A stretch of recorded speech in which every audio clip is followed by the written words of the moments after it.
Balak na to! Okay, that's all, class. Sino cleaners, ma'am?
Di abutan dito! Defeat. GG, bro! Don't worry. The Unli with Smart Power All 99. Hindi bitin with 10 gig data to power your games plus Unli Facebook or Unli TikTok. Load now. Foul! You know your scalp can get up to 5 times more dandruff? Get triple anti-dandruff power. Supercharge with Clear. Hey, you! Did you know men have 1.4 times weaker scalp? Get a shampoo that's 100% made for men. Supercharge with Clear. Enemy alert! Your scalp gets 1.5 times greasier, causing dandruff. Get triple anti-dandruff power. Supercharge with Clear. Stop and pull over! Your scalp gets 1.5 times sweatier. For cooling power, supercharge with Clear. Different shades, different moods. But somehow, we just click. We all move through life differently. Chasing dreams, finding calm, and growing in our own ways. For some, their energy burns brightest when they play. For others, calm is where their focus finds its rhythm. And for a few, growth simply happens when the mind is at ease. But even in our differences, we're all connected by the things that hold us steady or have our backs. No matter the hue, there's a color that feels like you. So let me ask you this. What's your color?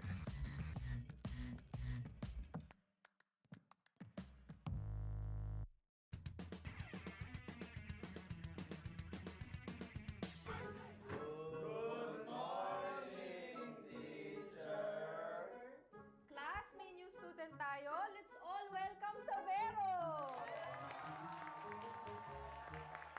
Okay, so meron tayong pop quiz. Please get 1/4 sheet of paper. Ma'am! 1/4! Ito ako ba? Pero sige, ito. Okay, unang tanong. Saan mas mahirap mag-adjust? Sa PH Meta or sa PH Trash Talk? Parang both, mama. Paras namin yung pinagdaanan last season eh.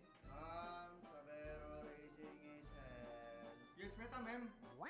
Because we used to be best by Philippines. Perfect! Plus 5 ka. Mukhang madali kang makakapag-adjust both. Last question, class. Sino ang mas pressured? Import or local king? Parang local king, ma'am. Baka samurai. Ma'am, I think import. Because this is the first time in MPL Philippines history. It's okay, Sabero. Just always remember the magic word. Balak na to! Okay, that's all, class. Sino cleaners, ma'am?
Di abutan dito! GG bro! Don't worry! The Only with Smart Power All 99. Hindi bitin with 10 gig data to power your games plus only Facebook or only TikTok. Load now! Wow! You know your scalp can get up to 5 times more dandruff? Get triple anti-dandruff power. Supercharged with Clear. Hey, you! Did you know men have 1.4 times weaker scalp? Get a shampoo that's 100% made for men. Supercharged with Clear. Enemy alert. Your scalp gets 1.5 times greasier, causing dandruff. Get triple anti-dandruff power. Supercharged with Clear. Stop and pull over. Your scalp gets 1.5 times sweatier. For cooling power. Supercharged with Clear. Different shades, different moods. But somehow, we just click. We all move through life differently. Chasing dreams, finding calm, and growing in our own way.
edition of MPL Philippines is brought to you by the following sponsors. Infinix, the official gaming phone partner, the power behind every Madlang gamer. Smart, the simply reliable connectivity partner of the MPL. Our partner in esports, Clear Men. And our strategic partners, TT Racing, Ferry, and SIP. Don't miss any MPL action by following our official Facebook and subscribing to our YouTube channel. Follow MPLPH on TikTok for more content. Experience the lakas ng Pinas of MPLPH Season 17 live at Victoria Sports Tower. Grab your tickets now via the official MPLPH website. MPL Philippines is monitored and supervised by the Games and Amusement Board.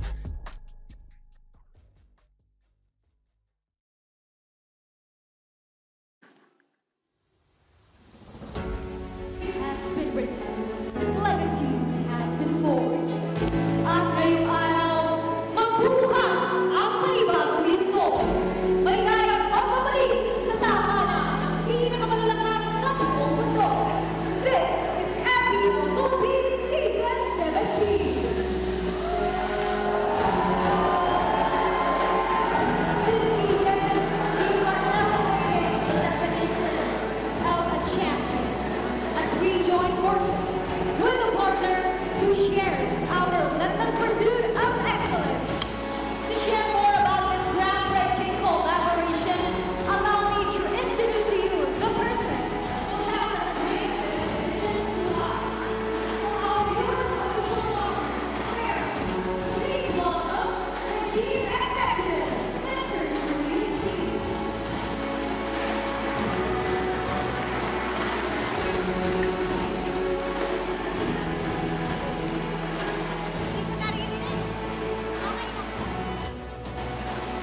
Thank you.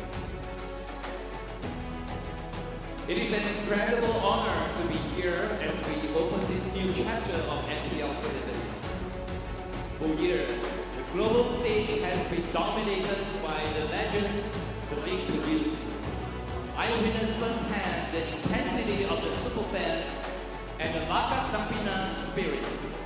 Watching those championship moments made me realize something. A legacy this great deserves a symbol that lasts forever. At Ferry, we believe champions should carry the glory with them everywhere they go. But first, we must pay tribute to the history that brought us here. Let's revisit the golden moments and the icons who have reigned supreme in this league.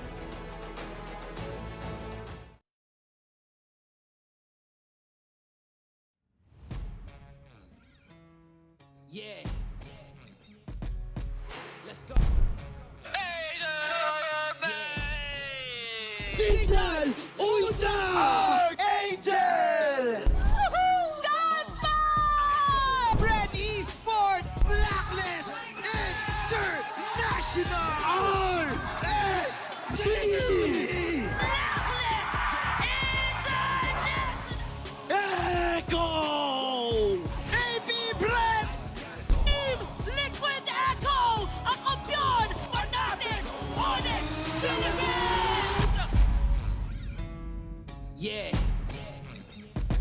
For your back-to-back champions! Team Liquid Philippines!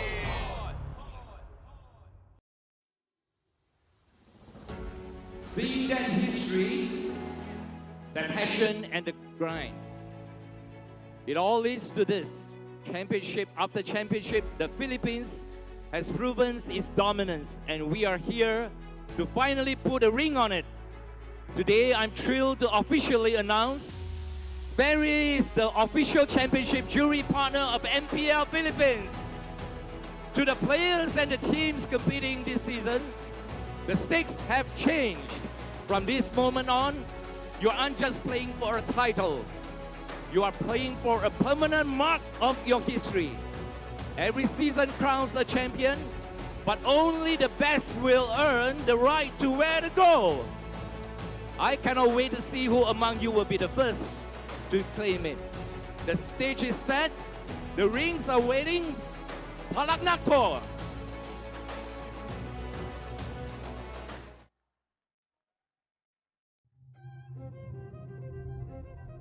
Ano na gagawin ko neto? M7 champion na ako. Lah, andyan pala kayo?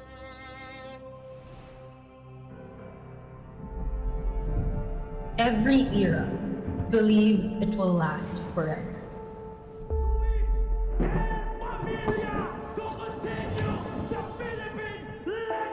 Prophecy is not fate. What if destiny can be fought? The future must evolve. Then we'll decide how. Fear gives prophecy its power. Every era ends, but legends decide what comes next. It's going beyond.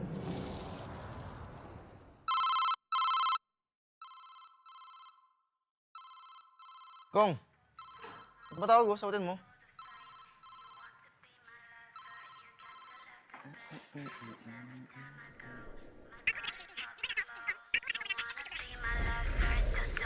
Palak na ito.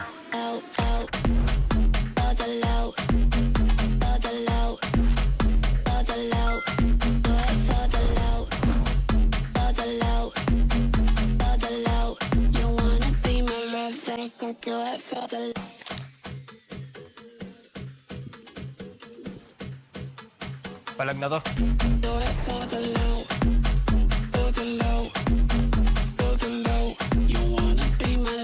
So do it for the low.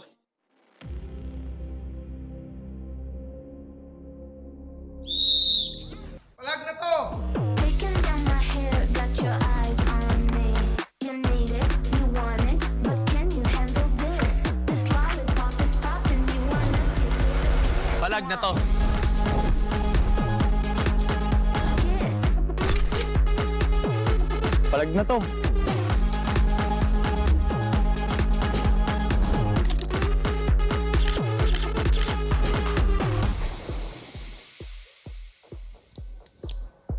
Palag na to.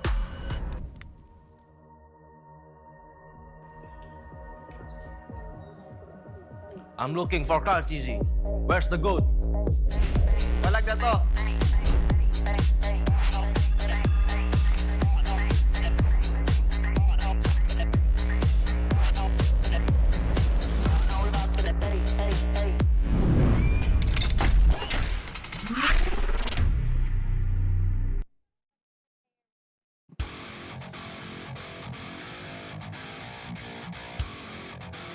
Are back on a collision course.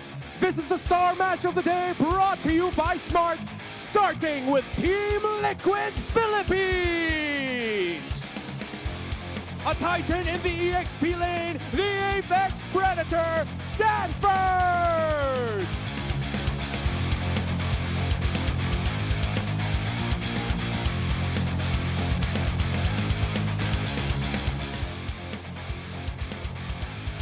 The two-time world champion, the GOAT, Carl TZ!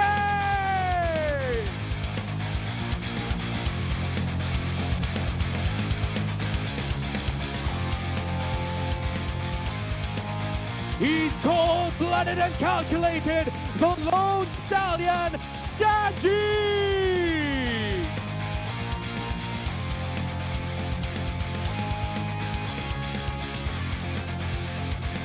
Il Maestro, El Daddy, JP!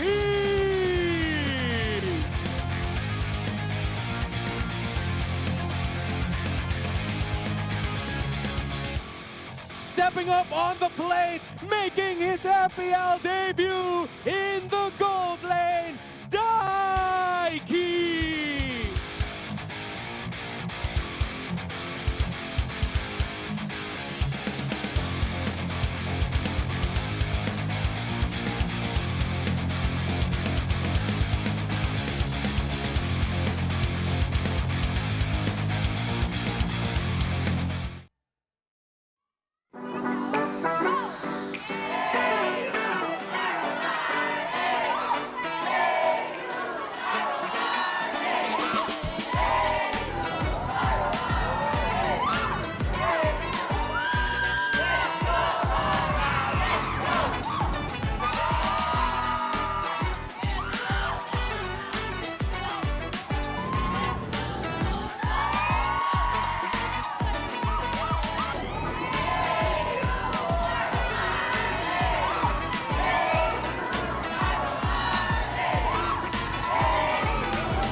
It is my honor to announce that they are the reigning champions of the world, Aurora Gaming Philippines!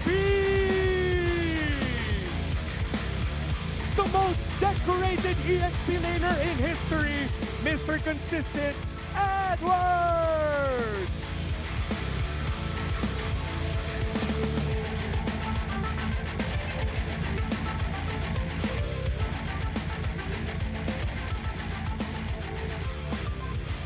All of the lights for the celebrity Demon Kai!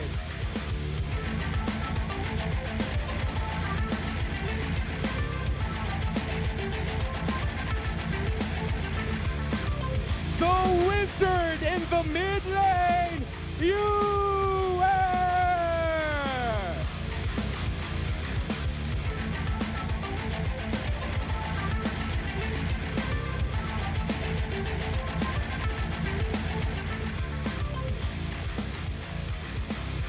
Shining down on us, the light!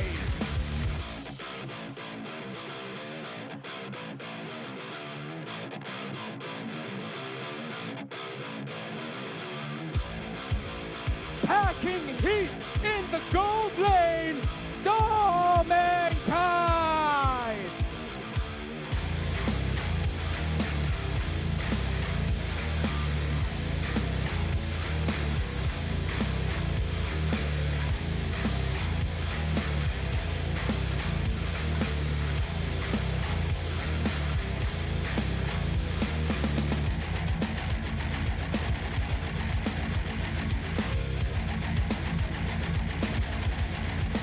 To ensure the integrity of the game, please welcome our marshals for the match, Chico, Miko, Joshua G, and JD.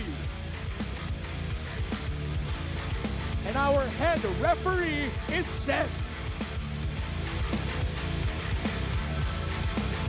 Leading the charge for Team Liquid Philippines is Coach Snap, and the mastermind behind Aurora is Master the Basics.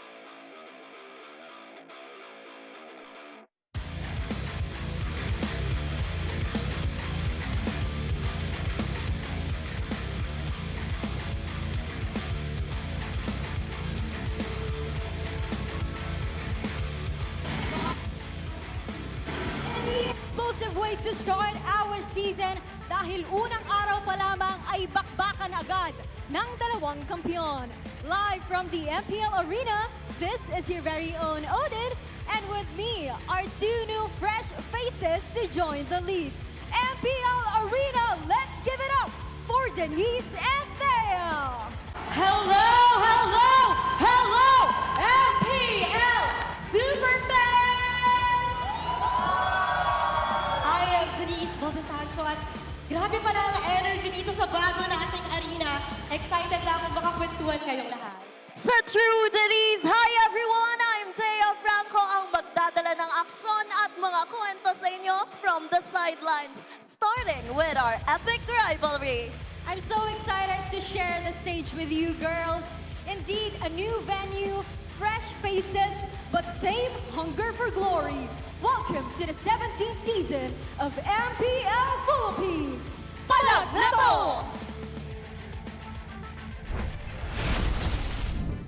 Magandang hapon sa lahat ng sumusubaybay sa MPL Philippines Season 17. Panibagong simula at panibagong season naman para sa lahat ng mga manlalaro at sa inyo sa community. Umami pa rin kasama si Burrito at si Wolf. And for the first time ever, joined by our English desk. Oh, and Renmar. Hiwalay natin mamaya. Is that right? Tama ba? Tama. Let's go with that. That was a good attempt. That was a good attempt. And of course, this tournament is monitored and supervised by the Games and Amusement Board. To start off our season, the 17th season of MPL Philippines will be started by two titans sa loob ng ating liga. Team Liquid Philippines, crowned and reigning MPL local champions, pero ang kalaban nila ay ang ating world champions. Alam mo, masasabi ko talaga na saktong-sakto yung tagline natin na palag na to. Kasi palag na palag kaagad. Debut match pa lang ng dalawang teams na to. I have to say that walk-in alone I love the intros. I love the video that we had. The celebrity treatment that we got to see from RORA after seeing them over compete in the international stage, winning the World Championship. I can't wait to see what this has in store That's for the us. only way you welcome world champions true. with a red carpet. Yeah, they got a red carpet entrance, but of course we also got some great news for all of us. Man, we have rings now for our league. We're gonna get championship rings at the end of the season. Wow, and whoever wins that championship for Season 17 will be the first Filipino team to ever get an MPL PH ring. And for me, that's insane. Oo, parang nakita natin yung pagiging prestigious na pagiging champion. Alam naman natin yan kasi din lagi naman mga nagja-champion internationally. Pero this time locally, doon natin ma-prove na hindi lang basta yung prestige yung pagagawa, yung mismong, etched in history ka na eh. And speaking of history, yung epic rivalry na ating tinitignan ngayon between Team Liquid Philippines and Aurora, nakalamang ang Aurora in the international scene. Kaya medyo dehado ang itsura ng kanilang match history. Yeah. When I was looking at the rosters, of course, and seeing the discussions between the community, I think there's a lot of people, even on the Team Liquid side, leaning towards a little more for Aurora here. Not because they're not supporting Liquid anymore, pero it's the acknowledgement for the champion. It's the acknowledgement that they're going up against a roster that did not change at all during the off-season, and they have momentum riding on consistency. And so much so para sa Team Liquid Philippines na nakita din natin na maraming naging changes sa off-season at pati na rin sa upcoming week 1 natin na mamaya ay pag-uusapan na rin. Pero again, looking at the history of this epic rivalry, 13-18 pala ang numero natin. Lamang ng 5 ang Aurora. Parang hindi mo maiisip na Aurora pa pala yung lumalamang sa series, sa mga games matchup na whenever they meet against each other. But that just shows us how difficult it is to define kung sino yung mas lamang sa dalawang teams na to. So 13 and 18, right? Yeah. I'd like to say I called siguro 80% of these matchups. In my head, lamang yung Liquid, pero Aurora pala. Oo nga eh. Alam mo kung babalikan natin yung Season 16 na matchup na ito, napakaganda talaga. Alam ko hindi nga naka-isa ng serye ang Team Liquid against Aurora sa regular season and even dun sa upper bracket, di ba? And again, isa sa mga talagang nagbigay ng pasabog para sa season na to ay ang ating mga imports. Looking at Aaron Shiki Burrito, ano ba yung naging journey niya sa 8 taon na meron siya dito sa loob ng ating liga? Men, hindi rin naging madali ang journey nito. 2 beses siya dumaan sa MDL Season 8 and Season 9. Pero ang maganda, pagpasok niya sa MPL, men, debut MPL Pre, championship agad. Burrito, maraming salamat sa pag-summarize ng career ng isang tinatawag na untouchable. Simula pa lang nung kanyang unang championship win sa Brawl in Bandung, na humaling na ako kay Aaron Shiki. Promise, ako ang #1 hype man ni Aaron Shiki noong M6. And napakaganda rin naman kasi ng performance niya. Siyempre, kinaklaro na rin natin, this is also posted sa page ng Team Liquid Philippines mismo na due to pending administrative requirements, ay hindi po pwede maglaro si Aaron Shiki para sa ating week 1. Medyo malungkot si Leo doon. Yeah, it's okay, Leo. But it's not just Leo. I myself was excited to see Aaron Shiki start off here on week 1. Hopefully, maybe down the line. But it's good to see that we get a good reminder of the journey that Aaron Shiki had. Oo. And exciting kung makita man natin siya in the future. Pero sa ngayon ay si Taiki ang ating makikita. And exciting din ang future ng manlalaro na to. His debut game in Season 17. Pero speaking of the game, pag-usapan muna natin yung mga naging malaking changes papasok dito sa Season 17. The biggest one, syempre, nasa upper left side, Marcel, the sole photographer na ngayon, ay available na. Pwede nang piliin at pwede nang iban. Pero, pansinin nyo yan na yung, siguro yung last time nakikita nyo may kulay. Itong hero na to, mababan na yan all throughout, especially because of how good it is. We have experienced how strong it will be, and I really doubt na mapipili siya in the first few games natin because of the patch. But of course, ang pinaka-interesting na pag-usapan din is the adjustment. I think the summary of this is, masaya ang mga mid-lane mages.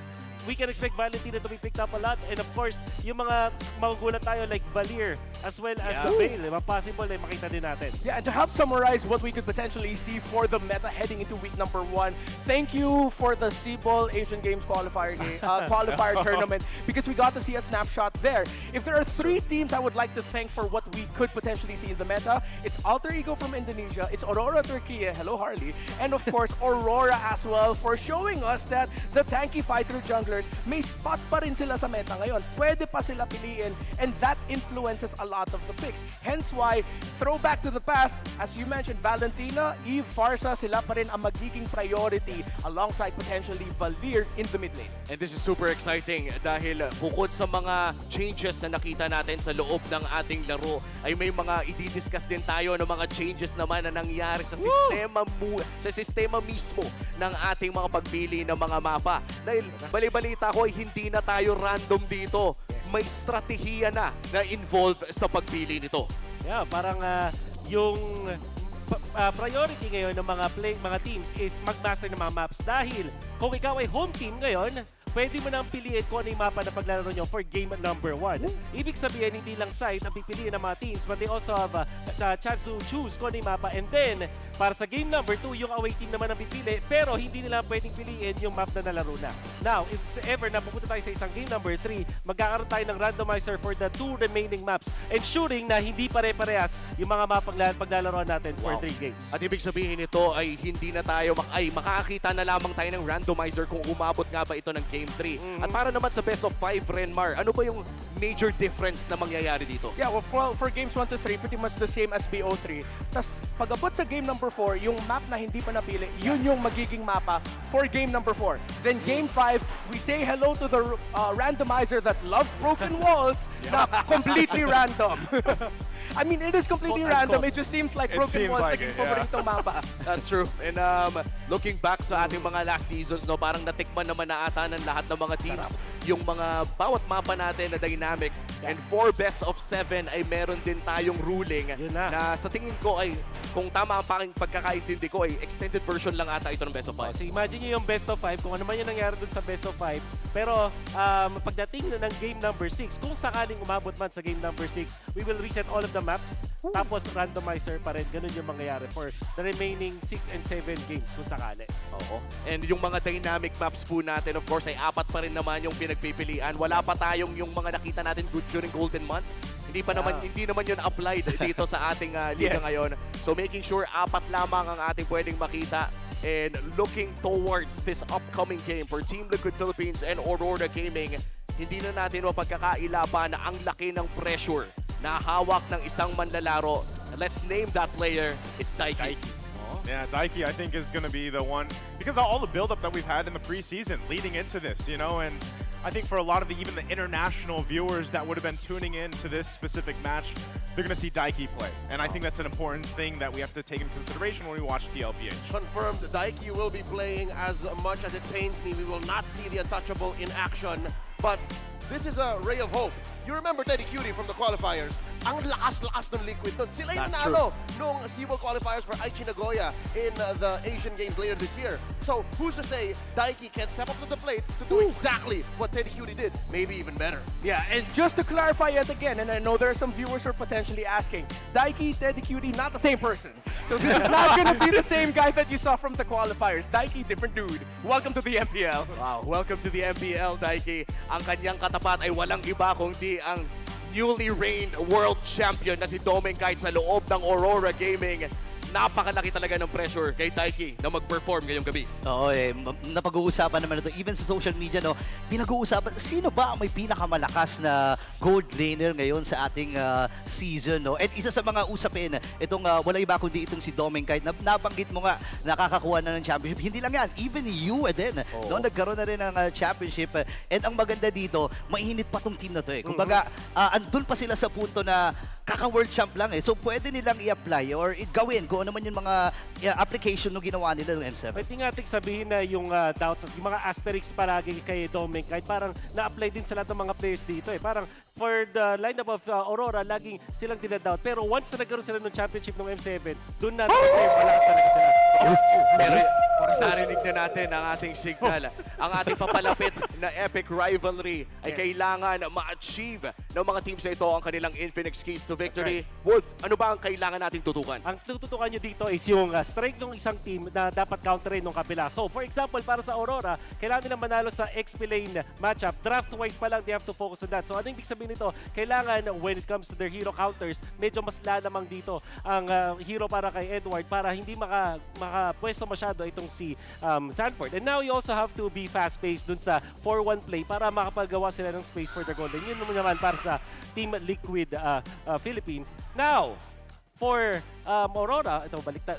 Parang nagkabaliktad ng konti, pero para sa Aurora, kailangan nilang gawin is don't let Carl Tizzy farm or catch up when it comes to farm. Pag napanood nyo yung sa simple qualifier, si Carl Tizzy hindi makakuha ng first turtle pero bigla out of nowhere, same farm na siya dun sa kanyang katapat. So if you're Aurora, if you want to win the early game, kailangan bantay mo rin yung farm ni Carl Tizzy. Yeah, okay. So just to clarify though, so we just switched it up a little bit in terms of the picks, in terms of the keys to victory. And with everything that you've said, it feels like it's going to be an EXP lane focus here. Oh, wow. When we talk about Turtles 1 to 3, you're looking at how the EXP laners are handling the lane. Did the opposing mid laner go to your lane, gank you, and deliver a first death early? That's going to be an important question. And if you look at the EXP lane hero pool, yes, you can name them all in your head. CC, Uranus, Esme, Arla, all of that. It's a chess match of who gets the better matchup and who gets a more comfortable start in the first turtle. And so far, for these teams, ay kung sino man ang makauna sa ating Infinix Keys to Victory ay panigurado na mukhang makakakuha ng kanilang first win dito sa loob ng ating liga. Once again, yan ang ating The Howl hatid ng Infinix. Outplay the rest with Infinix GT30, featuring the GT trigger for lightning fast reactions and MOBB certified 120 FPS for ultra smooth control. Dominate the game with Infinix GT30, the power behind every madlang gamer. Yeah. Yung nasabi din ni Renmar about dun sa XP, lalo talagang nadagdagan yung parang thoughts ko dito kasi merong lagi sinasabi pag kalaban mo Team Liquid, which is yung first turtle. At syempre, ang first turtle ay defined siya kadalasan ng mga XP laners. Yeah, there's so much influence in the EXP lane side because of how that also affects the jungle heading into the turtle. So going out of that, I mean, back to basics, look at the roam mid trio. How well are you going to handle taking control in the mid and how fast can you rotate consistently? And this is so much fun. Anim tayong nag-uusap tungkol sa upcoming epic rivalry natin. Dalawang kampyon ang magbabangayan para buksan ang ating Season 17. And to think na parehas pang fresh from big victories ang dalawang ito. Tignan natin kung sino nga ba talaga ang naglalagablab ngayong araw na ito. Maraming salamat sa ating English desk and of course sa ating mga analysts and play-by-plays. Para masigurado ang tournament integrity ay pumunta na tayo sa Smart 5G Ping Test. Hello, mic check. Ay, ako yung guys, mic check. Ang lupit. Hey guys, welcome sa mga fans namin. Taka-fans ng Aurora, sobrang dami sa labas. Grabe. Grabe, new venue, puno agad. Puno agad, ya. Puno agad, yan. Yun, salamat sa mga pumunta ngayon. Papakita namin kayo ng magandang laban. Yan, si Nike pa nalalaro. Solid. Analyst to gold lane. Aaron, wherever you are, I hope you're watching us and support us. Guys, grabe yung Kite, yung red carpet no? Para kami nasa Grammy Awards kanina Isa-isang lumalabas sa Isa-isang naggalaw sa red carpet. Kunin ko? Pati hindi pa ako kalbo dito. Hindi pa ako kalbo dito Ay, paano ba to? Nangangasim Nangangasim ako, nangangasim. Dubai Chewy Cookie o Ilocos Panada. Pandesal Malunggay. Those are smart 5G ping test there, and I gotta say, welcome to the English broadcast here. We have gone our ways. It's us again, the We Bear Bros, and I have to say, man, Yue, the development there after hearing him say, "I'm a champion," on the world stage, he's cut his hair, and he's way more, I feel like, confident now, guys. Mans is lean and ready to win. Yeah, there's a different air to him. Like, I've always seen you as sort of like that shy kid, very respectful. Yeah. Now, sometimes I see him going up to people and being the ones initiating, hello, hi. It's like he's really gotten out of his shell. And I feel like that, was encapsulated by him finally screaming on the world stage, I'm finally a champion. You know what he reminds me of? A 5'6" Shaquille O'Neal. Yes. I can see that. He's got that presence, that aura. That's right. And it all happened, I feel like, in such a short span of time. Speaking of aura, too, man, my boy Demon Kite. I've been saying it since he was my boy in Season 8. Put respect on his name. He's the celebrity. Yeah. He's from the Raider to the celebrity, man. Yeah, I will back you up there. Naisu has been devoted That's to right. RSG, Demon Kite. He is one of the last few Raiders remaining going strong. He loves him. Highs and lows. Joseph has followed I have followed Demon Kite wherever he goes. Yep. Him and Light as well. You know, Light's my boy is too. But I don't like your tone with that. no, it's because Light had his journeys elsewhere and he's back, and I love to see it. But also, we got to go ahead and let you guys know, all our MPLPH super fans out there, our M7 champions are now officially immortalized at the Zero Block Open Court in West Rembo. And it's time for you to be a part of this historic tribute. That's right, just head on to the mural and snap your best photo or video to honor the champs. Follow the mechanics for a chance to win a brand new Infinix smartphone or exclusive power banks. I love those power banks. Show your support to our legends, and you might just be our next big winner. So don't forget to check it out. If you guys missed the video, by the way, the mural is insane. I absolutely love it. I was so shocked when I saw the video.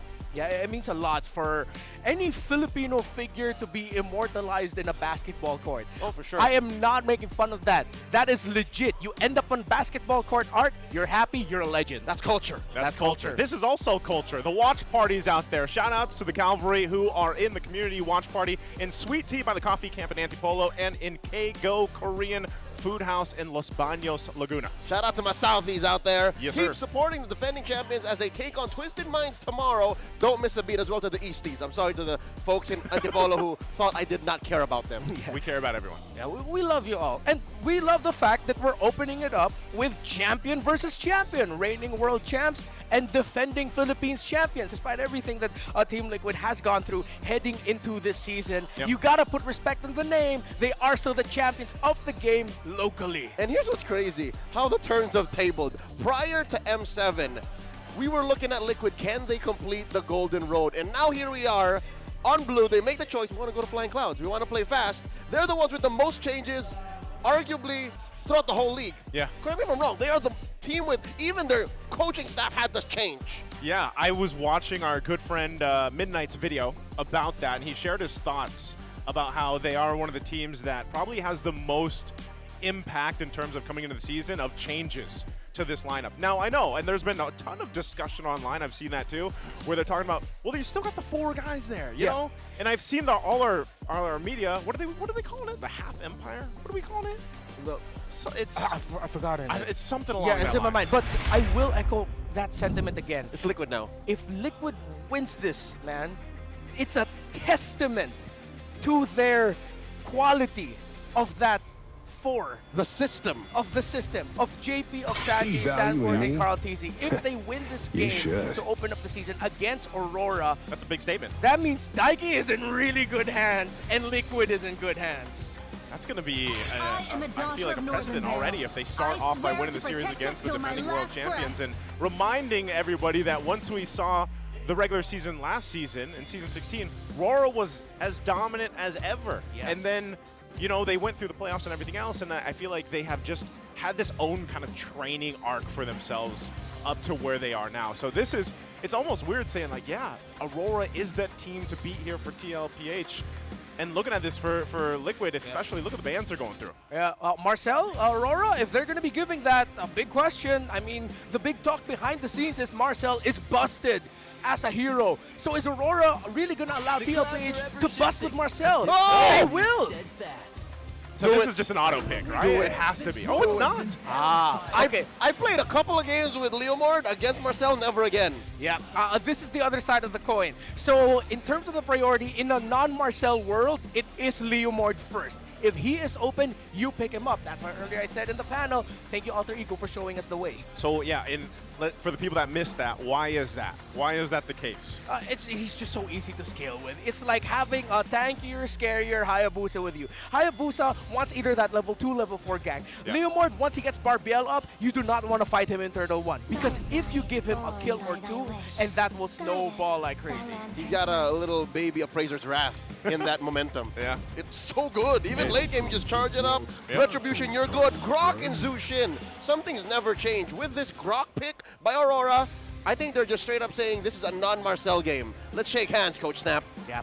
Of course, Marcel, now you put him in the roam, and as terrifying as he is conceptually, one of the counters always for in the in-game, what's called the support-style roamers, the Estises, the Angelus of the world, it's tanks like Grok. Yep. It's mid laners like Juicin who will bully you in the center of the map. So those are great picks by RORA. For TLPH, they have to match that aggression in the center of the map. They need to be able to trade it out with their mid lane pick as well. So if they want rotational speed, just go ahead and pick up Farsa, or you go for Eve. They're going to be focusing on the box instead. They're looking at the main objective team fights. So is this what we were talking about when it was the keys to victory, about the Liquid 5 box? This is the play style they're going for. And the heart of most boxes is the mid laner. Yeah. They are the core until the cores are ready. And the cores are ready, within 7 minutes. Carl TZ can go ham with this. Sanji on his Eve is a threat, is a force of nature. And I like that because across from, that's UA as well with the Jushin, right? Like, you could swip those heroes around and it'd be the same story. And for all our mid laners out there, myself included as a retired mid laner, I was hoping that we'd see some shake up in the mid lane with all those, you saw all the buffs for the patches, but no. It's still pretty much the same heroes in the mid lane. It's a farce, Joseph. All right? The patch notes are what? Of biblical proportions. But truth be told, it's but a headline. They literally just soft relaunched all of the mid laners. Nothing changed. That's the only... even Khalid going up in priority is not a big change from what we saw in the M7 World Championship. He did show up a lot more during that phase. Now with Aurora picking up Claude, they're gonna be going in the play of, okay, are we gonna be the ones banning out carry? Because that's the matchup to go to, Claude carry. And don't be surprised if we're still gonna be leaning towards the potential options of fighters in the gold lane. That is still possible, especially with what Liquid has showed up with the Leomord in the jungle. However, that's a very risky play up against a lineup that has a Claude. Because if Team Liquid Philippines doesn't win fast and that Aurora Claude gets to scale up, no way Liquid's going to be coming back from that. Domenkite has been playing Claude for a majority of his career. I can throw back to us, early 2023? Yeah, I know what Makati days City, about. Yep. Shooting Gallery Studios, Paldoming. That's where he farmed out of his mines, up by 5,000, 6,000 gold on a Claude, in a season wherein people swore Minana Evos would go nowhere. Yeah, and I think that alone is why, you see how dominant Domeng has been in a lot of his matchups, and he kind of just falls back on this pick. The Claude is something that works so well in the current meta too, and like you mentioned, Redmar, it's all about like that scaling potential with this. Now, consideration that this is a flying cloud map too, depending how that's played, we have seen that help alleviate some of the pressure where if teams find themselves falling behind, Flying Clouds does technically play a part in helping them stay into the game. They can go again. Now, considering they're up against Liquid, they do ban the carry. Are Aurora going to take away the... Okay, Yuzhong actually was kind of gone during the Asian Games qualifiers. But with Claude here, the Yuzhong will mess that up in the team fight. One Petrifier Blazing Duet is gone. So is RORA going to pick it up, or they're willing to give that? Because with us putting importance in the EXP lane pick during the panel, that's one of the main trades they're going for. They haven't picked up their EXP laners yet. They want to see what the other picks first. Exactly. Not just because it doesn't come up early doesn't mean it's not important. It's that much more important that they want to make sure it's a winning matchup. That's what we're going here. Imagine the pressure on the shoulders of the young Fi Alvarado. This is the new head coach of the SEABO team going to Japan later this year. He's facing off against former content creator turned head coach, Master the Basics. He's still a content creator in a way, right? He does. I'll watch his streams. Comes up with a couple videos every few days here. Yeah. Arla seems to be the closer. Oh, even Snap knows what's up. Yeah. I'm thinking of the pool here potentially for Aurora in the jungle. They might have run out unless they want to go for an aggressive option, but they have Claude, so they need something that can help hold down the line. Liquid has the potential here to go crazy with their lineup. Yes, there's a Grok and Juicin on the other side, but that's what you get when you have Khalid. You have so much info, so much aggression. So Aurora are going to be going for the Lapu Lapu. Let's see if Liquid are going to go static and they go for the Esme Lapu matchup in lane. Esme is still open. That is going to be the more stable approach, and then they'll just go for a carry for Daiki.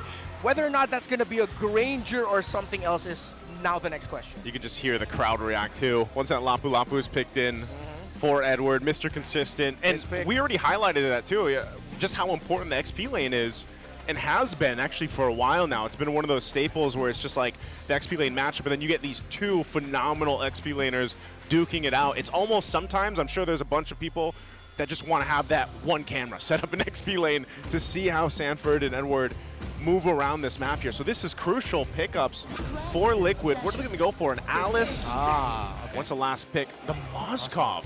All right. This is the guy that I frequently forget because actually in like our own little tier list, Moskov compared to other gold laners, he's a tier below them. Not that he's a bad pick, it's just that usually you'd want to go for the big damage, faster scaling. Moskov is that guy that needs the space. The good thing is Liquid actually built that lineup for him. They have so many space creators in the first 4 that they went for that Daiki can just chill, farm, and then join in the fight when he needs to with the Spear of Destruction. If it does go sideways for Carl DZ, at the 11th hour, Daiki can come in and say, boss, I got it. Yeah. That's going to be a good one. What's a celebrity going to play, though? That's what I'm wondering, because the Fredrin's gone, the Baksha's gone. Does he opt for utility, or is he actually going to go and match this pace from the Leo I need a little more damage. Oh. Yeah, I need damage. Whoa! Is that damage? How about the purest kind? Yeah. I've been spamming a good fair amount of Balman. I'd say more than a dozen games since the season reset. Yeah. And I feel good when I play Balman. Well, they needed damage. They needed a closer. They needed a finisher. All of the above. All of the above. And this guy can go toe-to-toe. Yeah. Ballman can go toe-to-toe with a Leomord. And it was during Season 9 when they started rolling out, shout out to SDZYZ, with the changes then, the meta that changed the game, the tanky fighter junglers, Balmond was one of the first few to show up in that role. And Demon Kite excelled with that, hence why he became a champion then. Theoretically, it all works out. I'm leaning a little bit more Liquid, but if Liquid are not careful and Balmond gets to rack up some kills, they could get snowballed here. The thing is, it's a very specific condition. I don't know if I was expecting a Ballman in the first pick, but I'm here to see it, man. Ladies and gentlemen, we're jumping into MPL Philippines Season 17, the first match to kick off the season, and it's none other than the epic rivalry between two teams so familiar with each other that we can't wait to see this one break out. Let's jump into the Land of Dawn here. Okay. So one of the telltale signs to see if this game is going to be hella slow is how, if there is going to be the second minion wave in the mid lane, little skirmish that shows up. Usually after the first buff, one of these junglers or both of them will just show up, trade it out, and then they're going to go back to their rotation, see if they can't get the kill. But yeah, it looks like it's going to be Carl TZ staying around here. He wants to get that Lethal Wander. He'll get it without a problem. Sanji and JP forcing Light and Yue back means that we're probably not going to see anything big unless, oh, they will continue the invade. JP jumps on the Light. Light at a third of his health. Looking to save the range here for Demon Kite, just to secure his orange. This is one of the good things you get with a Balman, just the speed. You can match that Leomord. Yeah, that's what I was just kind of thinking here is your potential to stay up to pace was the main question when we got through that draft. We saw that Leomord first pick on the blue side. And Ballman being one of those heroes maybe pops up more and more, but especially I think because of the fact that the Fredrin was taken out and that's, you know, one of the go-to picks of Demon Kite, a Ballman is going to be an interesting thing in this whole kind of game one, really, and how it goes up against the first Turtles here in just a bit, but it's oh, hold on. So fast, look! He's already level 4! That's his own pace, man. Yeah. And I think that's why Team Liquid Philippines wanted to invade and just get that green cap. They wanted to delay this. And now it is around the 4th minion wave. Here comes Demon Cap. Okay, they forced out the flicker from Sanji. He won't have that for the first turtle.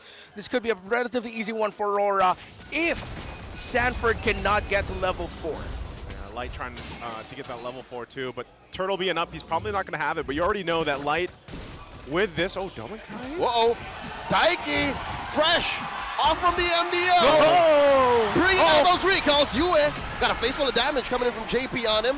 Demon Kite spinning around. Throne of Ruin catches Ballman. Demon Kite in the back line. Down goes Sanji. Edward finds him. DK holding on. The GOAT finds him. That's a 1-for-1 trade. One aside. In comes the Spear of Misery. And Devastation coming in! Carl DZ finds another! JP traded out for Carl holding on. Yue finds him, slams him down. 40, the Apex Predator, the only one left standing.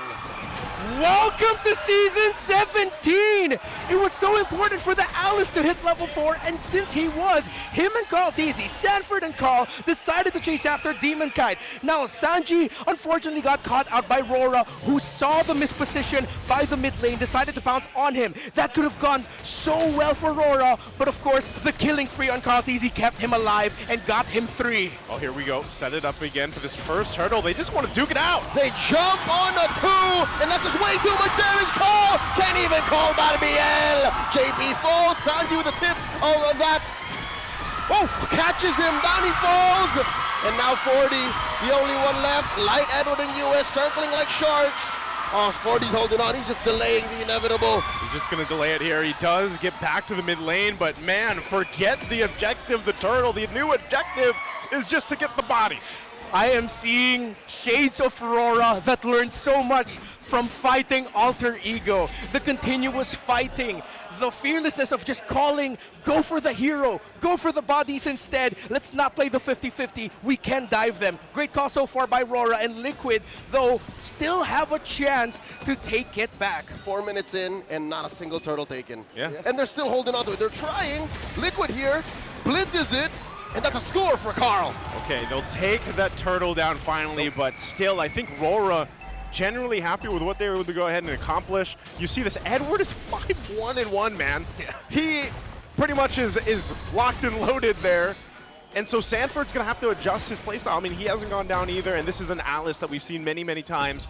Just go ahead and set things up with that Throne of Ruin, but Edward is going to potentially be a problem here for Liquid to deal with. Yeah, he has 400 gold more than Doming Kite right now, who Daiki, credits to him, that man is doing really good in the gold lane. He is handling Doming Kite, but can they find a way to stop Doming Kite from getting farm later on? Because that's always the thing with RORA. With everything happening in the map, even if Doming Kite at one point gets a 1k gold lead, it won't take long to suddenly see that he's 2k gold lead above the opposing gold laner.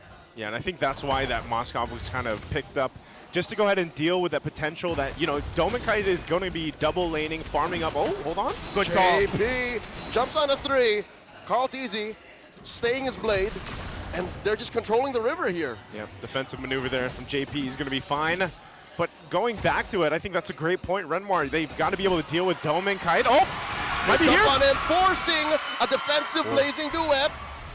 And he keeps himself alive, and Azur's back. I'm a world champ, baby. And that's the acknowledgement of Liquid. That's the receipt. They know that Doming Kite cannot just be left alone to farm up. That even though Daiki is doing well handling him, you still have to find ways to deliver the pressure. So in terms of the gold lead, it is a slight advantage, very slight for Daiki. Edward and Carl and Edward, both have popped their ults. You better respond. I think Carl knows what's up. Second and final turtle spawning in 10. That's tough to deal with, man. You got that large sword there to try to catch a horse. And Carl Teasy, we know that he likes to do this. Even if he falls behind, like you mentioned before, he's able to go ahead and kind of catch back up in all the ways he finds across the map. And with this next objective coming up, you can see placement's already here for both teams. Both gold laners still up, but look at Edward's positioning. He's going to try to cut off the entry point here. And now Sanford holds down. Edward just goes back, resets. Turtle slightly edged over to Liquid. In comes MPL, Light comes in, misses it, and Carl secures one more time, 100% for the cavalry. Down goes Edward. Liquid get everything that they want, pushing Light and UF back. Carl does the same, taking down the celebrity, and Light gets a shield just in time to survive. Oh, and the spear is thrown, but they still want to go for more. SOD coming in, does not click it just yet. RWM the answer, UF figures out. Domikite comes in, walks the old-fashioned way, the slam. Sanji punished. Down goes Light in the back line. JP with the flicker. Yue wants to take him down. Yue with a slam. Carl comes Carl Teasy. Domikite with a fadeaway blazing duet. Down goes Yue. Carl finds another. In comes Demon Kite. Looking for the lethal counter. Misses it with the dash. And into purple. Carl Teasy steals it on the way out. Welcome to the epic rivalry here in Game 1. Someone tell Carl Teasy that that's not a Lancelot. That's a Leomord, sir. How are you dashing in and out of there as if you are... that you have thorn roses with you? My goodness, Carl. A knight is a knight. That's true, a knight is a knight. A knight is a knight. Oh, yeah. Is Lancelot a knight? He is also okay. All right. I think so. He's a royal knight. He's a prince. Yeah. No. Okay. With everything that happened, look again. We go back to the gold lane. The 4 versus 1 box with Team Liquid Philippines pushing the aggression. Daiki still deathless. Only 1 assist and still is getting farmed. He pushed the lane first. Dominkite had to join the rest of Aurora in the center of the map. And hey, there's a Bauman fact for you. He gets picked for the first time since then. Echo Carl Teasy picked it up in season 11. It's been 6 seasons. I wonder if that was a thing. I wonder if it was like a discussion in the draft. It's like, hey, Demon Kite, just go with the Bowman, man. You know, Carl Teasy's the last person to play it. But I think, nonetheless, it still serves its purpose. I know he's 0-3 right now. It's not looking too good KDA-wise, but that doesn't really matter here for Demon Kite specifically because he wanted to go ahead and contest with that Leomore pick in this lineup, but what's really difficult is if they miss those major initiations, which was mainly coming from Light, to set up with that the Grok here, and if he's not able to land it, a lot of your plan from RORA kind of falls apart, and then mind you, majority of these fights, you haven't had Dominkite yet for this, right? And that's going to be the trajectory for when we get to this later portion of the game. We start fighting for these Lords is how much of impact will that Claw now have in these fights? Because Daiki, you can say the same about him, man. He's been farming up, doing his thing, and he hasn't really had to worry about too much. Yeah. So next big loss for Aurora means inner turrets. That's the second turrets in the lane are going to be going down if they lose this Lord, and the lead will get stretched out to 5, maybe even 6,000 gold, and Liquid will just be able to coast to try and finish it by Lord 2, Lord 3 if Aurora still finds a way to hold on. So this is a must-win for Aurora, or if they are going to lose it, they cannot lose more than 3 heroes in the fight. If they were to lose it, they have to trade like 3 or 4 heroes. Yes, exactly. And that's the ideal. That's the only way Aurora can survive. You will get his Sky Piercer, so this is a good start. Yeah. This is going to start to hurt and get some knocks up. JP gets knocked up. 40 man-to-man defense against Edward. Lord slightly over to Aurora's favor. Here comes Hewitt. Offensive use of the Crimson Being. A big hit from the Grok. Life times 2 in Sanji and JP falls. SOD coming in. Daiki trying to fly Demon Kite. No retribution for Aurora. And that's what I was talking about. There's a double for you. A Daiki on the run. Dominkite. Daiki, I don't know if you want this. The recall in between the duo. They send back the 2 remaining members of Liquid. For Carl says we can do this. Oh, Carl's going. Try. In comes another Phantom Seed, but Light, and Dominkite refuse to stand down. Yeah, they're just going to try to hold it here, but the problem is Carl Teasy, let's see if he'll be able to regen enough health by the time Demon Kite gets back. See, but the answer to that is going to be yes. So they slow down yet again. Aurora knew that they needed to push the issue. They did. They found the miscalculation by Liquid, punished that, got some kills, and now it's an even game. It's a 2K lead, but this is actually an even game. There they go. They find themselves once again for the objective, setting things up. Both teams getting into position. Carl Teasy will go ahead and hold this. Dominkite now picking up his Corrosion Scythe, so it is going to be a reset. They look to want to take out at least the tier 1 turret in the mid for Aurora to have a bit of space to work with, but they do fight. They've got control of the Lord now, half health on this.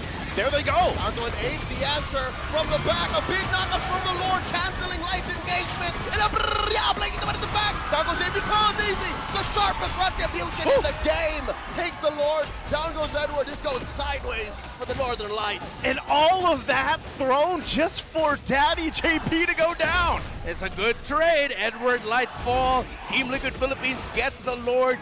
You got to give a credit to Liquid. In this game alone, they've already answered the doubts. I know it's just the start of the season. Aurora, they had a great idea with this bombman. It just seems like the practice isn't quite there yet in terms of actually being able to show what this lineup can do. Is it because Liquid denied them the opportunities? It looks like that's actually the case. In this sequence, I didn't even notice Carl got the Lord until you called it out. He was just riding through there underneath his own teams are a real-world manipulation. He was safe, retry, then he just rode away with Barbiel. Here's the thing, game's not over yet. We don't know if RORA or Liquid wins, but the latter seems more evident. I don't think it's the problem with the balance. I think it's just Liquid. Yep. Yeah. Again, we mentioned this pre-game. Their system just works so well. This is the Liquid Stampede. This is the trademark. RORA gave them too many cracks to come through. Yeah, now at this point, they're going to have to hold on the best they can. I mean, you look at this 4,000 behind. And I think when you kind of have to look at where can RORA turn this in their favor, a lot of these fights, like I said, are on the shoulders of Light to get that setup like we saw from earlier, that setup. And if it goes down, I feel like they're almost trying to pick up the pieces here to win the team fight. Yeah, roughly 3,500 gold lead for the Leomord of Carl Tizzy. That's not something that you want to see. Their lineup falling behind and you have a BAM on jungle. They go in, but they miscalculate. Uh-oh, Raging Sandstorm misses the mark. In comes a big tech charge coming in from Light, and he's very low. Might bite it down, he goes. Carl Tizzy gets the kill in the back line. JP gets punished by Edward, and now Edward caught between 3 members, and now Carl Tizzy might take down Demon Kite. JC says no. Daiki finds Mr. Consistent as he tries to exit. 2 for 1 the trade. Liquid still wins. Daiki, impressive positioning. Aurora committed in trying to take down that Moskov, but he made the most out of the flickers and all his dashes. Oh my lord, Yue gets slain underneath his own base. Man. The Stampede is reckoning. The base still left standing. Carl Tizzy at death's door, still alive. No waves for Liquid. And there you go. On the defense, I don't think they're going to be able to do much else. It is going to be a reset, though, for TL. I don't think Light wants to actually force anything here. They're just going to clear this out. But, man, this is in control now for TLPH. We are just seeing, once again, how Alter Ego, how teams who play the Leomord in M7 excelled with this pick. It's inevitable that if you have a Leomord who had a fantastic early to mid game, and if he continues to get kills and you leave him open, it's gonna be a rough time to try and crawl back through that. Before that sequence, Carl already got to build up his Malefic Roar. That's a huge damage boost that will melt even Edward, who at one point was like the main guy that Carl Tizzy looked at and said, why can't I take you down? But with that Malefic Roar up, he doesn't care anymore. He's able to. And again, going back to Daiki, he's getting protected really well by Liquid, and he himself is playing individually great. Dominicai commits the blazing duet early, pushes back 2 and 3, and now Sanford finds Dominicai and punishes him. The Apex Predator finds his prey. Down goes Carl, down goes Daiki. TK finds 2. RWM the answer, trying to quell RORA's forward assault. Now Sanford looking to take him down. Life sucking these 3 and 4 members. JP looking to assist the Apex Predator, and now they're gonna take down 40. Can he gleam on out of here? 40 held it on. The lethal counter ends him. It was such a good attempt from Sanford to set things up with the positioning on the Alice. But the fighting potential from RORA wins the team fight. It was a bait. That is one of the plays that you can do as a Claude. Initiate first, burn your blazing duet, make the other team think that they can initiate and win, but the rest of the team is holding strong and ready to clap back. It was scary when Sanford went in, but Aurora handled the counter well. Light with a tech charge, but I think that was more predictive than anything. Oh no, there's the SOD! Dominicai secures it underneath all that! Daiki finds Yue, and Daiki throwing these spears away. Humankai dashes out. RORA just want to be happy with the Lord that they finally got. Light with the flicker back. Dominicai's got Daiki on him. And they cannot finish what they started. Yue is the only price they pay. So much was used there, but they had to. They'll go ahead, reset, get full health, defend and clear this out, but that was so close for RORA. There's a lot of chaos, there's a lot of fighting, but you see the method and the thinking behind everything that has happened so far, the back and forth. Again, the M7 World Championship showed us the importance of not being afraid to trade, going for the heroes, going for the kills. Yes, the objectives are there, but at the same time, getting hero kills allows you to get objectives. And by the way, great little freeze on the Lord up top. But just a quick little delay for Light, which allows Aurora to dictate the tempo a little bit better with this push. That's where they have to. At this point, mind you, they were down nearly 6,000 gold earlier on. That last team fight alone really allowed Aurora to get some more control into this game. Yes, they might have lost the base turret early on, but they're in a good position to now get to the base of TLPH. It looks like they're going to start things up. They should be able to clear out the Lord pretty well as it does go down now here on the top side. But RORA will clear out the tier 2 in the mid, potentially this bottom, and that might be all they get off that Lord play.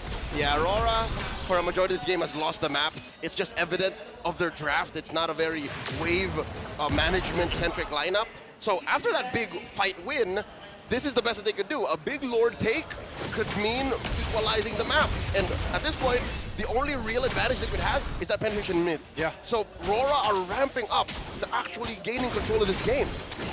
And this is something that we acknowledged also during the draft. Liquid, they were able to take the condition that we mainly stated for them, control it, but they couldn't find the big win to try and end it. Yes, they got the tower down in mid, but then after that, RORA got the clap back, and Dominkite got a little bit more farm, got a little bit more time, and now they're at this point where they don't even need to use Dominkite as the main source of damage. As we mentioned earlier, this play was started because Dominkite came in as the first initiation. Yeah. He baited out abilities from Liquid. They roped Liquid into taking that fight, roped Sanford into finding an excellent Throne of Ruin, but then they were able to counter it because now they are at this point where this is the comfort of their lineup, late game. And folks, just as a little reminder, these are trained professionals, world champions at that. Do not try this at home. Do not be the Claude that Dominkite was and be the initiator. He did this with his team's blessing, and it was a, I assume, planned play. Yeah, I was gonna say, we've seen Dominkite do that so many times that I almost feel like they might not even call it. It's just Dominique's like, I'm gonna go do this. He comes back, team knows how to respond. You saw that too when that fight broke out, that 2 chastised pauldrons were picked up for Demonkite and I believe Edward. So that kind of helps deal with even some of the scaling that we see with the Moskov usually at this portion of the game. Great zone. Where now that can help him. Here it is. This Lord is gonna be a crucial one. Dons, JP getting bursted here, forced to use a flicker and a raging sandstorm defensively. Count easy, holding that Y brush. What's he gonna do with this light? Susses him out. JP comes back. Quick sand guard keeps him hopped up. In comes Yue with a forward Crimson Beacon. Sanford trying to stop his forward movement. And here comes Barbiel, called in by Carl. Lot of damage, blazing the wet. Down goes Daichi. Edward finds him, and now one more JP gets the mortality bomb. Oh my God. Gets found out. Dominkite falls first. And now Demonkite holding on. He's got JP and Sanford on him. Carl DZ still alive. Yue pops him. Immortality down. Daiki versus Edward. Edward versus Daiki. Carl DZ gets out. SOD by Daiki. Yue takes down Carl. Yue gets taken out by JP. Massive trades. Welcome to the MPL Philippines, Daiki. What a move. Demonkite spinning to win it. And he gets some spellback. 40 chasing him down. Run! They're going down to the base. Oh no. It's just Light. It's just Light defending against Daiki and JP. Down goes DK. Freeze. Light can't do this. Light can't. He's open for a miracle. Pulls away the minions. Pulls away 2 members. Dominkite comes back in 7. Could he do it? Can he? 4 seconds on Dominkite. They're trying to clear it out. Light bought so much time. He pulled it. My God. The base. There's a card. He goes in with a blazing duet. No minions. No minions. One week. Still in the 1 week. And I think that's it. Liquid stampedes through, taking game 1. That is just game 1. We've missed you. Welcome back to MPL Philippines, the home of champions.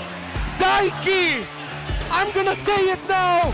He deserves an MVP nod. Carl DZ had a fantastic KDA, but Daiki, my God, what a performance! I know you guys can't see me right now, but I'm clapping for Daiki because, again, I think a lot of people wanted to know exactly how Daiki would perform. Well, if that's not your answer, I don't know what else is because, my goodness, dude, it's not too often that we see the Moskov pop up, right? And we all talked about how good Claude is for Dominkite. Well, it was that last kind of team fight breakout where we got to see, well, I wish we got to see more of it, the mechanics, the technical mechanics of Daiki in that fight with Edward, landing the spear and then following through to be there for the team. There was so much, and mind you, that all fight broke out, JP using his flicker and his Raging Sandstorm before the fight even broke out. What I really appreciate here about Daiki's performance is you saw how well he was maximizing the cooldown reduction of his blink ability with every basic attack that he was using. He'd blink, he'd immediately be looking for someone to basic attack, even if it's not a person, even if it's one of the creeps, just so that he can get that extra ticking reduced. Then he'll use it either to gap close or create more space. He's really good at creating space for himself, and that is well deserved, brother. Oh, he's buff. He's ripped. What the hell? He's lean. He's lean. Everybody on Liquid is pretty jacked. You know what I saw? What'd you see? This is rarely the case, but it seemed like it was the Moscow babysitting the rest of Liquid. He's like, okay, thank you for the space creation, but nah, you guys aren't taking care of me. I'm taking care of you. It's not a Daiki, you okay over there? We're fighting. It's like, Daiki, should I join, guys? You need me? Should I come in? Yeah. I think, again, they were playing around that box that they could set up. One death. That's all he had. One single death in this game. And which is why you saw all of the efforts of Aurora, the big wins that they were getting, couldn't turn into a massive one where they are starting to push into the base a lot because Daiki kept staying alive. And the one time Daiki died, it was during a point where, okay, sure, but we don't really get what we want, a lot of it. You see, in the late game, they're committing so many plays to try and take down this Moskov. They commit a lot of resources. Aurora, team fought very well, but Daiki just played better, man. I think you said this really well earlier, Renmar. You're like, the idea here is, okay, we've got Carl TZ on the Leo Mord, causing havoc, causing chaos. And then once that's kind of expended, then you have Daiki to worry about. And that last team fight was a big part of that because Carl TZ was doing crazy things in the backline when the team was split up, and then Daiki was doing his own. And once that, once Carl TZ's moment was done, it was for Daiki to come in, step in, and this was that fight I'm talking about where he landed that spear, goes in for this fight. You have so many things breaking off here. This was a great attempt, by the way, by Light. Yeah. This is about as good as it could get on trying to delay this and defend this the best you can. And what a last shot there, too, with the Spear of Destruction to even capitalize on that kill. But it was just, it was phenomenal how fast it switched for TLPH in that last team fight with, which should have been I would say a fight for Aurora to take, especially after getting JP to use such crucial abilities and his battle spell, the Flicker. Yeah. Now, with everything that's happened here for Aurora in the late game, you can't help but feel frustrated for them. They played this so well. You gotta give it to them. Some misses here and there with initiations, not only through line, but of course GP as well on the other side, the 7 deaths. But I think what you can look at as the lineup of Team Liquid Philippines is, okay, you take it out of the concept of 4 for 1 or 1 for 4. Liquid seems to have learned a little bit of something also from Alter Ego, wherein you have 2 options with great individual ceilings that, if, as mentioned earlier by Naisu, if the Carl TZ is not popping off, you can rely on the Moskov. If Moskov is not popping off, you can rely on the Leomord. But if both are popping off, then what the heck do you do? Yazuki RP, Carl TZ, Daiki. I see. And that lesson came in at a very costly manner. Yeah. Their slot in M7. Yeah. That could have been, I mean, 90% of the world thought Liquid would run through Alter Ego, but hey, AE taught Liquid, and now Liquid is putting that lesson out on display. Like, this is a scar. We know. And Daiki wasn't even part of the team yet. Like, Daiki, again, I think that's the headline of this whole shindig right now.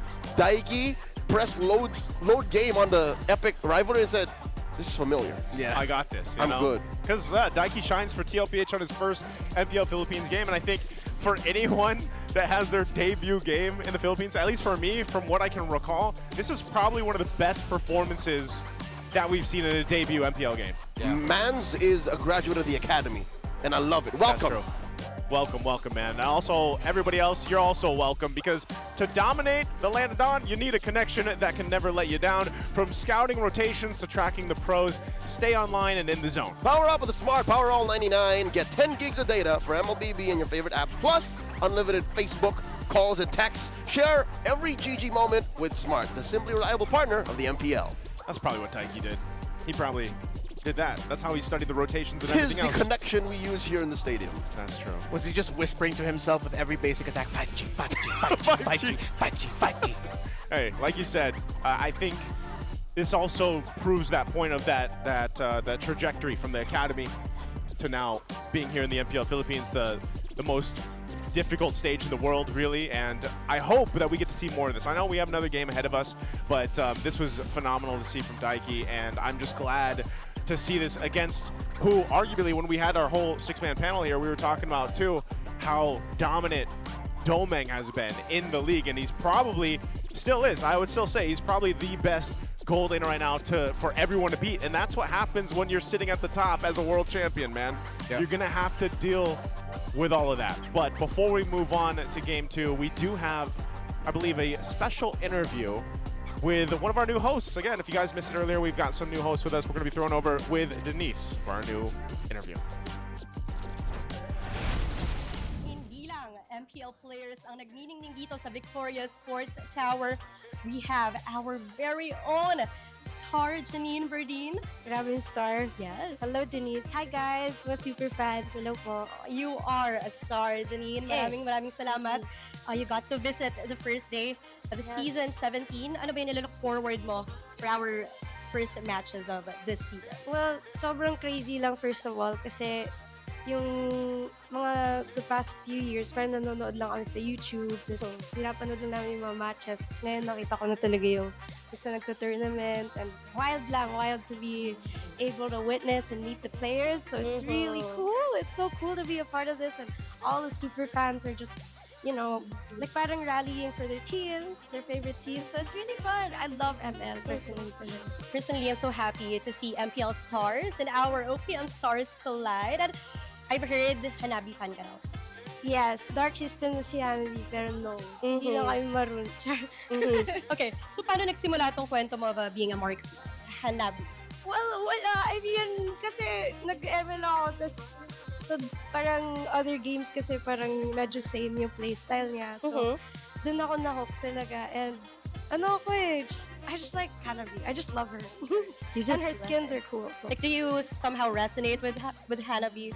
No, she's just really cool to play.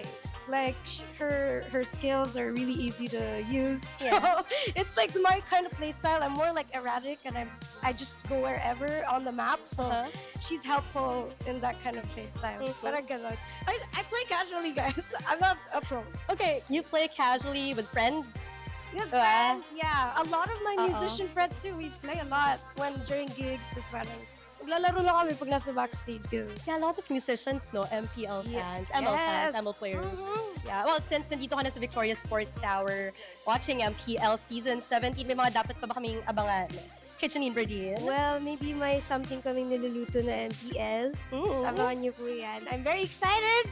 So, thank you so much to all the super fans who support Mobile Legends and MPL. Yeah, she's cooking. She's cooking something. Well, you sent a short message. Do you want to say more to our MPL fans for this season? Ano bang dapat nilang abangan? Well, abangan natin yung mga laban kasi grabe, alam ko everyone's excited and there's a lot of like new things to expect. So, yun lang guys. Buku MPL, laban, Pilipinas, palag na to. I hope you guys felt that excitement from our very own Janine Berdine. But for the meantime, let's turn it over back to you guys. There you go. Thank you so much, Denise. And that is Janine Berdine. She is a... Yeah, I saw that too. That just seems to be a default you think we didn't emote. see. Yeah. But we did. I can't do it, man. I mean, You just did. I did, but Redmar, you got to do it now. There you go. He had the a horns little, for that. There was some flair. For those that don't, she is a recording artist. Yep, for Universal Music Group. And she's cooking something up. That's what she said. So what does that mean? I think she's... I don't know if I heard correctly here in the arena if she meant for MPL Philippines or about it. We get more MPL themed tracks. Yeah. Can I a just new say, theme song? I don't know. I love our music, by the way. Oh yeah, I mean like the loading screen, all of the rock Oh, heavy yeah, stuff. yeah, Oh, yeah, is that what you meant? That's what I meant. Okay. I thought you were talking about something else. Oh, okay.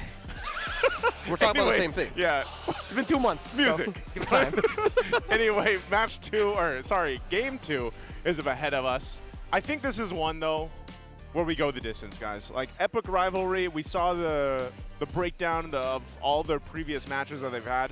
I think this is one of the cases where, I don't know, do we want to say that the Ballman was the problem? No. It wasn't the problem. It was a problem in the sense that it couldn't do what it wanted to do in the early to the mid game. But we saw Aurora got to extend the game. Actually, what I liked about that game number 1 is it's for those who love to gather magic, both decks got to do what they want to do. They did the thing. They did the thing. that their lineup wants to do and wants to shine doing. So who was the commander?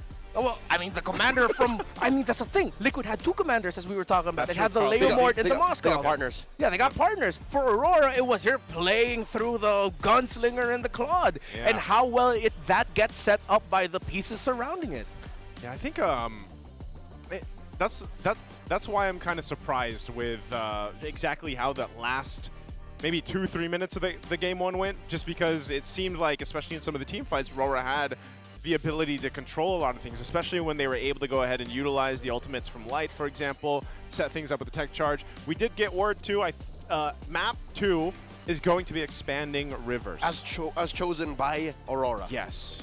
For those that might have missed it when we were having our panel, we have the home team gets to select the first map in the best of 3, and then our second game is picked by the away team. The away team. So here's my 2 cents about the map choice and the situation Aurora finds them in now, because because it's match point, yeah? Aurora very clearly are putting their foot down saying, yeah, we are still a Doming Kite-centric team, and we want expanding rivers because we want him to get the Doming double. We want him to farm up as fast as possible, rotate the mid, and then get the hand over Daiki. But here's the thing. We don't know much about Daiki, but what we do know is he's really good. I like how in 2020 to 2022, it's RG Boy. RG Boy. Official title, government given. 23 to 24, of course, he went through RRQ Kaito, 2 seasons in MPL Philippines, and then that's what we called back to. He came from the Academy of Team Liquid. I just want to say, I think a lot of people are RG boys during those years right there. We were all, actually, that's true. We were all forced to be RG boys. But he got the illegal designation. That's true. That's Prior true. to that, in 2018 to 2020, again, this is pre-pandemic, he was studying. And here's the thing. What was he studying? Was he studying how to be a really good gold player? Come on. It's got to take more than a decade or approaching a decade to be slotted in with 4 of the greatest in the game. It makes sense. It's a 2-year course and then a 2-year practicum. There you go. Yeah, that's true. And then he did his internship in the MDF. Yeah. And then now he got hired full time. Hey, if that's not success as a career, I don't know what is. So he's been studying since 2018. Yeah. He's like, what, just a couple years off from a full MD. Yeah, basically. Yeah. Daiki MD. Maybe he should, he's going to... We'll see how he performs the rest of the season, all right? Even the rest of this series Because I swear, the way he performed the game was clinical. It was clinical. He's a doctor of marksmanship. Yeah. He's got an official degree. Mr. PhD. And here's the He's thing. an MD and a PhD. It's both practical and philosophical. Here's the thing. We have to see how he faces off against Doming Kite in the clearly Doming Kite chosen map. Yeah. Yeah. Because what if the Moscow was good, but hey, if the Sora comes through, if the CC comes through, what if it's great? And this is why I'm looking now to see if Aurora are also going to decide to go to the blue side here. They do have the decision now, or if they're going to stay on the red and recalibrate their banning a little bit. So what I like about, let's go real quick back to TLPH. So for, have I been saying TLID this whole time? I just realized. No, you haven't. Yeah. So for TLPH, it's, I think the effect of the Baksha getting banned out actually messed up Aurora's plans a good amount. It's not rare that we see a team ban a Baksha away from Aurora. Put that in the hands of Demon Kite, that is scary. But also we've seen that's a great option for JP. So after that first Baksha ban, what did Aurora immediately reply with? They banned out the Hilda. The Hilda wouldn't have been in effect in the eventual draft that we saw. It ended up just becoming take away some great pieces, see how that changes the picture. Now the picture does change. Aurora decides to go on the blue side. They're still banning out the Hilda. Again? So they're leaving out the possibilities that maybe they are going to be seeing assassins in the hands of Demon Kai, putting it up there so that they don't have to worry about the Hilda anymore. But I feel like that could actually be something else. Like instead of the Hilda. Yeah, instead of the Hilda. I'm fine with them still committing bans on the Fredrin. Well, actually, no, Fredrin could be good for them as a first pick if the Leomord is not open. Yep. Or a Sora also would be okay. So with them picking out Eve ban, despite them finding Sanji a good amount, they still might just end up picking a lineup that wants to focus on taking control of the mid fast. Because there are games, like Liquid wins game number 1. Game number 2, they just get stopped on over because the opposing team drafted a very aggressive lineup. and then they take control early, fast game, let's go to game number 3. That happened a lot in last season. It did. I'm wondering if also we still see the same trend here with Marcel. Again, the general consensus was that he was going to be banned out, like perma-banned out. Like Wolf said, he's like, this is probably the only time you're going to see him when we showed the graphic earlier on. Patch notes. Yeah, like right now, he's still going to be open. Sora goes banned out. There you go. Fredrin, I think that was a Fredrin. Yeah, Yes. Fredrin is banned out. Boxia open, Leomord open, Marcel open. Marcel? Is he French? I don't know. Marcel, no, he's English. He's English? Oh, yeah. Is his camera French? No. No, okay. Clamar is whatever his descendants is. Yeah. All right, let's see what RORA decides to do. Yeah. Actually, yeah, that's a tough choice here for RORA if they're going to go, as you mentioned, the Boxia or the Leomord. One's the more aggressive. Actually, they're both aggressive options, but with different flavors. The zoo's open too. Look at this. The man who plays the zoo the most is still here. And I also do have to correct myself. I posed Sora as a first pick. That's actually not much of an option anymore because of the presence of a Valentina EXP lane option. Yeah. It's a thing. Yeah, that's a thing now. So don't be surprised if Valentina shows up in the EXP lane later on in the season. So RORA, as we mentioned, they are going to be focusing towards priority in the mid. They want the bully. And this is actually one of my favorite picks in mid against a lineup that wants to be aggressive. Zetian is anti-bully in the mid lane. Door stop. Little next knockback. And actually, that's a great term for it. It's a door stopper It's a for door aggression. stopper. Yeah. This is the only hero that makes me almost tilt if I would tilt it. Yeah. Because there's just something about her range, right? Her range, her poke, her ultimate's great. I tilted more with Marcel, maybe because new. Okay, well, yeah. So I'm saying it from the idea that most of my games, Marcel's not even part of it. Yeah. But you're right. She's like a sexier Valir. Yeah. Yes. I might disagree with that. I think Valir should not. Okay, so Aurora do decide to go for the Boxia. Team Liquid Philippines, with them picking the Zetian and the Kali together. Aurora, I would not like to see them go for something damage aggressive. I want to see slow front to back team fights. Deliberate. Again, very still Dominkite centric here. Exactly, still very Dominkite centric. Because if they went for the aggression, there's a huge risk when you're going up against a Zetian and a Kali in the center of the map. You're stopped, and you waste so much abilities trying to take them down together. Yeah, I think also the fact that you got Boxia now in the hands of Demonkite here, that kind of helps solidify the game plan a little bit more. I mean, even so, Edward on the Lapu Lapu the previous game, he had a hell of a start, man. At one point, the first 5 minutes, dude. 5-1 or something like that. But then you saw how much difficulty Edward even had towards the later portion of the game. And now here's a Glue getting picked up for Sanford. There is no room for Aurora to pick a hero that just shuts down the Glue. So 40 gets a free go here. This is his go again ticket.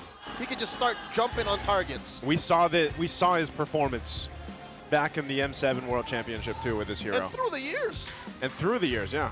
But now, more notably, I feel like people just kind of default to thinking of Patrick Star. It's him or Flap when you mention Glue, right? First pick, it's him or Flap. Ooh. You know, thinking about this Glue now, though, I feel like I'm kind of struggling for Aurora, because, look, if they put the Boxer in the jungle, the Glue's going to be a problem. If they shift it, they put light on a Boxer roam and then they put something more damage focused on the jungle. Let's say there's no other magic damage option and Aurora decides to go for something like a Suyo, something a little bit more mobile. You're solving the wrong problem. You're solving the wrong problem. You get dived on again, and then if you try to dive, you still might get punished. So I'm not saying Glue instantly won the draft here for Team Liquid Philippines, but you do have to acknowledge this made RORA's second phase so much harder to draft. Yeah. I think that's why, you kind of have a slower second phase of these bans coming out too. You can see the carry being taken out here too, because again, that's also the question. Not only the potential to go ahead and swerve the Boxia if that comes through, but gold lane again. What is going to pop in the gold lane here? You already have that carry being taken out. Are we going to see potentially... They make a different decision on Red 4. Aurora's still on the back foot. Yeah. I'm thinking of other marksmen as well. If Obsidian shows up, the problem is if Glue and Kali decide to pack blade armors, then what happens? You're going to struggle with that. Yeah. Oh, interesting. Leomord being banned out here. What does Kyle play? I mean, with all of that, then you can go... Oh, there's the Claude. They steal it away! Oh, my. So they're saying, hey... What if they just swap? Dominkite, swap or, again, the Harith, which is kind of a dangerous pick. Wasn't it? Yeah, it was Dominkai that had the winningest Harif last season, right? Yeah. Him, or like even if they were kind of losing for a majority of Season 16, Yeah. Shizu. Oh yeah, that's right, Shizu. In action later on this weekend, yeah. Can't wait to see the new AP Brent, but yeah, back to the action here. I think RORA will just have to settle for Baksha jungle, that it might not be the easiest time. They can still make it work. I'm not completely shutting down the possibility. They might try to see if they can... Where they can here. Trying to see now if there's any avenue for Carl Teasy to go for a flank somewhere at level 4. Dominkite is stretched out, but he will back out in just a bit, knowing that there's a chance Carl Teasy might be in his side of the jungle. He will not hit level 4 just yet. So if ever there is going to be a flank, it might be somewhere in the center of the map after he gets the purple buff. See if they can bring Yue down low so that they don't have that much of a problem getting turtle number 1. Yeah, turtle situation in game 1 was It's pretty crazy. Interesting. I was going to use the word interesting. But this time, maybe we go for something more traditional, something more orthodox. That could have been the issue with Aurora, is because the game was so weird to begin with. Yeah. Oh, mid lane, Light taking quite a bit of pokes, but he even holds on to the flicker, so he knows he's going to be fine. He'll go reset. Turtle's going to be up here in a couple seconds. Both junglers have that level 4 available. A little bit of a lead for Carl Teasy as he took the camp up top earlier on in Rora's jungle. Almost a full bar. Yeah, and this gives him a bit of space to work with, but you still got to respect the Baksha in this first turtle. So he's going to go for a kill? Carl Teasy does not pull the trigger on the shadow kill. Wall put up. Oh, good There's luck. of course, the Phoenix put up by Sanji, so they know where everyone is, but that's just going to be it. Couple ultimates expended here. Heal up for JP. Fight for this turtle. It's half health. Now 8. Who's going to get it? Retribution still online for both, and it's Demon Kite. Utility jungler reigns supreme. The grab, and the mount by Sanford. Not much of a follow-up here, as Demon Kite put down to a massive tech charge. Coming in, Edward takes down Carl, first blood. Yep, that's what we were talking about. In terms of the potential of Aurora to get big wins early on, they get the turtle. Carl Teasy stood his ground, but eventually got taken out. Light able to get that massive tech charge in with the wall. This is going to be tough going here for Liquid now, as Aurora can continue this aggression. They're handling the trade in the center really well. A majority of the game so far has been Aurora getting mid-priority, and that forces Team Liquid Philippines to get creative. Right now, too, fighting in this side of the jungle. DK committing! Grab Theft Orange, but no, Carl secures! They take down JP though. And now Demon Kite hiding in the brush. Daiki unable to get the kill, and Daiki falls! Demon Kite claims him! And Demon Kite gets taken down by the turret. A little too close there. Okay, a little pressure here on this side of the purple buff of Carl Teasy. Doesn't have retribution, but they are going to go ahead and force Edward out of here. So buff secured. Oh, they're going to bring him back. Okay, good use of the flicker there to not get brought back to Carl Teasy. Meanwhile, up top, I have to say, man, Light has been on point ever since he hit level 4, and he's been able to make plays on the Scrock here, which technically he eventually was able to do in the last game, but this is much better start for him. Joseph, this is why he held onto the flicker after the sequence in mid. He said, I'm going to need this post-turtle. I'm going to hold on. Yeah, and again, we're seeing here the comfort for Aurora. Across the board, they got picks that they have excelled with, won world championships with, wrecked streaks with, and so good. That was a Skypiercer pickup by Yue. Very different timing. A 4-minute Skypiercer compared to what? The 14, 15-minute Skypiercer earlier? You know what that means. The game's going better. Yeah, that's them saying, oh, we know we got this. We're going to game 3. They catch Sanji, forcing the Fury out of him, but Dominkite will claim him. Again, as predicted, this will be a Dominkite-centric game. Rivers put him where he needed to be. Yeah, and so far, Rora looking like they could end this before 15 minutes as well. Daiki getting protected by the other members of Liquid. Carl forced to use a shadow kill, and he gets taken down here. Dominkite finds him. JP a little too far to protect the GOAT, and now Dominkite jumps onto the Khalid, and he flickers on out of there. This is what I'm talking about with this lineup, man. Expanding Rivers for this lineup from Aurora is like having a flying cloud everywhere. Yeah. I mean, we set it up, we got to predict it as a table, and now Liquid are just trying to grasp at straws at this point. Patrick, he can't hold out, cannot stop 4 members of Aurora from taking away that orange. Okay. Turret goes down. 3,000 gold lead right now for Aurora. Under the 6-minute mark, setting themselves up for a very good position to take the next objective here. already 2 turtles in their side, so they're going for the 3 for 3. And if we look at for TLPH on how they can go ahead and adjust themselves, they find themselves in almost a similar position that RORA was in the previous game, right? You're waiting for Daiki to go ahead and come online on this Claude, and you're dealing with them forcing these fights. Oh my lord, another flicker tech charge! Called Easy can't even react! He's snuffed out! I'm telling you, man. It's perfect. It's Aurora playing a very comfortable and familiar lineup that nothing is going wrong for them. And Liquid is just them feeling the wrath of giving this kind of lineup to Aurora. They should not have given this kind of lineup at any point. And that's why I would argue the fact that, you know, talking about Claude scaling up, it would have been better if, yes, you have a Hayabusa, but you are naturally shut down at this point, 0 and 3. Yeah. You're going to have to play massive catch-up, which then also paints the picture of how difficult it is to actually contest for these objectives and why you're on such the back foot. They're going to lose another turret down bot.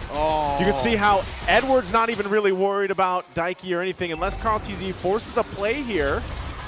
Shadow kill on Edward alone.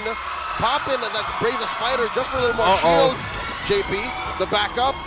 UN Light response just to buy time for DK to get that turtle and steal away the purple maybe even. And this is a 3-man coalition from Aurora pushing forth up top, 5k help. Well, they know the orange is up. Here comes Demon Kite. They're going to force him off the buff. And now DK jumps on, compromising JP. No orange buff for Liquid. Oh man, Carl. I think he's going to be able to get away, but they're just going to force this tier 2 down. Uh-oh, another tech charge, knocking up 3. Carl is down, JP is out of the picture as well. Damn. But Daiki finds light, a little bit of retribution for Liquid. Oh no, Sanford, okay, he flickers. I'm going to reiterate it again. Carl TZ has been shut down in game 2. Yeah, that's what we were saying earlier. When you're a Hayabusa going up against this kind of lineup, you have to find this miraculous level 2 to 4 pick-off somehow in the center. But with RORA knowing what they're playing with, they have the backshot and then the juice in. They know that they can take risks and not get to the point where it'll be easy for Carl TZ to sweep up, get a kill, and then build through that. And all the times where Liquid tried to find an opening for Carl through a flank, it's just been answered immediately by RORA to the point where even if they find it now, they're not going to get a kill. And if ever, it's a bad trade. This is Edward and Light drawing a line between Liquid and the door out. Another tech charge. Cold easy goal. Hewitt gets a stack on him. And now underneath the Zaman Force, Sanford has his hands on everything. It's over. It's so tough, man. Even under a turret. Even under a turret, that's what I'm saying. Carl TZ has nowhere to go. I mean, think about it. That was just about everything you could do. Quad shadows, he even popped the shadow kill. But you're forced in this position, and now they're looking to take down the Holy Shield, Holy Defense now on this bottom turret of TLPH's base. Shadow kill once more. Edward a sliver of health. A little sense of desperation there. He wanted it. If he could have gotten at least something on the board, then that is a small step, a super small step in a long journey for TLPH right now, as this Lord is going to go ahead and be quickly secured now for RORA to go ahead and get ready to march towards the base of TLPH. They need to somehow drag this game out long enough that maybe after 5 more times of that, then they'll finally get a big win. Yeah. But with how it's looking right now, again, Aurora knew their conditions all throughout this game. They ticked it. They stopped Team Liquid Philippines from getting their conditions in the early, leading to this point. It's going to be a miracle if Liquid somehow extends this long enough to get that 5th big play to get that turnaround. I think Light is 2 for 2 on big ticket tech charges. I think even more. Oh no, Carl TZ, a sneaky play, an orange buff steal is not going to go unpunished. He gets caught by another tech charge. Well, I'll be damned. A desperation move quelled by UN Light. Oh man, just when you thought, okay, you at least got something, like a little bit of XP, a little bit of gold, and a buff, it gets stopped in its tracks. Boy, that's Bow Wow. That's not allowed. That's not for you. That is Demon Kite's buff. This is a completely different game than what we saw in game 1. Yep. I mean, it's funny how we were able to even call it as a protective point, where it might happen in game number 2 when Liquid just get gob stomped after a really close and tight game number 1. Again, it happens so much to them that at this point, they gotta see why. On the turret. Big push here by Aurora. Liquid holding on. Turret gonna get taken down here. US scores. The Zaman Force putting Sanford in danger. He's doing his best to keep Dominic away from all of the powerfuls.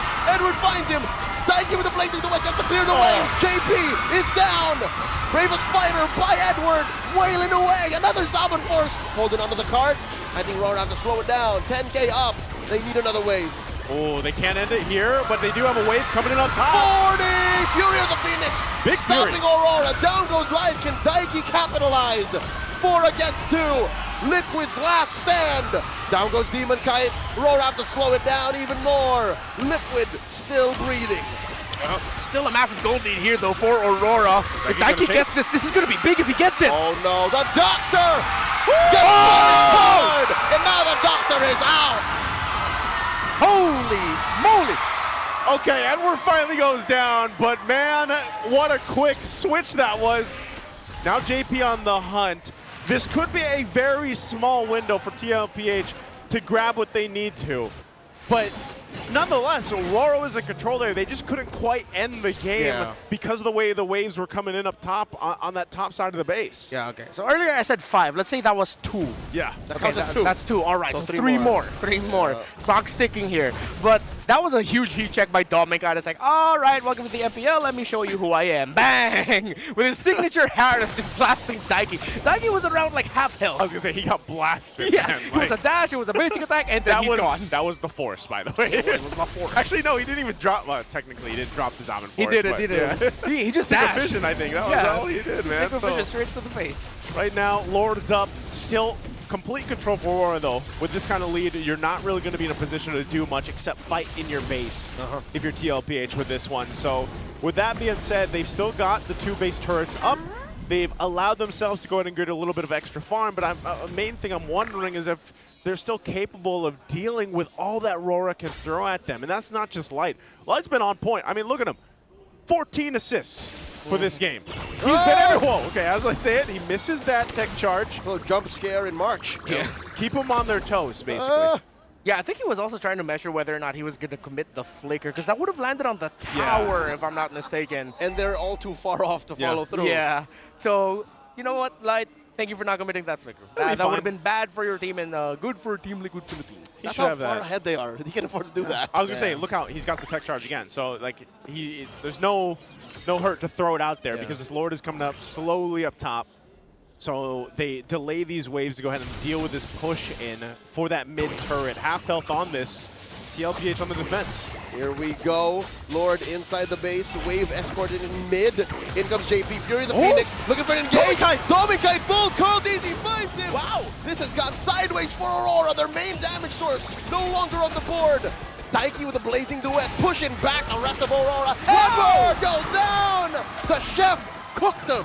What happened to Dominkai? How did he get caught like that? Fury of the Phoenix. Oh, one simple, I think a very unfortunate time, because at that point Domin actually committed a dash. So it's like, uh-oh, I'm dashless. Uh-oh, I'm stunned. And he's got a flicker, right? That man's got no purify. Yeah, I think it was just way too fast for it to happen. That at that point he just got taken out immediately. That's 3, folks. He got rocked. He got rocked out, and wow, Liquid. Good read on the situation. Fortunate for them as well that the Fury of the Phoenix from Sanji landed at the perfect time. And this is the thing you said earlier, Redmar. They needed to buy a lot of time. So far, I'd say they bought about half of that time they needed. Yeah. But again, also that got them another 3,000 gold in their pockets for TLPH. They were down about 7,000 earlier on, and you're taking a look at the items where things are falling into place now. Carl Teasy, mind you, shut down pretty much the entire of the game up until this point. Now he's a bit of a threat. He also picked up the Sea Halberd to go ahead and help deal with some of that sustainability that comes with RORA. You can see now Winter Crown picked up for Dominkai too. Yeah. He's like, I'm not going to let that happen again. Not again. At this point, that's a support Hayabusa. Your job, bring them down low. Daiki, finish them off. No, I think Carl Teasy's job is really just to finish off Dominkai. Yeah. Or Sea Halberd is for the shields that the Harriet gets when he dashes. Yeah, and of course, all of the region as well. Spell Vamp on the side of RORA. Halberd will help with decreasing that. And I think at this point with Yue with 0, does he have around 40 or 50 stacks on the Sky Piercer? He should have, I think, 3 or 4. 4 because so he got his Sky Piercer after he had one kill, I think. Yeah. After kill or two. Okay. They had a really good opening. Yeah. Which is, again, the great opening that they had. TLPH has responded pretty well, holding on because, again, this was a game that almost ended. It's just they had a great defense to be able to stay in this game, buy themselves this much time, and kind of catch up here on the disparity between the amount of damage they could dish out, but also take. And look, for the first time, they're actually getting in position for this Lord. Are they going to go for it, though? They want to dance Lord here at an 1/8 of its health. And in comes the tech charge. No one home! JP very low. Phoenix. Fury of the Phoenix. In comes the rest of Liquid. Sanji very late to it. Wow. Daiki gets taken out by Edward out of the fight. And now in he comes, placing the wet from the flank here. And Dominic pops him. And now it's Carl DZ's turn to fall. 2 out of Liquid.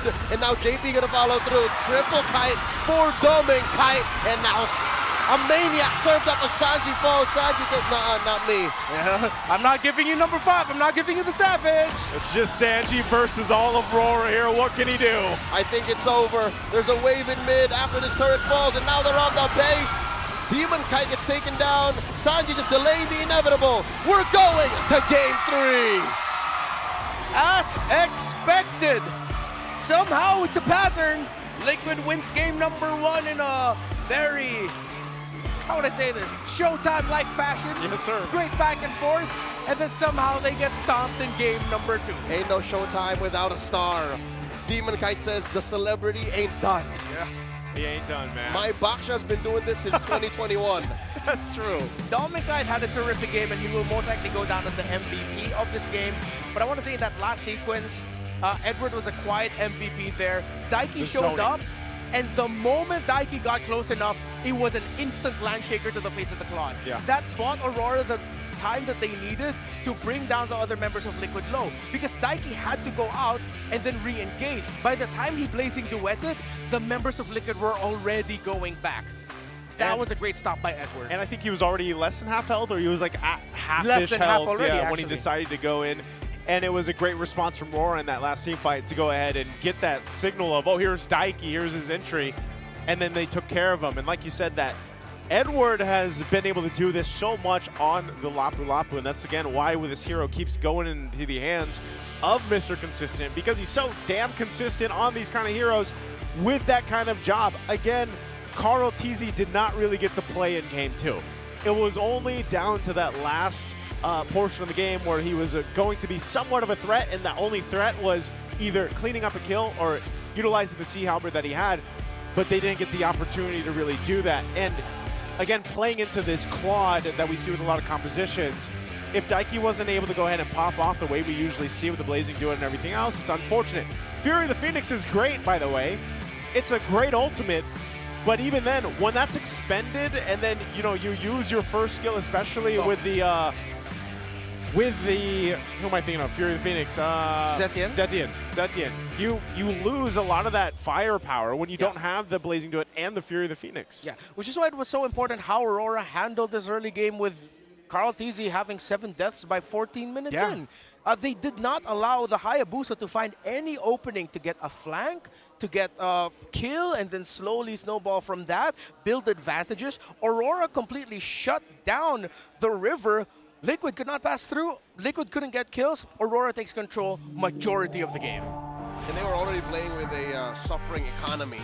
Oh, And all of these amazing performances by all of the above are made possible by Light, the backbone of the Northern Lights in game number 2. Yeah, I got blinded by the KDA of Dominic Light, but come on, 19 assists. Yeah, you gotta give it to started the Light. game, that's He why. started it. It was him. It was. I feel like there was a lot of communication going on between the mid trio, between him, you, and Demon Kite, because they really locked down the river. He missed tech charge once. Maybe one, just one time. The eyeballing doesn't count. He did that on purpose. Oh, yeah. That's literally eyeballing a tech charge. Like, yeah, no, I'm not gonna do that. This is like a limit test to see where you guys, how you will react. Oh, you it know? goes that far. All right. Yeah.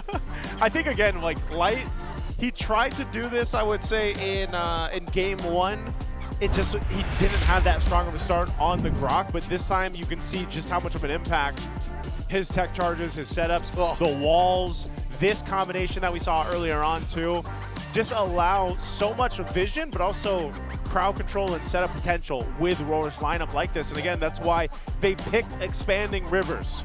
You know, for our viewers out there, again, this is a map. Expanding Rivers is a map that Rora picked with this specific lineup in mind, and they played it pretty near perfection, I'd say, for especially the first to mid, or the early to the mid game of this game. It's just really great execution overall. You can't deny the perfection that Aurora played for majority of the game.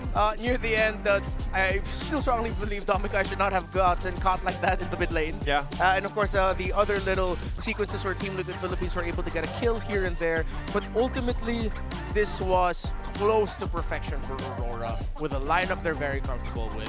Hopefully we don't sound like a broken record, but at that point it's undeniable. You have to keep acknowledging it because that's exactly what happened here. Liquid Philippines, this is the bed that they decided to build.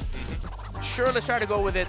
The moment Katizi got shut down with 2 kills, that was it. The comeback, especially with a Zetian. I don't remember if I made this point early on, but coming back with a Zetian is actually really hard. Zetian relies on you actually getting a strong early to mid. She's not a +1. She's usually more of a opponent -1 or at 0. So the comeback was definitely going to come off of Daiki, maybe off of Sanford on a good mount. But yeah, the rest of Liquid just weren't allowed to play. Yeah, and I think, you know, I asked you guys this question earlier, was the Ballman the issue in Game 1? But I think if you look at Game 2, I think the Hayabusa being shut down was a big problem with Game 2. It was one of those situations where, again, you do have some pretty decent damage, you know, especially having the Zeti in there, but if your Hayabusa shut down, and you mentioned this earlier, Redmar too, like, early on, if you're not able to capitalize on some of that early pressure that comes with Hayabusa, and then you're left sitting at 1 point, 0-7. Yeah. You're in a very tough position to be in. And it's a stroke of genius how Aurora played this 4-1, right? It's clearly a Dom and Kite-centric Harith core lineup.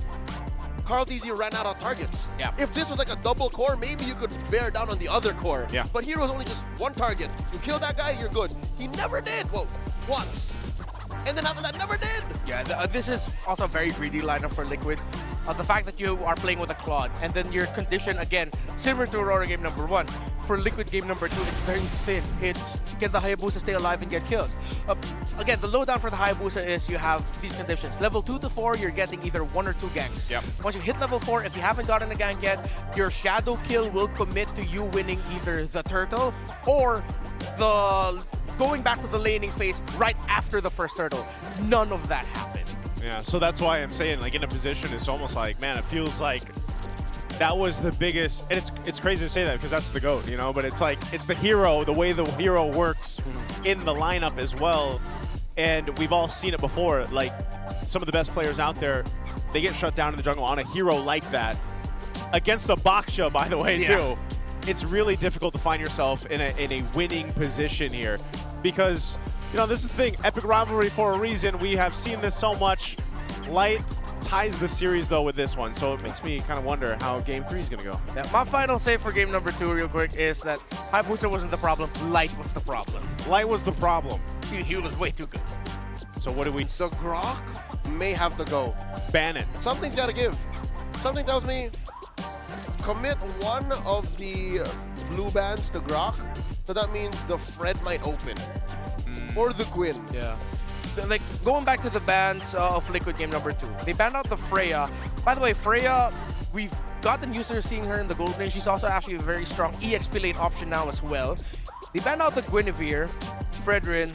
I think between all of these, maybe I'm just a Guinevere hater. Like, okay, I don't want to put Burrito under the bus and say he's a Guinevere hater, but we're both Guinevere skeptics. Burrito is watching. Yeah. Sorry, Rayash.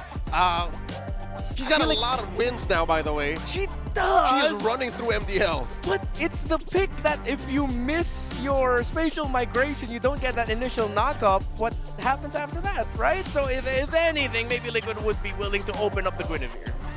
Well, for all our super fans out there, did you know men are 5 times more prone to dandruff?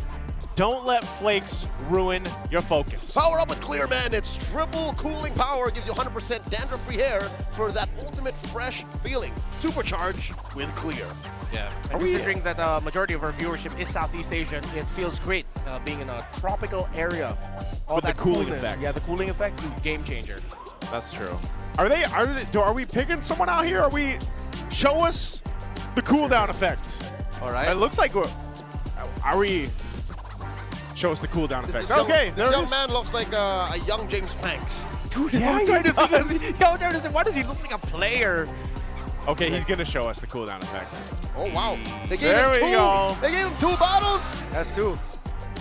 There we go. Congratulations, young James Banks. I feel like that guy's a juggler. I was gonna say, did he just do a pose? Yeah, he did. He did the shush. The shush. The shush. Definitely a jungler. What's his sweater say? Something Eagles. Rolling Hills Eagles. Rolling Hills Eagles. Oh, there you go. Yo, Barangay Rolling Hills. Yeah, my man's a neighbor. I'm not from there. Don't dox me. You just doxed yourself. Don't. JK, he doesn't live there. I don't live there. You just went. That's my guy. I don't live there. Hey, that's fine. You know what? Again, Redmar, you're safe. Thank you. I'm gonna keep you safe. Well, I'll stand why in does front that of. sound more threatening? No. I don't feel secure. You should. How are you gonna keep me safe, bro? I'm gonna be like Light, man. I'm gonna be the Grok. Oh, but what if they ban the Grok? I really think Liquid has to ban the Grok, and I'm with you. But not. With the consequence of maybe Guinevere running through this game, let the Gwyn through. Let Ban the Gwyn Grok. through, ban the Grok. And what the heck, man? What about Marcel? Yeah, that's true. He's still snubbed. I thought at this point we'd see him blacked out. No, with the first and only time we've seen him so far is just during the out. graphic. He's just out. Just there. So maybe in Game 3. Because I think a lot of our viewers out there, too, wanted to see eventually the Marcel in the hands of the pro players here. Yeah. So I almost want to say, you know, I know we have 3 matches tomorrow and everything else, and we have 2 on Sunday. I think this week we'll actually get to see him played. One Marcel. One at least once. Satu Marcel. Because doesn't he work the best in Rome? Yeah. Yeah. So I don't think he works anywhere else. Truth be told. Unless you're a little I crazy. mean, okay, considering the type of roamers that we have in this matchup, Light, JP, I don't see them as like Marcel dudes. They're not Marcellians? Not Marcellians to me. Wait, oh my god, he's Marcel, and then his camera is just his name backwards. Clemar, yeah. Yes. But it's an actual person's soul in that camera. You know what, Clemar? I feel like his camera is Filipino. Why? Clemar is a very Filipino-sounding name. Is it?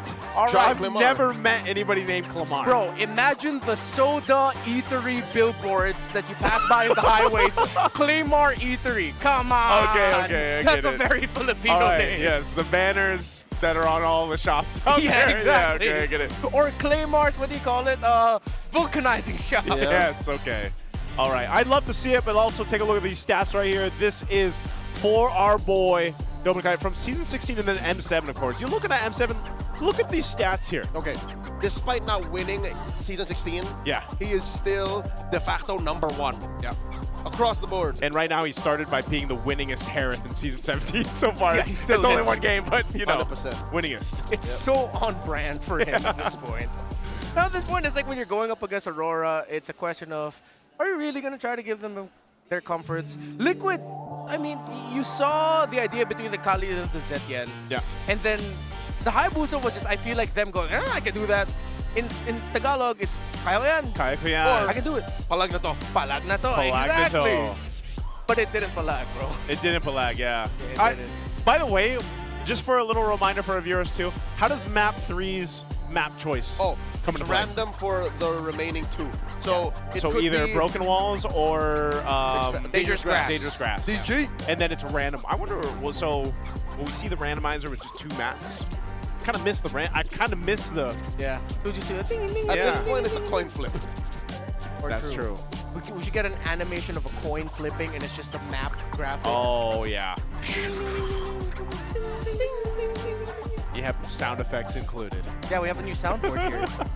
It's on my side. It's on your side? Everything is on your side, man.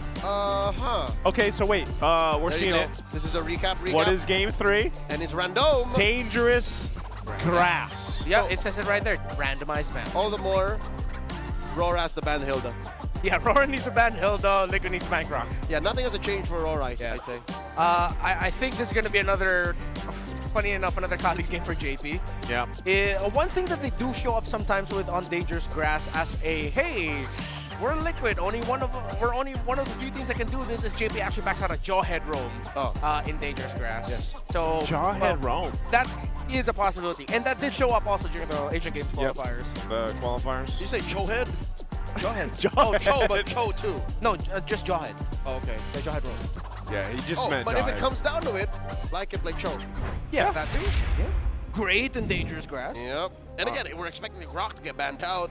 I think it should be. It Because of has how- to be. I would be because of so how surprised. Dirty. He did Liquid in game 2. There's no way. Let's go ahead and see this. So jumping in the draft here, game 3, as you mentioned, there it is. The Box is going to be banned out. You already saw that Hilda from Aurora being banned out towards TLPH. The Freya, of course. So you think it's Baksha, Freya, Baksha, Freya, or do Grok. they go Grok first? Now with the Valentina open. I mean, Valentina hasn't even been banned out. You know, or picked up yet. Well, we know how that's true. strong it can be. Yeah. The Sora has been banned out a lot, right? I mean, Yeah. for the past 2 games. Wait, past 2 games? Yeah, past 2 The games. clouds are ever shifting. There. This And heart now even in the remains first. steadfast. Still no Sora for this one. So now Joseph expects all the more Valentina should not show up. Valentina should not show up, yeah. First value pick in me? Liquid. Leomord, You should. still a very good choice. Can't go wrong. You don't have to go up against a Baksha. You don't have to go up against a Fred. If they want the mid lane prio and they don't want to allow you to do that again, they can go for surprise Juice in first pick.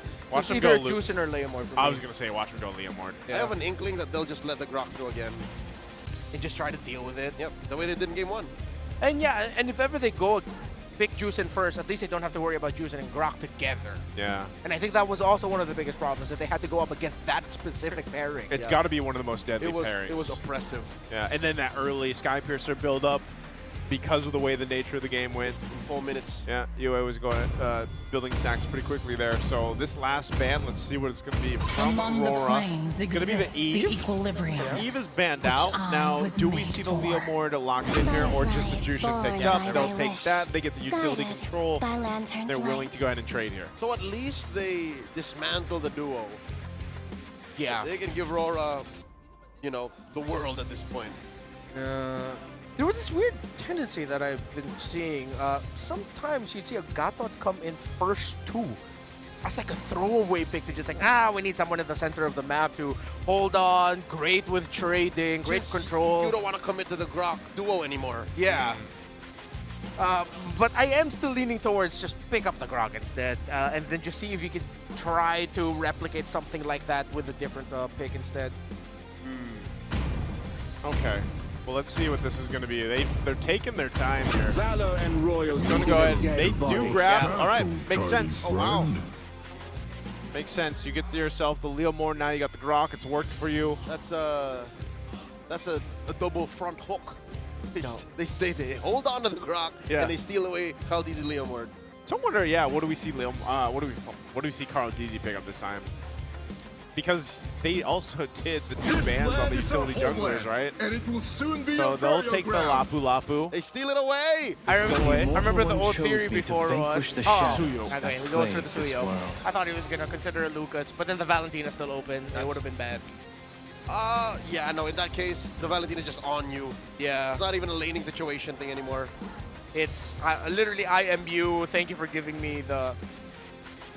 Oh my, I'm blanking out on the ultimate of the Lucas. Unleash Beast. Unleash Beast, yeah.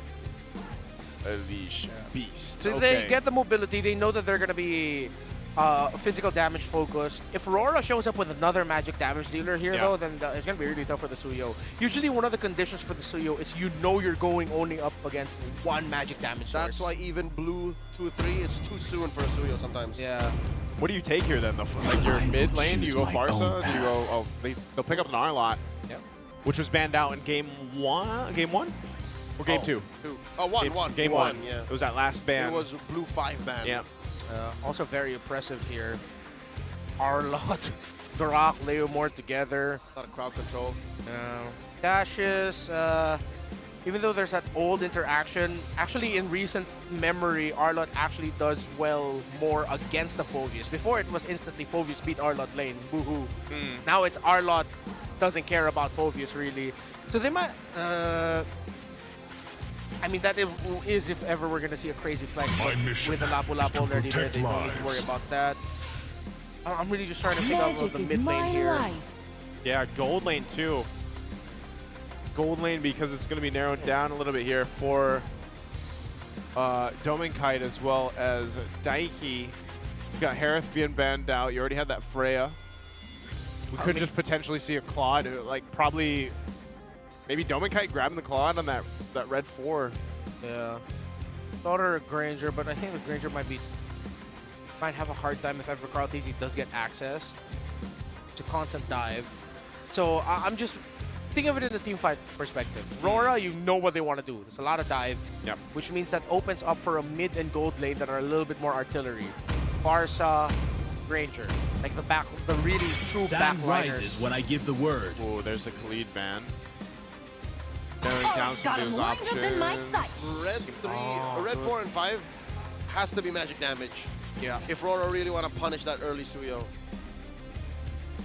Okay. That's why they think of the the Kimi would have been fantastic. Yeah. Because they could have gone for the Kimi and Granger tandem. Would have been clear-cut, great lineup for Aurora. So with TLPH blocking that, I'm still leaning towards artillery. Yeah, Kimi Granger's a classic. Yeah. Unless... What if they bring out the they got Lunox? dismantled. Yeah. Lunox where?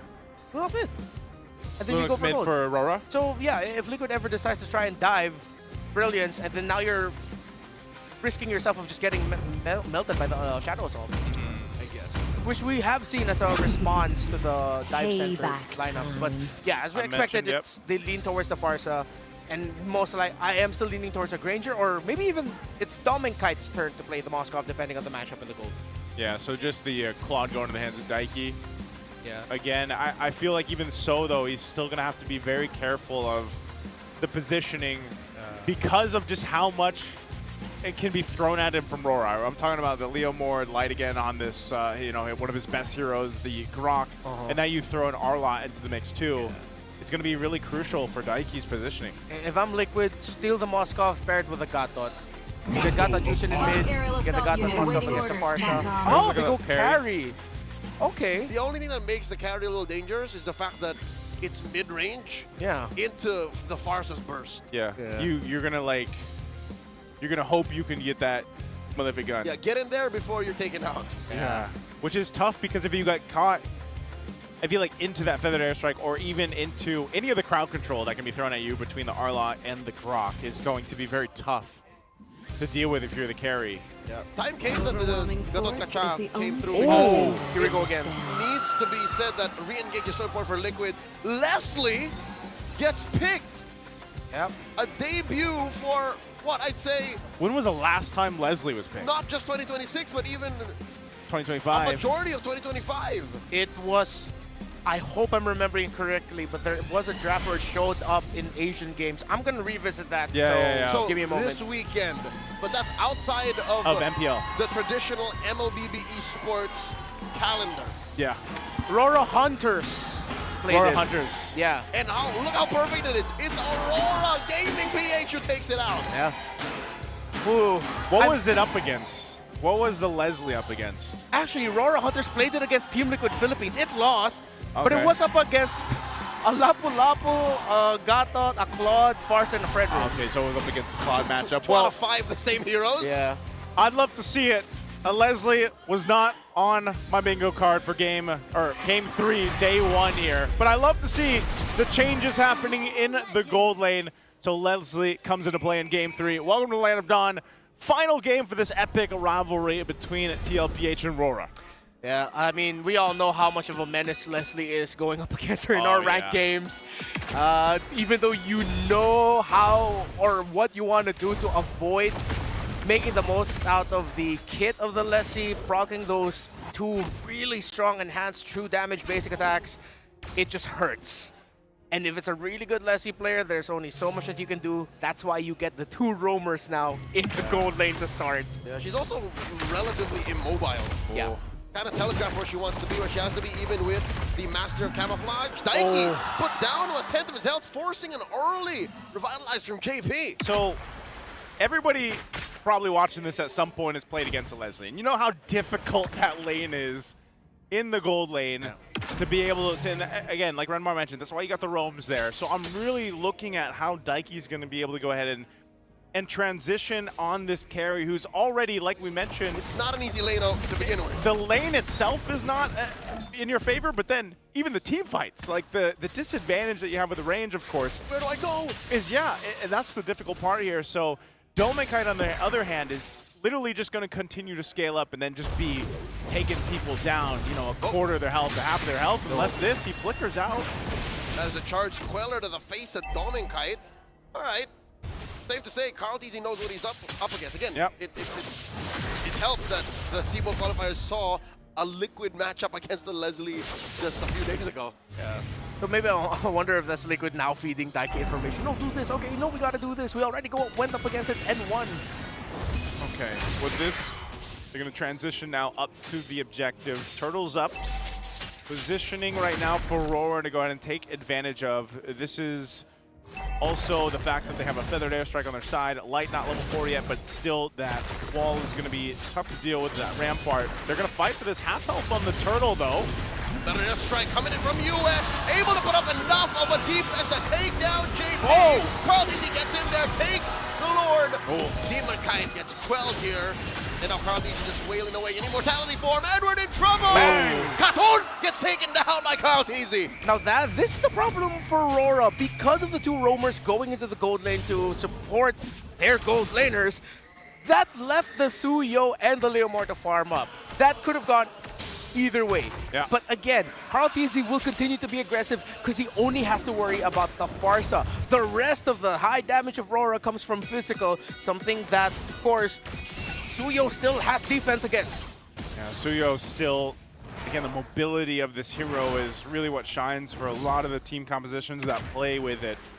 And like I was saying before that turtle broke out, one of the main things that was missing there was having that tech charge available on the Grok. So they lose out to the turtle.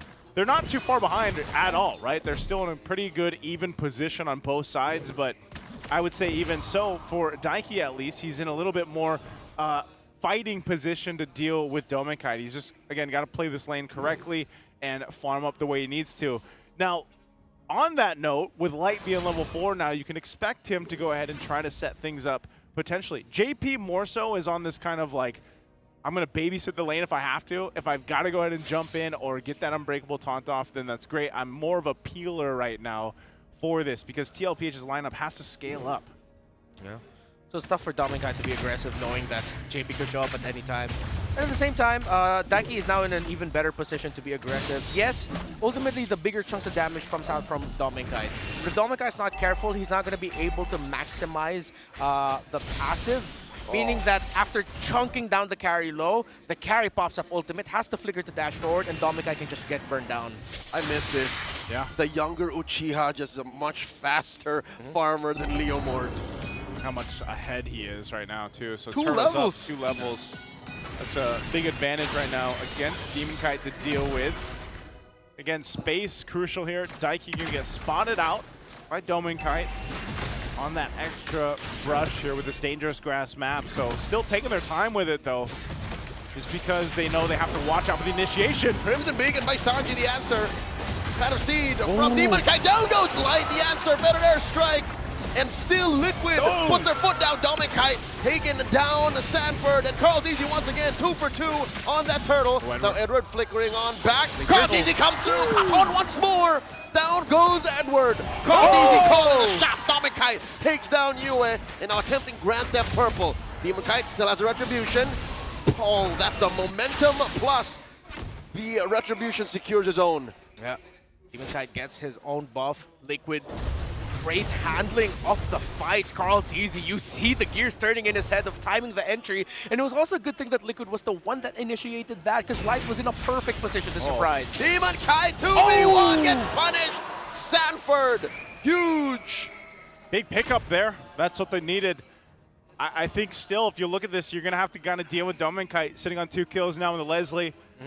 And it'll be interesting to see what build path he goes here too, especially for this, going against this kind of composition that TLPH has. But yeah, right now they've got good early control, almost 2,000 up, kind of just taking their time with the way they approach some of these fights, and just Carl TZ farming out of his mind on the Suyo. Oh, here's the focus. Whoa! AOG! Even underneath tier 1, you were saying, Joseph. Hey, he doesn't have a flicker, but he's able to just kind of get out with the camo. So now he's got the support here. He's gonna spot out Sanji. Ultimate snipe. Yeah, they just want to hold this down. Feathered airstrike, pushing back Daiki, who wanted to take down that turret. RORA able to save parts of the map. Okay, good, folks. Oh, look at the damage coming out of that Leslie. I know for a lot of people that might not seem like a lot, but that's a good, healthy chunk. Daiki now focusing on the turret. Oh, they're doing their best, their darndest to stop the push, because again, Dominic needs the space. He needs this turret to stay. Yeah. And good thing Light showed up at that time, because they knew that Yue already used a feathered airstrike. Yeah. Team Liquid could have just dove under the tower and take down potentially Yue and Dominkite, or just force out the flickers and get the tower. But with Light showing up, there was a risk that they could have gotten counter tech charge. Whoa, Edward with a vengeance, another one. The answer, Crimson Beacon by Sanji, and down goes Daiki. Dominkite pops him, headshot. And he used the flicker too, so imagine how much pressure he dealt with, protecting that tier 1 turret. Ends up getting a 3rd kill now for Dominkite. Fighting for this turtle. Look at the damage on Sanford. Just a couple pokes. They're going to go in with a charge. Phantom Seed from a Demon Kite here. Helping serve up a kill to Yue. Called easy 3 for 3. Who's going to stop the goat? JP gets to spell that bomb of that, but Edward finishes him off. Aurora, despite the turtle getting taken away from them, win the trade. Oh, he's got to be the careful. Leslie. Dominkite, almost point blank. Oh, Edward taking down Carl. Was that a Not going to miscall? happen. Edward a little too deep. There was nowhere for him to go unless the flicker's up, though. Yeah, I think they were trying to look for the trade. Edward probably accepted that he was going to get taken out. That's why he tried to go for the predictive final slash. But Cartesi got the sidestep it just in time, man. That was actually a great call by Edward to final slash there, not where Cartesi was going. Crimson Beacon up, putting Dominkite right underneath Sanford's blade. The shutdown. Oh, that's exactly what they needed. Finally getting that shutdown on Dominkite will make something happen here too. And I still have to point out the fact that Dominkite is so far behind in terms of Carl TZ.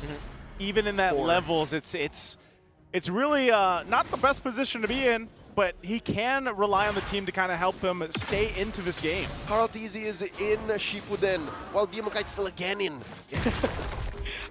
I don't know the ranks, I'm sorry. Same. But Genin I know is like what he's episode 1, bro. Yeah. Shinobi? All right. Yeah. Okay. Yeah. Ninja. I'll go for that. We know who the Naruto fan is here. Not me. Hey, the thing is you kind of forget, because you haven't seen Suyo too much in the previous seasons, just how fast he can farm up. And when you have this kind of lead, look at this, and even his itemization, the way he's building in, it's that finesse on the Suyo that works so well. The ability to farm up and then kind of maneuver in and out of these team fights and find the right amount of damage on the right target. The earliest I've seen Suyo actually be in demand was in the SEA Games in Thailand. And now he's a real threat, it seems like. Ooh. I thought Sanford would try to come with the flicker, but oh, okay, so Carl TZ was way too far there at that time. A little bit too risky. So now with a 4 level gap still. He's at 14 now, Carl TZ. Dominkite still at 10. The crazy thing is they're fine. US deathless, his damage hurts. Dominkite, it hurts. And he debuts to Leslie once again after using her back in MPL Philippines Season 13. Playoffs with Minana Evos? I completely forgot about that. Oh, that was the one where they picked the Leslie after the Yujong was picked. Big oof. Oh yeah, that was I remember that moment. Fight for the Lord though, less than half, quarter of the health here. Quick dodge and a blitz. Carl TZ secures the turtle. Phantom Steed coming in, looking to punish whoever's on Dominkite in the back line, but it's too much, too little. Sanji takes down Edward, and even underneath their purple, in comes JP. Dominkite takes out Sanford, and Daiki finds revenge on Dominkite. Sanji gets a double. The chef finds 2. And that's unfortunate. He didn't have the flicker anymore, and he gets caught by the AOG. So RORA on the defense with 2 members, Dominkite and Light, to defend this bit of a push here to get these holy defensive down before that Lord makes its way down bot. That's the rough thing about Aurora's Leslie pick. It worked out against them because that left Carl TZ free to farm. because of JP going down to the gold lane, that also called Light down to the gold lane, meaning that because of the speed between the two, KarlTzy will just end up clearing the jungle way faster than Demon Kite. Unintentional dead lane for Aurora. Yeah, there was no disruption from Aurora's side to try and stop KarlTzy from getting farm. And there was nothing stopping KarlTzy from getting those turtles. He had to work for it, yes, but all three went there. And I think Aurora was banking on them winning the turtle fights. Feather Dare Strike! They're trying to stop this penetration attempt from Liquid down bottom. JP very low, revitalized, keeps him alive. In comes Edward. Final slash displaces him, but JP is still up. Dominic Kite ends him, but a little too forward. Dominic Kite falls, so does Light. And Dominic Kite. Edward traded out for US down, and it's a wipeout. Stampede complete. Liquid have wiped out the M7 World Champions. And like that, they're going to go into end of the series here with Game 3 under their belt. What a welcome for Daiki and TLPH. Welcome to the home of champions, where even world champions crumble to the reigning champions of the Philippines. What an opener for Season 17. Daiki, welcome to the Cavalry, a successful debut for their MDL Academy graduate. We were expecting to see Aaron Shiki today, but man, count me entertained, count me a fan of Daiki. I'm a fan of Daiki. What do we? I know we'll have to workshop this a bit, but Daiki, just from I can't believe it. From studying to an RG boy to now getting a victory through his time in the MDL, but now here for MPL Philippines, winning against the world champions. Bro, Liquid is rich. They have potentially, if we're gonna follow the community talks, 3 options in the gold lane now. They got Aaron Shiki, now Daiki popped up, and now there's even talks that maybe even there are Liquid fans going, hey, is there a way for us to somehow get Teddy Cutie in after his performance? That is a games? deep roster. They have so many options, and now Aurora get a harsh reality check that even back home, thank you for the glory that you brought to the country, but man, trying to win the title in the Philippines is tough. I guess that is just a depiction of how competitive this season's going to be. I know it's a little bit early, it's only one match, but it's an epic rivalry, and that's something we always see and say here throughout our seasons of the MPL Philippines, the best league in the world right now, and you can just see it. This was a series that started on a very fast-paced note, and then through the series, we also see both teams go into some comfort. Both teams try something. I mean, it has been RORA throughout the series, that brought out the Ballman, brought out the Leslie, and it was just unfortunate that, like you guys mentioned, the Leslie ended up almost being maybe too much of a thorn in their own side in a way. Yeah, again, it changed the overall rotation, which unknowingly actually helped KarlTzy. Yeah. That every time the turtles pop up, he was comfortable, he got the farm. RORA banked way too hard on winning turtle fights. A good third of the map was Mum, and Liquid was happy to throw a party everywhere else. Yeah. And that's what, again, kind of shut the casket on RORA's Game 3 chances here. Yeah. Gotta credit it. Both lineups, though, I wasn't able to say it in the middle of the game, but because of the damage profiles, the sheer amount of burst both of them have, it could have gone either way. This is a testament to what we mentioned earlier. Credit to the 4 horsemen of Team Liquid Philippines. Yeah. Sanford, Carl, Sanji, JP. Pair them up with anyone and they are gonna excel. The fact that they played this game number 3 so well, their rotations, the blocks, the right times when they would be the ones to initiate, Liquid have a bright future. Well, I can't wait to hear from Team Liquid. They're going to be on stage with our hosts. Let's go ahead and throw over there for their winning interview. The Cavalry, it's now time to make some noise for Team Liquid Philippines! Maganda ang simula ng laban para sa Cavalry at ngayon may bago tayong kasama sa kanilang lineup. Daiki, welcome to TLPH and of course, debut mo rin dito sa MPL Philippines. Magandang naging sabak nyo, world champions agad ang inyong katapat at nung game 1, nag-MVP ka pa. Anong nararamdaman mo ngayon? Okay lang. Wala, okay lang. So sobrang prepared ka ba for this? Kasi nakita naman natin yung statement ng inyong team na parang biglaan ka rin napasabak ngayon. Ano ba yung preparations mo going into this match? One-day scream. Grabe, napakalakas naman ng one-day scream. At merong binubulong si Coach, parang may gusto ko daw i-shout out.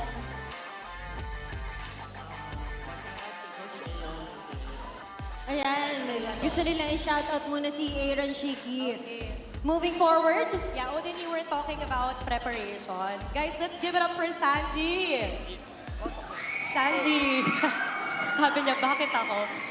Similar question kay Daiki. Ano lang yung naging preparasyon niyo dito going against our M7 champions?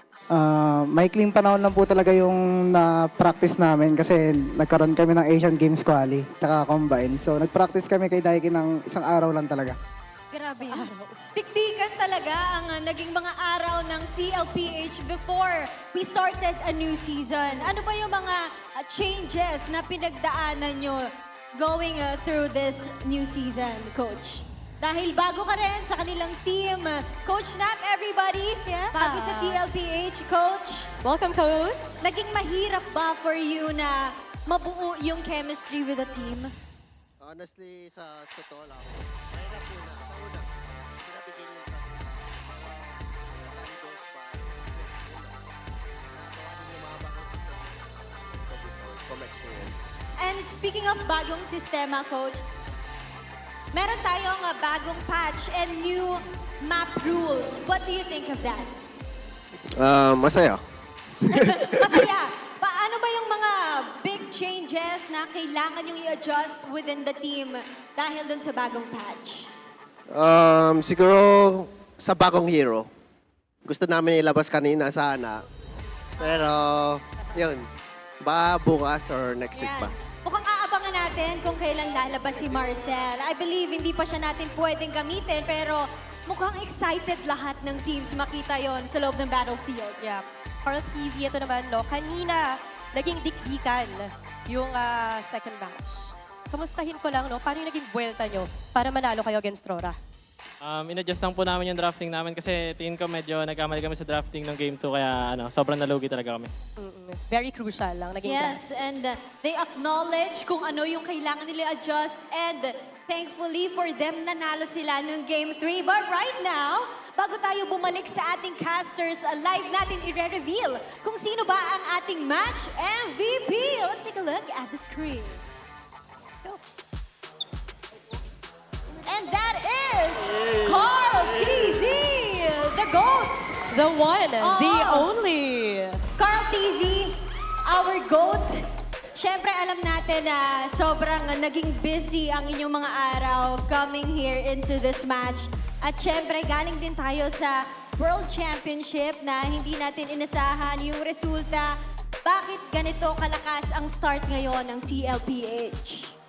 Tingin ko po kaya ganito yung start siguro dahil nag-freestyle lang kami, bahala na sa ginagawa namin kasi wala naman talaga kami practice and nag-work. And I think na-enjoy nila ang kanilang first day of the new season. Once again, give it up for your match winner, Team Liquid Philippines. Yumina, take your bow. They are going off the stage with one match win. Denise, alam mo, napakagandang start ito, lalo na for the Cavalry. They are rejoicing right now for the win of TLPH. I think, Odin, it's just very rightful para sa ating unang laro ng ating bagong season. Very intense game. Pinakaba tayo kanina ng Aurora at ng Team Liquid. At mukhang kinabahan din ang ating mga audience. And to break down what happened in that match, balik na muna tayo sa mga casters. Casters, palag na to. Thank you so much, Odin, Denise, and of course, congratulations to Team Liquid Philippines for getting the first win here of Season 17 already. And of course, the MVP for Game 3 was Sanji, and that was the MVP of the match. Yeah. The So, GOAT. It was a GOAT all around, but in Game 3, Sanji. It was a chef. The dictation of the tempo in the center. Again, Wolf and I were also talking about it during the interview. Both casts agreed Light should not have rotated down to the gold lane. He should have helped keep the pressure in the center so that Carl TZ cannot farm comfortably, because then it unlocks the Suyo and the Juice in combination in the turtle fights. Sanji positioned himself very well. He went for a Sky Piercer after the Glowing Wand. He went for the Crystal first, then he went Glowing Wand, then he went Sky Piercer. But then at that point, with him getting to 5 kills, I believe that's just 2 stacks. That just adds even more so to the burst damage profile of Liquid when you have of course, the evil queller of the Suyo that got the farm up and has a 4-level gap between the Leomord, killer. Yeah. Daiki on the carry, killer damage as well. Even Sanford, killer damage as well. Burst profile. And it's funny because we didn't even really get to see the damage technically from the carry yet because of just how quickly this game went in favor of TLPH. It was there though in that last whole team fight when Light jumped forward with the tech charge. He was melted. He was shredded through, and that's what the carry was there for. Again, this is the quickest game of the series. We had a 20-minute game in game 1. We had about a 17-ish, almost a 17-minute game in game 2, and then we have almost a 12-minute game in game 3. This was very dominant and quick for TLPH. This is as fast as it gets between equally skilled teams. Yeah. And I'd like to hear more from Liquid because Carl TZ said it best. We were just freestyling it. They didn't practice it? Honestly, did not get much practice anyways. Yeah. So what more if they actually had something prepared? And I think that is the epitome of what a lot of the Cavalry and their biggest fans and themselves have said included, when people are wondering just how much of an impact this would have on Team Liquid coming into the season, it's still those 4 guys, like those same 4 guys that have accomplished so much, especially the back-to-back championships here in MPL Philippines. I mean, and I think this also says volumes for Daiki to be able to go ahead and fit into that role of the gold laner and make things work. And again, I think if we would have had a longer game in game 3, you would actually see Daiki be able to really make this carry work, even though we talked about in the draft how there are some of those disadvantages, but just because of the nature of the game, the scaling that we saw from TLPH's lineup, and it's still the same 4 guys playing at the highest level here, whether they had all that practice time or not, it's still the Liquid Stampede we saw in Game 3. Even if they did win and take home the bag anyways, I think this is still Liquid finding their footing. This is not prime Liquid just yet. But I might have to hold my tongue and say they were struggling because they were having fun. Yeah, it was stated by Carl TZ himself in the interview. That was a mindset that they went into this game, this entire matchup, is that we really literally only had 1 practice with Daiki, guys. Let's just go out there, do our thing, and have fun. And it worked out. I'd love to hear what we can get from their comms. Let's go ahead and throw it over to the mic check for Team Liquid. Walang makaalis walang flicker no? Tara G, magsabi ka kayo sa Leslie report. Sige, walang flicker. Tara G, go natin to G. Flicker ako G ha, walang flicker. Walang second skill. Tara G. Mag-isa. Kaya patayan pa. Sige bye. Pre, pupulis lang talaga ako, pre, ha? Expect nyo talaga wala ako sa clash. Ako na bahala sa sarili ko. Okay, boy. Problema ko. Flicker Leslie. Hindi matama yung parso. Yeah, boy ako. Flicker Leslie, pre. Leslie, pre! Kompo ko! Wala flicker! Patay. Kaya pa ako. Kaya mo, G! Kaya patay. Nice, Ford! Ako bahala sa Leslie! Nice, Ford! Patigilin mo lang, Ford! Second ka? Hindi ka binagsakan lang. Bigay. Boy ako, kalma. Repeat. Buhay. Walang Leslie, walang bigay. Tara, walang bigay. Sa akin. Wala kasama crack. Leslie, walang flicker. End the ball.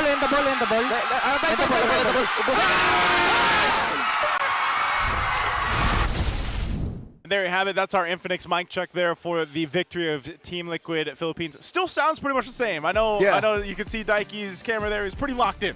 Yeah, that was a lot of Daiki. There's a lot of Daiki calls from the side of Liquid calling him on over. And yeah, it's the same, but at the same time, I feel like it was a bit more methodical from Liquid this time with their calls. It's like they didn't want to overwhelm Daiki.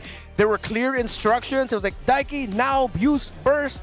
But I'd like to think Daiki was also locked in. He knows because I only heard 1 word from him throughout that whole sequence is, it's on me. Like the light, the grok was on me. Yeah. And then everything else was just like him going with the flow. Yeah.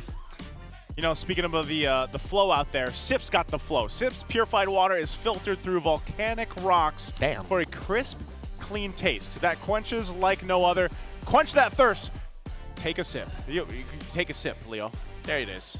That's volcanic rocks.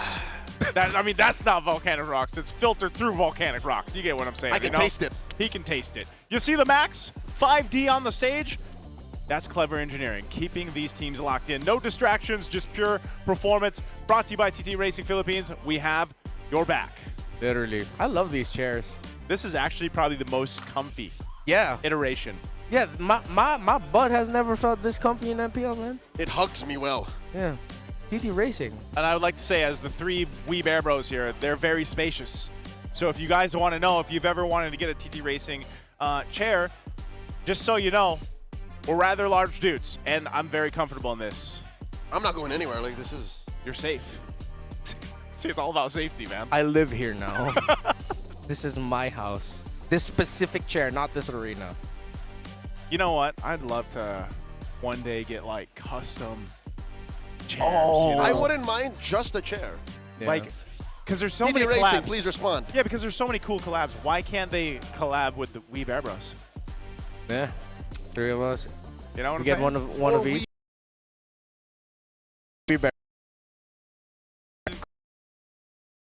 This our next. Welcome to M17 new venue tower and start the season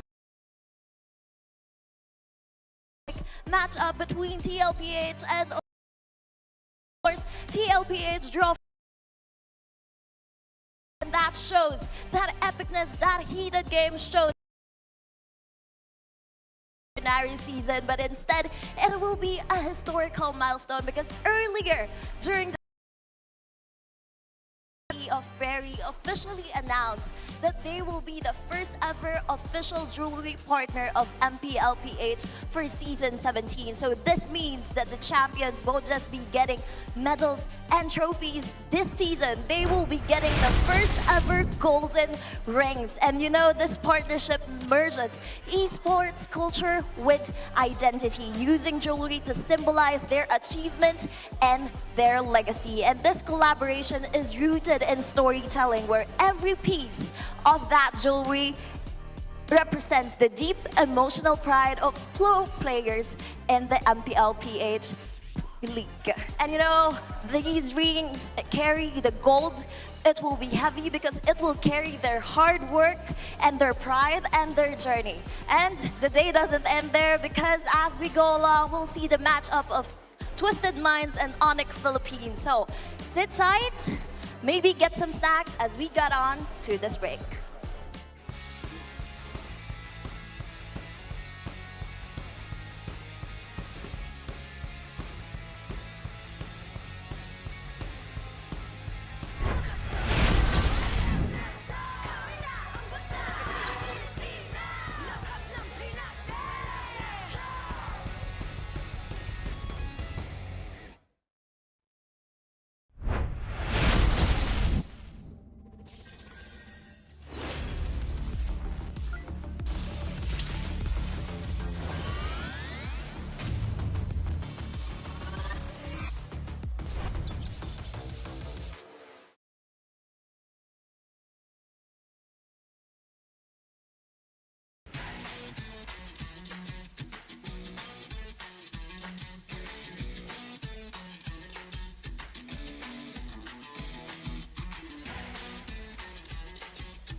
Don't worry.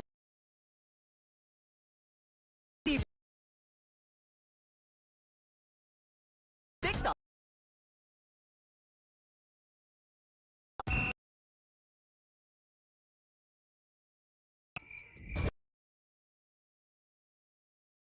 Supercharge with 1.4 times weaker. That's 100% made. Enemy alert. You're dandruff. Get triple. Stop and pull over. Your scalp gets 1.5 times for cooling power. Supercharged with Clear. Different moods, but somehow we just click. We all move through life differently, finding calm and growing in our own ways. For some, their energy burns brightest when they play. For others, calm is where their focus finds its rhythm. And for a few, growth simply happens when the mind is at ease. But even in our differences, we're all connected by the things that hold us steady or have our backs. No matter the you, there's a color that feels like you. So let me ask you this. What's your color?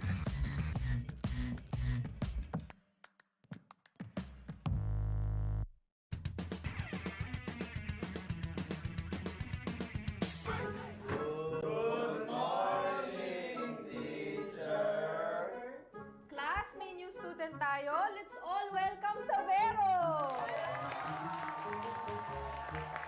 Okay, so meron tayong pop quiz. Please get 1/4 sheet of paper. Ma'am! 1/4!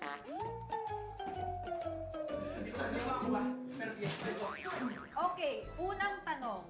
Saan mas mahirap mag-adjust? Sa PH meta or sa PH trash talk? Parang both, ma'am. Paras namin yung pinagdaanan last season eh. Savero raising his hands. Yes, meta, ma'am. Wow! Because we used to be best by Philippines. Perfect! +5 ka. Mukhang madali kang makakapag-adjust both. Last question, class. Sino ang mas pressured? Import or local king? Parang local king, ma'am. Baka sa mukha eh. Ma'am, I think import. Because this is the first time in MPL Philippines history. It's okay, Savero. Just always remember the magic word. Balak na to! Okay, that's all, class. Sino cleaners, ma'am?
Di abutan dito!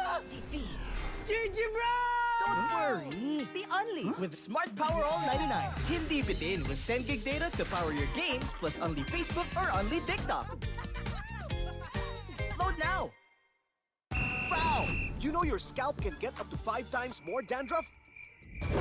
Get triple anti-dandruff power. Supercharged with Clear. Hey, you, did you know men have 1.4 times weaker scalp? Get a shampoo that's 100% made for men. Supercharged with Clear. Enemy alert. Your scalp gets 1.5 times greasier, causing dandruff. Get triple anti-dandruff power. Supercharged with Clear. Stop and pull over. Your scalp gets 1.5 times sweatier. For cooling power. Supercharged with Clear. Different shades, different moods. But somehow, we just click. We all move through life differently. Chasing dreams, finding calm, and growing in our own ways. For some, their energy burns brightest when they play. For others, calm is where their focus finds its rhythm. And for a few, growth simply happens when the mind is at ease. But even in our differences, we're all connected by the things that hold us steady or have our backs. No matter the you, there's a color that feels like you. So let me ask you this. What's your color?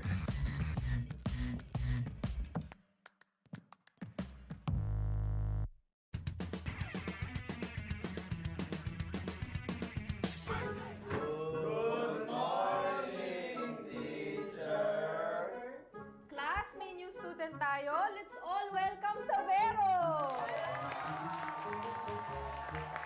Okay, so meron tayong pop quiz. Please get 1/4 sheet of paper. Ma'am! 1/4!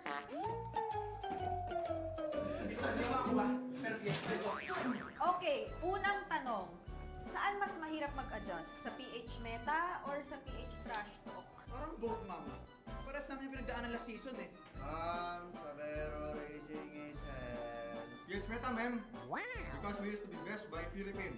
Perfect! Plus 5 ka. Mukhang madali kang makakapag-adjust both.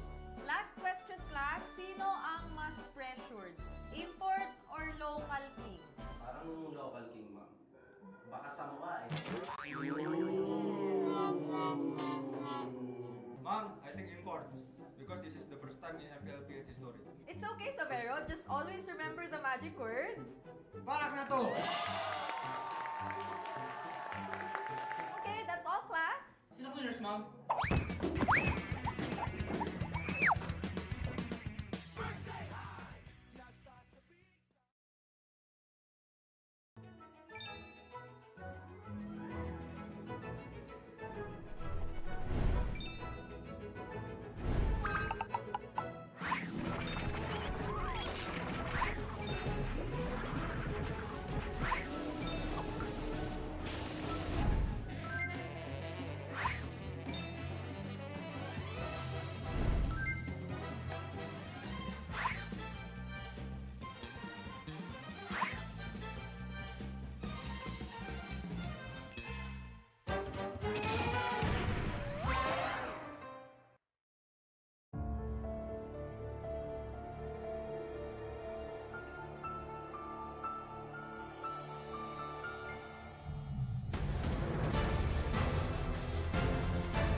Di abutan dito!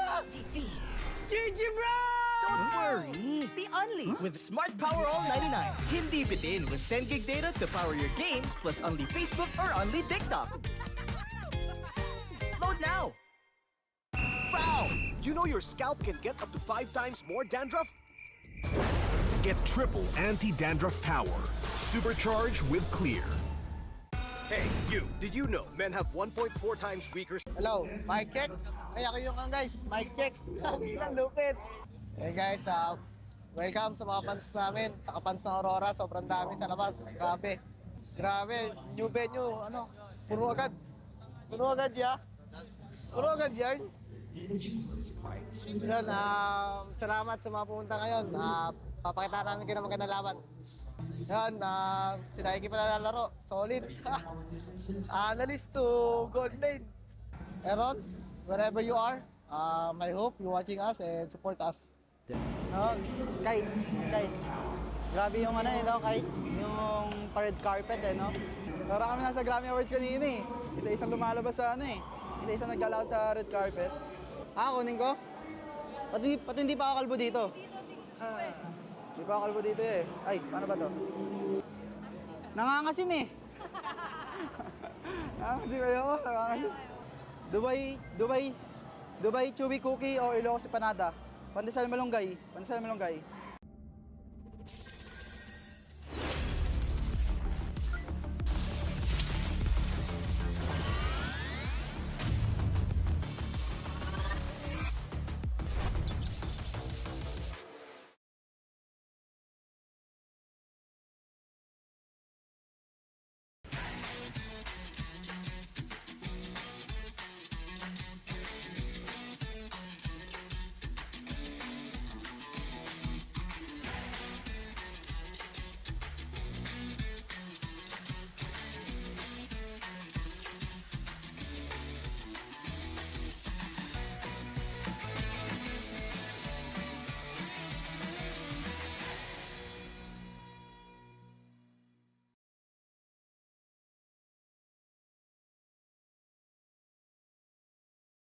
Di abutan dito! GG bro! Don't worry, the Only with Smart Power All 99. Hindi bitin with 10 gig data to power your games plus only Facebook or only TikTok. Load now! Foul! You know your scalp can get up to 5 times more dandruff? Get triple anti-dandruff power. Supercharged with Clear. Hey, you! Did you know men have 1.4 times weaker scalp? Get a shampoo that's 100% made for men. Supercharged with Clear. Enemy alert! Your scalp gets 1.5 times greasier, causing dandruff. Get triple anti-dandruff power. Supercharged with Clear. Stop and pull over! Your scalp gets 1.5 times sweatier. For cooling power, supercharged with Clear. Different shades, different moods. But somehow, we just click. We all move through life differently. Chasing dreams, finding calm, and growing in our own ways. For some, their energy burns brightest when they play. For others, calm is where their focus finds its rhythm. And for a few, growth simply happens when the mind is at ease. But even in our differences, we're all connected by the things that hold us steady or have our backs. No matter the you, there's a color that feels like you. So let me ask you this. What's your color?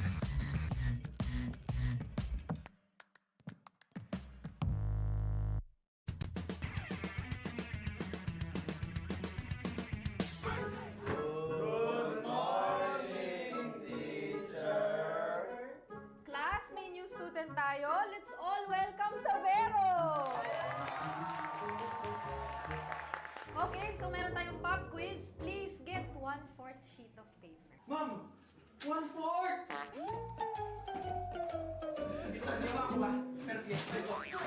Okay, unang tanong. Saan mas mahirap mag-adjust? Sa PH Meta or sa PH Trash Talk? Parang both, ma'am. Paras namin yung pinagdaanan last season eh. Sabero Racing is hands. Yes, Meta, ma'am. Wow. Because we used to be best by Philippines. Perfect! Plus 5 ka. Mukhang madali kang makakapag-adjust both. Last question, class. Sino ang mas pressured? Import or local king? Parang local king, ma'am. Baka sa mukha eh. Ma'am, I think import. Because this is the first time in MPL history. It's okay, Savero. Just always remember the magic word. Balak na to! Okay, that's all, class. Sino cleaners, ma'am?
Hello, mic check. Ay, ako yung guys, mic check. Ang lupit. Hey guys, welcome sa mga fans namin. Taka-fans ng Aurora, sobrang dami sa labas. Grabe. Grabe, new venue, puno agad. Puno agad ya. Puno agad yan. Yun, salamat sa mga pumunta ngayon. Papakita namin kayo ng magandang laban. Yan, sinaiki pa nalalaro. Solid. Analyst to gold lane. Aaron, wherever you are, I hope you're watching us and support us. Guys, grabe yung kahit yung red carpet no? Para kami nasa Grammy Awards kanina Isa-isang lumalabas sa Isa-isang naglalakad sa red carpet. Kunin ko? Pati hindi pa ako kalbo dito. Hindi pa ako kalbo dito eh. Ay, paano ba to? Nangangasim eh. Nangangasim ako, nangangasim. Dubai chewy cookie o Ilocos empanada. Pandesal malunggay.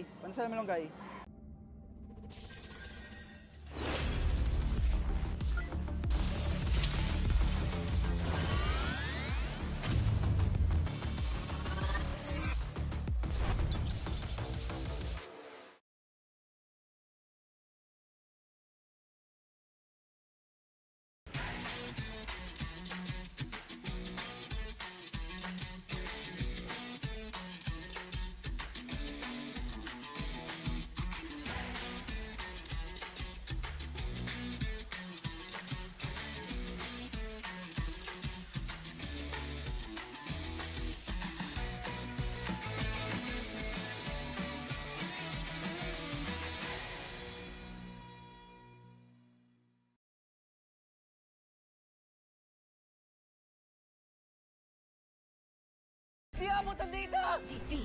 GG bro! Don't worry! The only with Smart Power All 99. Hindi bitin with 10 gig data to power your games plus only Facebook or only TikTok. Load now! Foul! You know your scalp can get up to 5 times more dandruff? Get triple anti-dandruff power. Supercharged with Clear.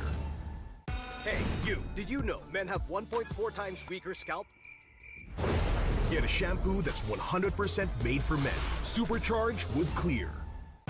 Enemy alert. Your scalp gets 1.5 times greasier, causing dandruff. Get triple anti-dandruff power.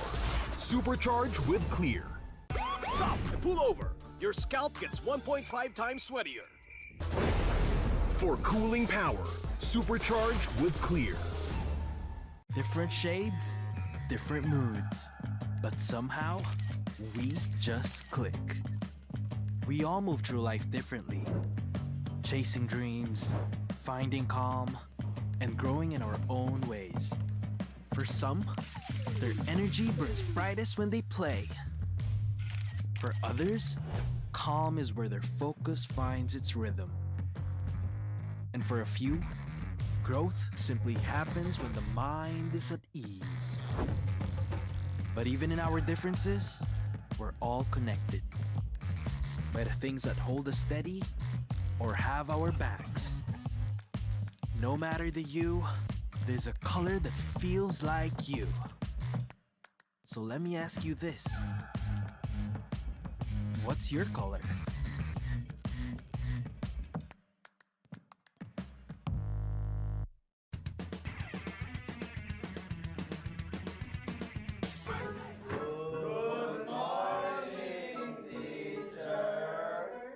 Class, may new student tayo. Let's all welcome Savero! Okay, so meron tayong pop quiz. Please get 1/4 sheet of paper. Ma'am! 1/4! Hindi ko ba? Pero sige, Okay, unang tanong. Saan mas mahirap mag-adjust? Sa PH Meta or sa PH Trash Talk? Parang both, ma'am. Paras namin yung pinagdaanan last season eh. Savero raising his hands. Yes, Meta, ma'am.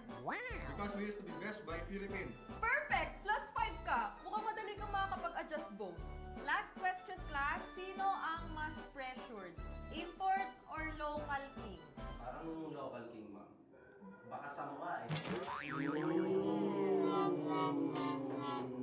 Ma'am, I think import. Because this is the first time in MPL Philippines history. It's okay, Savero. Just always remember the magic word. Balak na to! Okay, that's all, class. Sino cleaners, ma'am?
Live mula sa puso ng Quezon City. Narito tayo ngayon sa Victoria Sports Tower para sa opening day ng MPL Philippines, kung saan magtatapat-tapat ang mga pinakamalalakas week in and week out.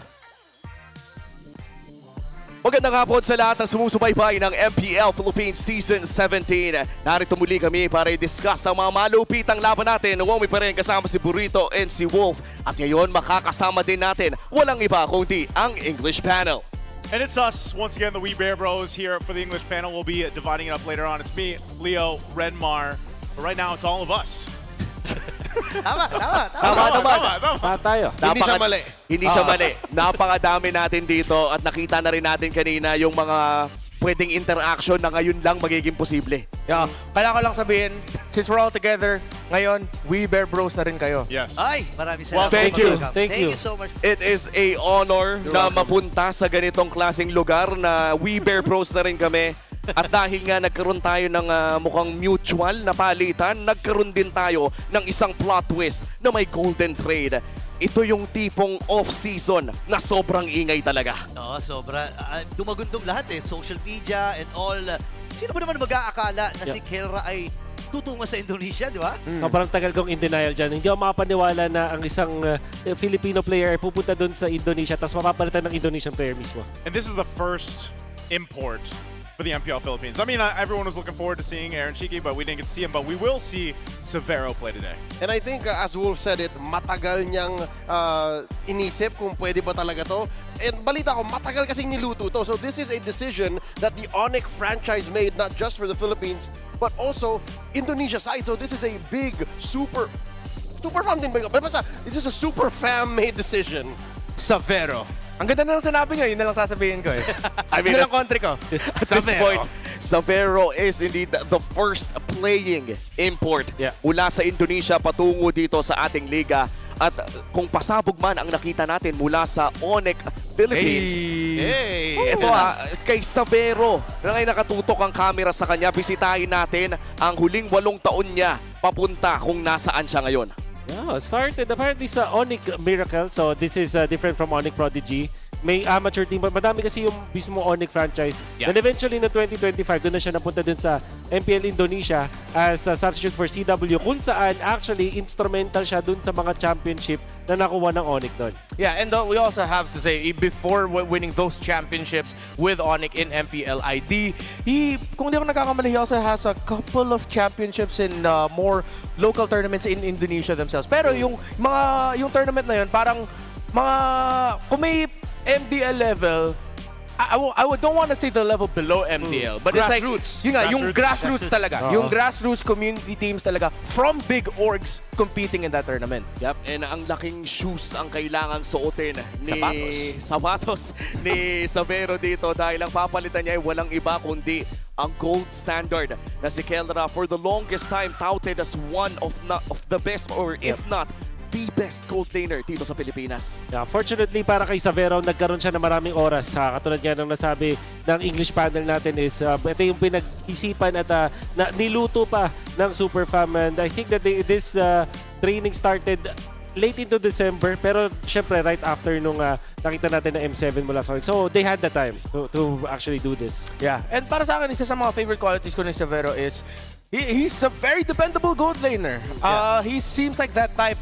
I wouldn't see him as I'm the guy type of gold laner, pero you can count on him to give a good performance. Well, before we continue with Severo, balikan muna natin ang kwento ni Kelra. Pumunta tayo sa video na ito.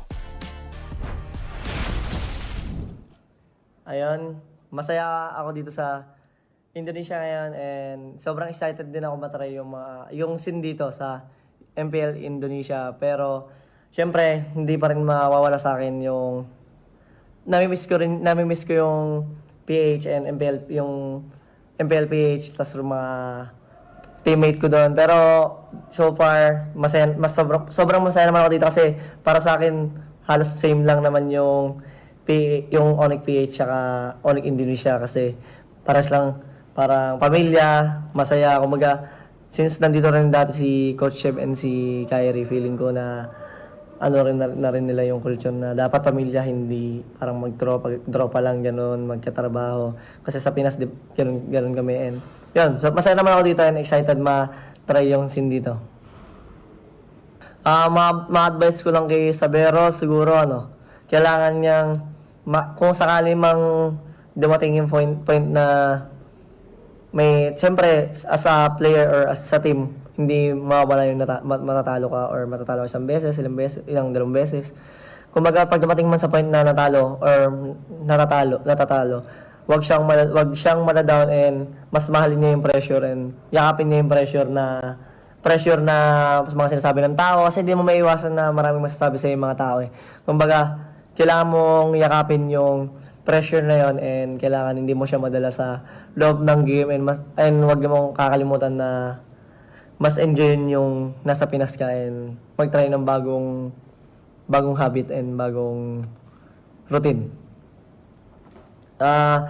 Guys, sa mga MPL PH fans dyan, next week na pala yung next week nga pala mag-start yung MPL in Indonesia. Huwag niyo kalimutan supportahan ng ONIC Indonesia. So, supportahan niyo kami sa mga darating namin laban and I hope na maging okay ang journey naming dalawa ng ONIC at dalawang ONIC. I'm really happy hearing from Kelra, but why does it feel like I just received a well-wishing from my ex? It's like, I miss you, I'm thinking about you. Kumusta ka dyan? Masaya na ako dito? Sana masaya ka rin. Parang alam mo yung vibe na OFW May konting kiliti pa yun na parang namimiss ko naman kayo paminsan-minsan. Okay, but jokes aside, that was a very heartfelt video coming in from Kelra. Yes. And I'd like to focus on the point na talagang ayaw niyang ma-down si Sabero. Gusto ko nga, yun yung biggest takeaway ko from that video. Nagbigay siya ng magandang advice kasi imposibleng hindi ka matatalo once or even twice na magkasunod. Pero katulad nga ng ating paborito na expression, wag ka ma-down. And that advice came from his own personal experience. Like you can really see that. I think the amount of progress that Kelra himself have made is amazing. Ito na nga ang ating signal para tignan kung ano nga ba ang mga kailangan gawin ng parehas na kupunan sa ating Infinix Keys to Victory. Wolf and Denmark, kamusta ba ito? Ang napapansin ko dito sa ONIC para matalo sila ng Twisted Minds is they have to focus on what happened during sa Cebol qualifiers wherein pwede nilang i-force na ma-deprioritize yung hero ni King Kong. So ibig sabihin, pwedeng hindi perfect yung makuwang hero ni King Kong kung ibaba nila yung mga priorities tapos ipupush nila dun sa mga pangit na heroes dito si King Kong. And also, if they protect their jungle in the early stages, kasi mahilig mag-invade itong mga tropa natin mula sa ONIC, they will have a better shot in the early stages. Yan ang keys to victory para sa Twisted Minds. Now for ONIC, basta hindi sila manalo dun sa mid-duo matchup, dun pa lang sa draft, ang laking bagay na nun. And also, they can leverage their strength in force team fights. Diba napanood natin dun sa Cebol qualifiers, kahit lugi ang ONIC, tinatry pa rin nila mag-force ng team fight at dun sila nananalo. Yeah, if you're ONIC going to this matchup, you have to expect Twisted Minds are looking at MP the King and going, King go wild. Do whatever you want. So if they lose the mid-duo matchup in the draft alone, how are you going to do that? You're going to make it so much harder for yourself to try and stop MP the King. Build King Kong to stop MP the King. Yeah. And King Kong and MP the King are the two people na kailangan talaga nating panoorin dito. Nakita natin sa pinakauna nating serye kung gaano kaimportante yung mga retribution for their teams. And that was a Clash of the Titans na nakita natin kampiyon labang sa kampiyon. And this time around, our super rookies from last season are facing a former champion with new blood mula sa ibang bansa. There was a time na ito yung nagturo sa kanila, di ba? Sila yung mga students ng ONIC mismo. But we also have to mention na iba rin yung timpla kasi sorry kung i-spoil natin yung mga viewers pero nakita ko si Ryota ang potential, di ba? So may ganun pa. And then there's also Sabero. Nabuhayan ang Ryota Army. Siguro magiging magiging instrumental to para sa communication issue, no, na laging bino-brought up, no, lalo na may import tayo. Remember si Brusco ay marunong din namang magbahasa Indo. Andyan si Ryota na marunong din magbahasa Indo and Sabero. Let's see kung papaano to kasi ako na-excite na ako, no? This is truly a historic match not just for MPL Philippines but also for international MPL, considering that this is the first time ever in MPL history na may maglalarong Indonesian sa ating local league. Let's give a warm welcome para dito kay Savero, no? Para naman sa mga sigurado kasi may mga bashers na, di ba? Paglaruin nyo naman muna. Oo, pakita muna natin kung paano siya na magpakitang gilas, basically. And that has been an amazing time na makita natin kung ano mga posibleng mangyari. Sa ngayon i-welcome na natin ang ating mga manlalaro. I-welcome na ang Twisted Minds and ONIC Philippines. Rookies no more!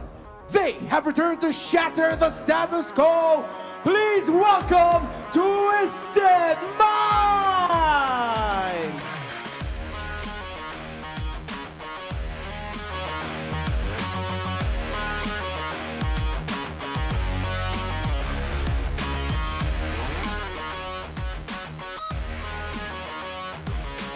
Let's give him a warm welcome!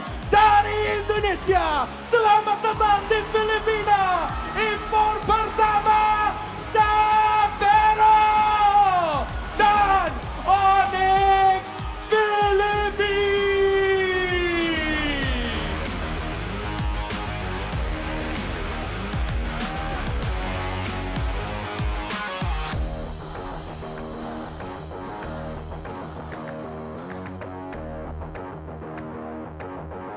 And please welcome our marshals for this matchup, Chico, Miko, Joshua G, and JD.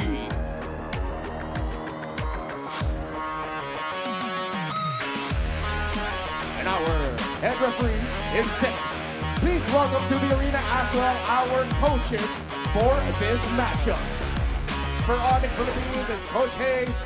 For Twisted Minds is Coach Bon Chan. MPL Arena, make some noise for Twisted Minds and ONIC Philippines!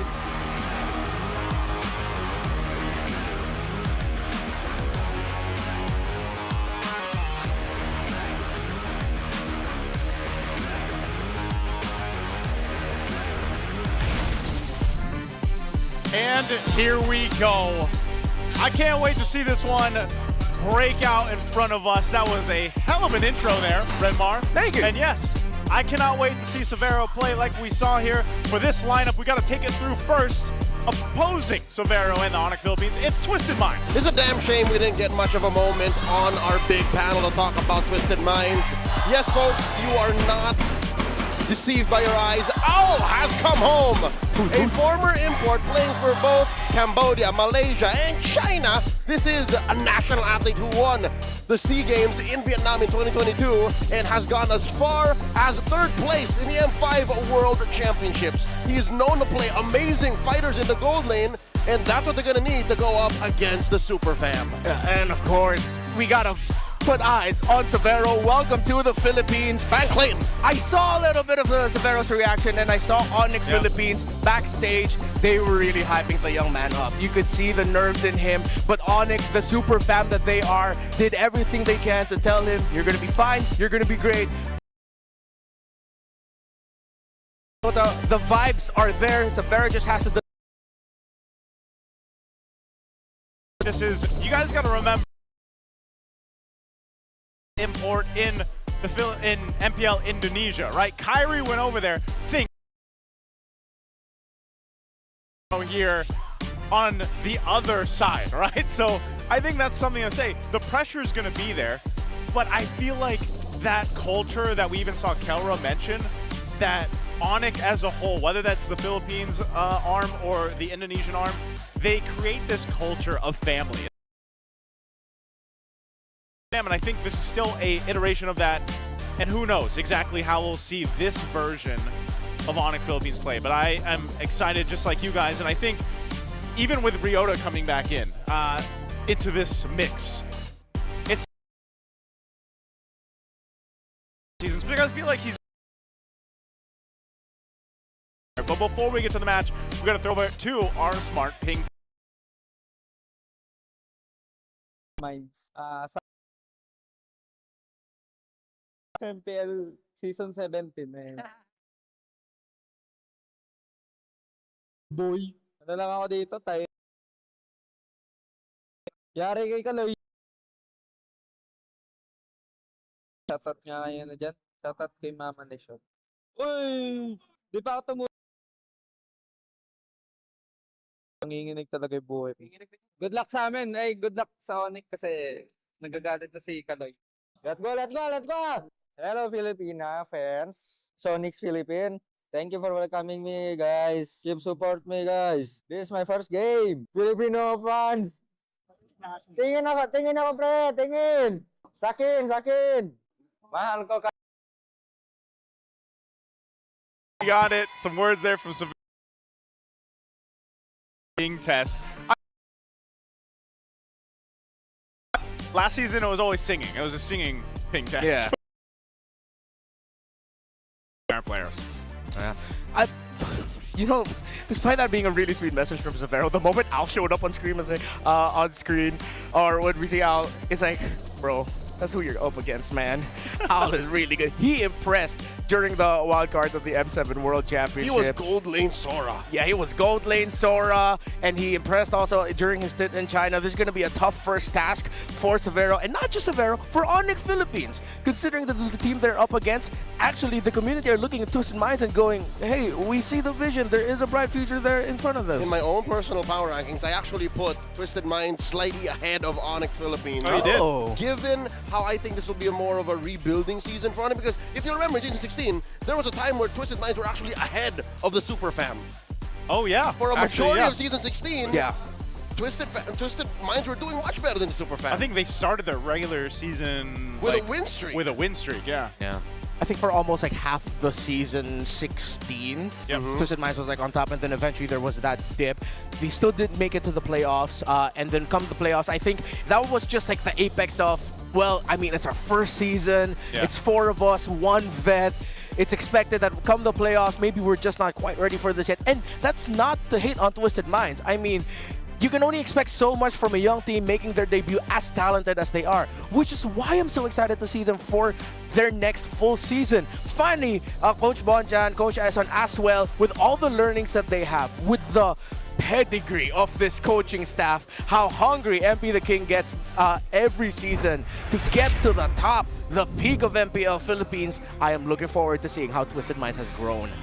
We'll see how they draft here. They are going over to the blue side. They went with the Flying Cloud selection for the game 1. That is exactly what the winner of the first series today did. Is that gonna, yeah, Flying Clouds blue side. I wonder if we're gonna see a trend there. Is that there. the winning combo? FC, BS. Yeah. And then what was the second one? Expanding Rivers. Yeah. ER. And then blue side still. All right, so they go out. Oh. A little bit of different bands than what we saw in the previous series. I smell like this might be a Marcel game. It's got to be. I said it. We've got to see the Marcel come spell through. it out with the Valentina band. Yeah. Blue too. I am a daughter of Northern Band. Okay, there's the Freya. This has to be a first. Blue side pick, Marcel. Is it Marcellable? With the layer mode still open? Are they willing to? I want to see it. The planes exists That does not sound like Eve behind me, but it did. I think that's an anti-synergy if you go Eve Marcel. Yeah.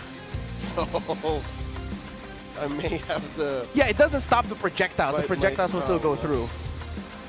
So you can just swipe away into the same spot. Is that true? Is that how that No, works? but they can't get damaged because the only ones that can damage the people in the circle is Marcel himself. They take no damage from anything. Projectiles will resume after golden hour. No. They just go. They still just go through. Exactly. So you can only swipe or poke once. Yeah, you're essentially waiting for it to go away. Definitely an anti-synergy then. Yeah. NVM. Yeah. BRB. Oh, what? What was the first one? Oh, no? NVM. NVM? Never mind. Never mind. Okay, there's the Kalea being picked up in the Yuzhong. Already very different in this game 1 draft than what we saw in the last series. Kalea got snubbed completely in I mean, game they 1. basically want to take it away from Kaloya. Kaloya, yes, Kaloya sir. was the Kalea That's player an last absolute season. truth. So you take that away. You've got a great setup potential over here already for Brusco, who also love to play the Kalea. That's 2 national athletes next to each other. You're right. Sean, excuse me, not Sean. Kaloy did get honors with Liquid in Thailand, right? That's right. Yeah. as a sub roamer, sub out with JP. 2 gold medalists! If I'm Twisted, I think they can lean on just picking up their roamer now and then play for mashup in the second phase. They can go ahead and pick up Gatot alongside this Claude. Maybe high loss if they're feeling like they just want to be a little bit more static, but then that will really mean ONIC will control the center of the map, and Twisted Minds might be a little bit too defensive. There's someone who I haven't seen in a while. They go for the Phoveus, and right away ONIC go ahead and pick up the Harley, one of the heroes that we mentioned in the pre-show panel to start off the day. 4 unique picks in the first half of the draft alone, compared to all of the 3 games played in the first series tonight. Yep. And the Harley going in the hands of King Kong, like going back to the Kings, the keys to victory, the Kings to victory. Is this going to be one of them for ONIC here? There's a king on the other side too. There is a king on the other side. Yeah, there's 2 of them. For Harley here, honestly, looking at the Claude and the Eve, I'm scared for Twisted Minds. I think ONIC PH drafted the first phase very well. They can be aggressive. How Lancy will handle the EXP lane to try and control Ryota from being able to rotate and have his presence felt, that's going to be one of the things I'm going to be looking out for. But if it becomes one of these games where ONIC are controlling and Twisted Minds are just trying to survive to set up for this Claude, it's not going to go well for Twisted. I love this Kalia pick from ONIC, just to roll it back while we're waiting for these bans. Yeah. Brusco played a mean Kalia in her opening days being available for competitive play. In Mobile Masters, where Savero made his debut, they were on opposite sides of the field. And now, they're teammates. And he's playing the same hero a year later. Yeah. It's, you know, I love that. I love that about the storylines of where we are. Yeah. Where we are in the competitive scene for MLBB. So rich. And that's why I think talent. The fact that we have our first import here in the MPL Philippines is also, like Womi said earlier on our panel, this is a historic moment. Because again, just the stories between these players alone on ONIC, it's pretty crazy to think about how far they've come, where they are now, and I think at the same time, how do you pick a gold laner for Savero in this kind of first 3 pick for ONIC already? Moskov. Yeah, Moskov. We saw the Moskov Claude trade, the relationship of that matchup. Honestly, if I'm ONIC, this might be a little bit gila, a little bit crazy. Give him an old favorite. I hate to see it in this current metagame, but if he's comfortable with it, give him an Arathel. You already have the strong damage coming in from the Yuzong and Harley like to burst. Yeah. I know it's a crazy idea, but you also need to make it easy for him to run away from the Phoveus. If ever they get trapped within the real-world manipulation, for him to just jump out with a heavy crossbow and then be able to find a good flank angle. Yeah, them the heroes. Irithel, Harith, 1-1. But the Phoveus kind of blocks out that last pick. So YSS, we're seeing most likely this there is he is. Oh my god, here he is! Finally! A Leo Mord with the Marcel. Joseph, I'm sorry to derail your previous question, but Yi Shin is safe, and it's the opposite completely of what we're seeing now. This is... That works out. That works out. You get Marcel to just keep getting vision. And twist. Yeah. My mind is twisted. Yeah, I wonder if ONIC Philippines expected this. Maybe could that be one of the reasons why they decided to pick up YSS 4? And then the Harley they also picked up at 3? I mean, I know how strong the Harley is with a burst because the Eve is there. But I wonder if there was a line of thinking where they was like, you know, maybe the Harley could also come in as a potential way to threat the Marcel. Burn him down real quick, force him to use his own from outside. Because when the Marcel's about to die, the response is the golden hour. But what's Savero playing? Savero is playing the YSS. That's what I was saying earlier before the Marcel was picked. Oh, yeah, we're seeing the YSS go. Yeah. Oh, it's the That's YSS why I was saying YSS is going in the gold, which can work. Wait, no. There was another swerve at the time, mid lane Harley. Yeah. Because we did not see the Zetian just yet, but... Whoa! ONIC has got some fresh ideas for us. Honestly, I'm just looking forward to seeing how this is going to play out. There's a lot of X factors I'm not familiar with, so let's see if I can just explain it as it goes. Is this Kevin Reyes' contributions? Is the comeback king joining ONIC with his stint fresh from Geekfam ID, introducing these Gila concepts? Look at this! Like, when are you going to see this lineup? I've never seen Hayes do anything like this. Gold lane Yeesh. Oh my God! This was a thing for like 2 weeks last year. Yeah. Up against the claw. Yeah. There was like a little bit of time. There was a little bit. Yeah. Spell. Just a little bit of gold lane YSS when we were still trying to see, is it fighters? Can we actually pull out some crazier picks in the gold lane? Like a fling. Yeah. Fling or not, we're going to go ahead and go into this one. Land of Dawn here between this historic match right now. Severo alongside the Super Fam ONIC Philippines versus Twisted Minds. And Al against him. Let's see how this plays out. Yeah, it's been a while since we've seen the YSS in the gold lane. Gentlemen, note the aggressive use of Purify. Yeah, and he also started by taking the beetle up top. So that's his first thing. Before the waves came out, he went straight for the beetle. Huh. Interesting. Oh wait, no, he didn't. Okay, he just went there. He just hasn't spawned yet. Okay. Checked it. All right, I was just losing it a bit. All right, King Kong and Brusco bearing down on the small camp away from MP the King. They successfully get it, but look, MP's just self-sustaining. He's like, all right, I'll do it myself. I'll take yours in return. Oh wait, oh no, Severo might get the gank here. Kaloy coming in. Gets a good freeze on both Brusco and Prince. He's fine. Okay, for those that might not know, and why we spent so much time today alone from last series until now talking about Marcel. If you haven't played it against him yet, just for those that don't know, Marcel is he's basically overpowered. Like, he's so strong. And then we talked about too how the Leomord was great against him, but now you have it on the same team. Is this still a massive threat against ONIC, or does this lineup, this draft, kind of alleviate some of that strength that Marcel has? Again, it's one of those scenarios where the gears in my head are trying to turn as fast as they can right now. There's so many unfamiliar pieces together that I'm thinking about. So I think we'll see a little bit more of it as it goes on. It's 4D chess. There's a nice freeze onto Brusco. The passive on Kaloy coming through as well. The tracking shot, upping his movement speed to, again, effectively track targets. Now he jumps into Ryota and Brusco.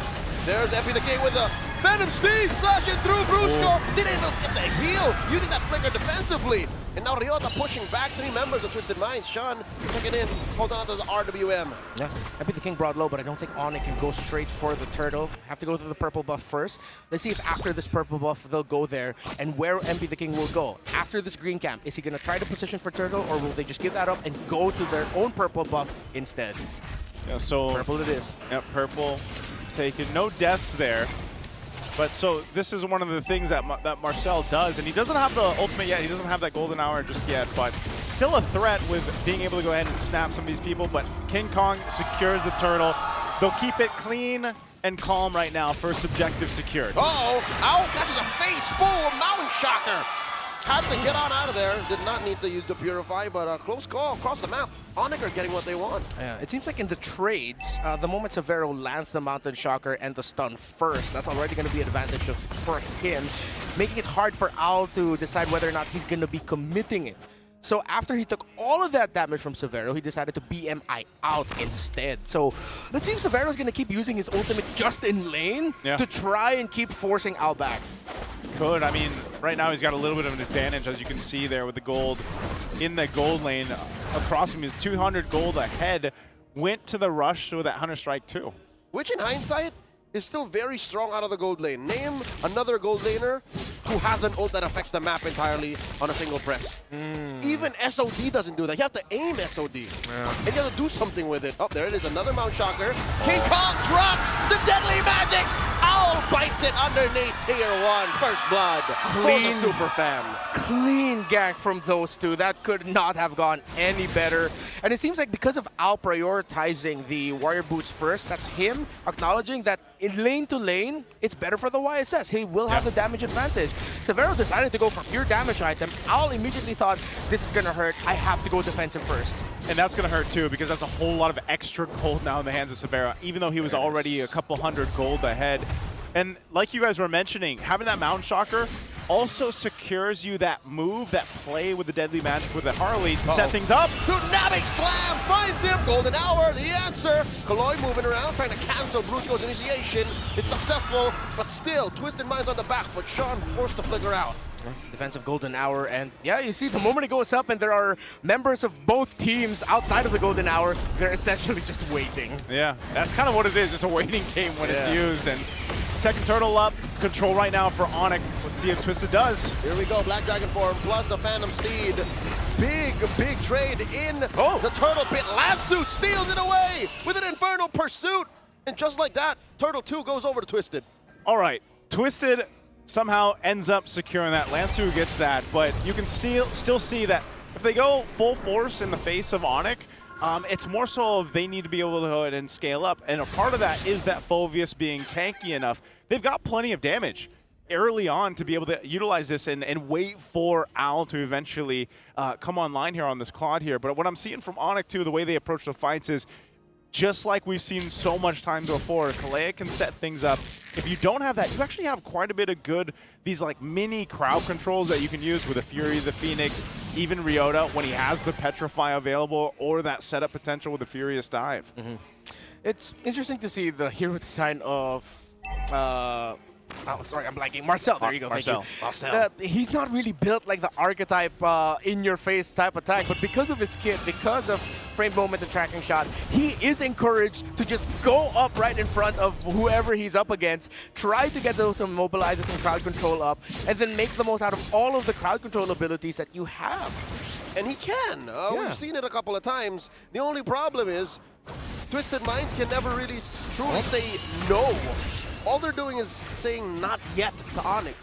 What's the power spike we're looking for? Is it an owl? Is there another possible power spike? I mean, with the presence of the Leomord, that's a given. I think they're also looking towards when the Eve will have enough damage that ONIC will really have to respect. Because so far it's been ONIC like initiating. Yeah. But then if they're not careful with their initiation and they get trapped in the mix-up of a well-timed, maybe one skill after the other, real-world manipulation, and then golden hour, setting all that up, or the other way around, then ONIC's dive-focused lineup is going to start feeling the counterpunch of the Twisted Mind playstyle. It's old-school Bonchan Eson. Yeah, I think that's why this now for this last turtle of the game, you're going to see them set things up. Now, there's no Purify that was taken out earlier on for Koloi, so I don't think he's going to be able to jump in this one. So that's one thing that Brusco is doing. He knows that any Kalea player that going against this knows there's going to be two Purifies. They go. Tsunami Slam on the one. Black Dragon form. Golden Hour stopping Frizz and Brusco holding the tracks. Severo pushes the turret. And just like that, it's all Lansu. He finds King Kong. The beast has been slain. And the Super Fab will find retribution. Down goes Lansu. The Ryota army goes wild. That was either unfortunate timing or the best timing because of the enhanced basic attack from Lansu's Phoveus. Locked in on King Kong's Harley at the right time so that when he got the hat trick away, Lansu was already locked in and homed in on him like a missile. Yeah, and also when that fight broke out, they're able to go ahead and capitalize on something. That's what Twisted Minds did really well, especially last season. Sometimes they might be losing that fight or that skirmish, but they're usually getting something else across the map. And you see that as they take that tier 1 down, keeps them from getting too out of hands when it terms of the gold lead.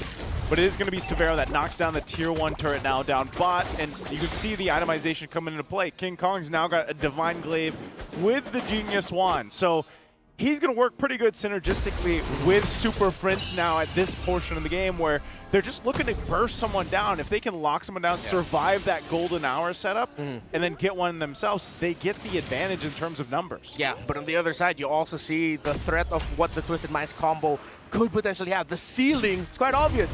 I didn't expect that they'd use that to actually stop the reinforcements coming in after the initial setup. That bought time, which led to King Kong going down. So again, it's pretty much the same thing. ONIC just needs to be careful of their timing and dive because it's easy for Twisted Minds' composition to split them up at the worst possible time, then punish. It seems like if we see it more often, it'll be confirmed, but they're using Golden Hour to reposition and reassess the battlefield. It's like, all right, Golden Hour now, you got 2 seconds. All right, this is where they are. Do that. And that's how they won that last engagement. That's interesting too. Lights, camera, action. He's 130th hero pick in the MPL Philippines. Yeah, Marcel. That's Clemar. Clemar Santos. It's a magical camera with a person's soul in it. Yeah. Dare I say, you could call Clemara a faceless void. Yes. Cameras don't have faces, you're right. Yes, you're right. They don't.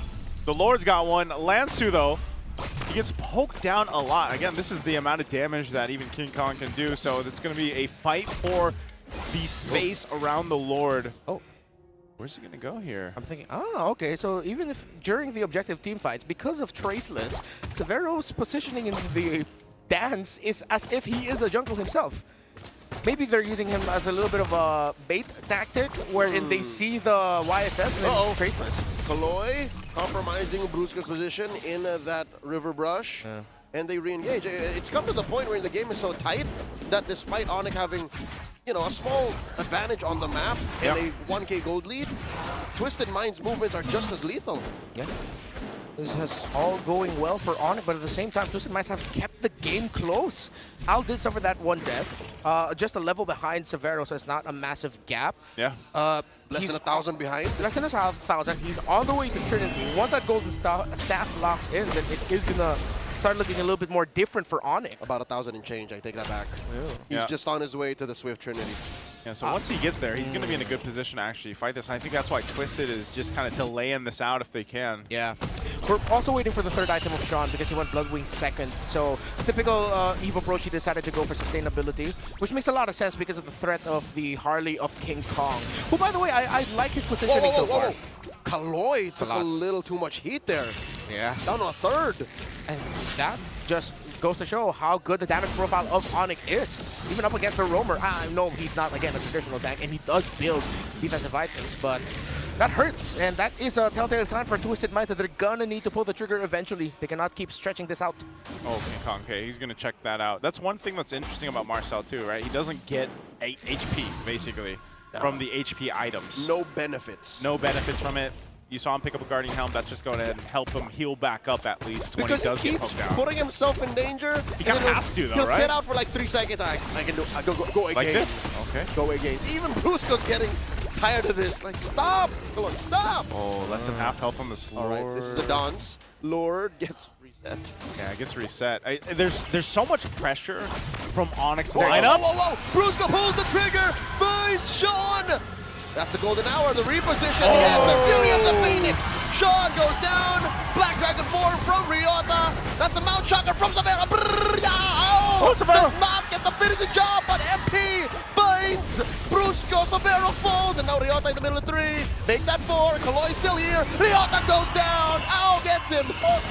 Lansu got the deadly magic on him, but he's got a lot of HP. He's fine. Twisted Minds reposition to the Lord. What a fight for Twisted Minds. I thought it was going to go way worse than it did for them. But ONIC wasn't able to win that fight, and now Lord goes to Twisted. Yeah, I was actually thinking about it earlier. If Twisted Minds are going to change their approach wherein once something has initiated, they will hold off. Maybe then they'll use the golden moment, hold a little bit, allow ONIC to go deep into the engage, and then that's when they pop their big abilities. You see it happen.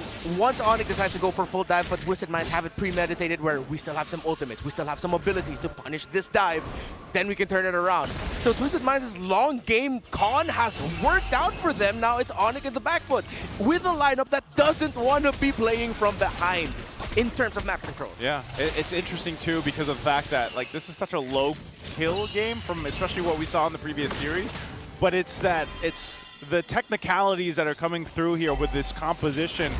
I mean, even in a sense, Golden out, freezing the Lord, keeping him there too, goes in for his charge, but that's part of the play here. Also notice that something that has to be dealt with if you are Twist and you're using that Golden Hour. Yeah.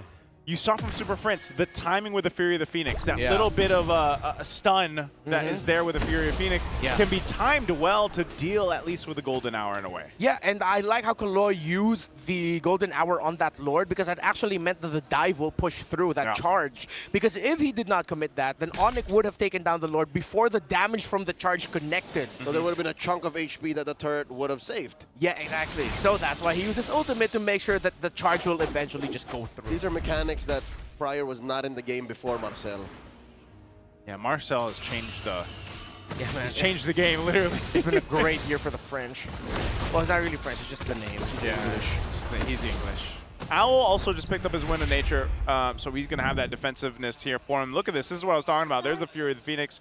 Bit of a stun there, but still, surprisingly, because of the way this lineup works from ONIC, once that was used up, you lose a lot of the firepower, and Severo going down. Lansu does a great job at sticking to the right targets here. Yeah, and it was also the defensive Blazing Duet from Owl. So ONIC decided to go commit on that Claude. Once a Blazing Duet popped up, they were like, wait, this hurts more than it's supposed to be. Oh no, we're split up. Oh, Severo was left alone. Lansu was just eating up the back line. So ONIC need to watch their positioning, and they need to double down again on the idea that they built this lineup so Severo's comfortable across the map and during team fights. My God. And the only way that they can stop Lansu is if they kill him. And he's building full defense. And his kit is procced by 4 heroes. Oh my God, Kaloy is about to get bursted down! I'm not sure that worked that way, Kaloy, but you survived anyways. He tried it. Yeah, he tried it. He can combat, and he but I think he tried the go. Yeah. Like a winter crown. All right. Well, oh, that could be how it works. yeah. Just for some reason.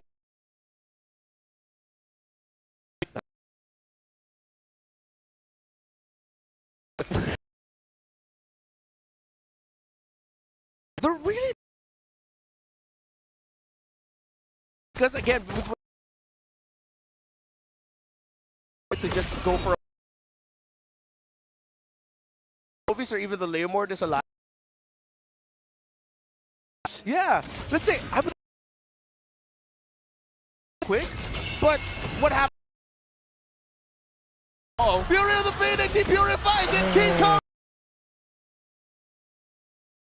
Twisted Mind, and ONIC, the answer back down a goal. Up. Him down, Bruce. Renmar, members of Twisted.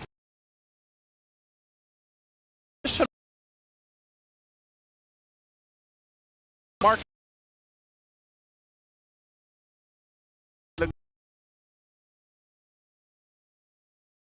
Even if Sean is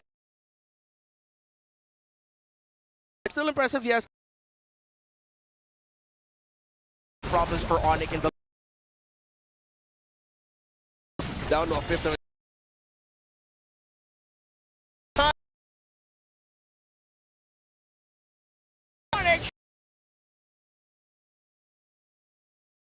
Lance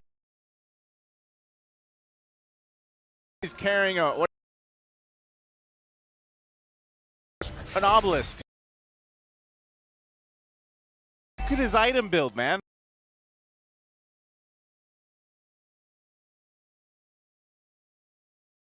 Wait.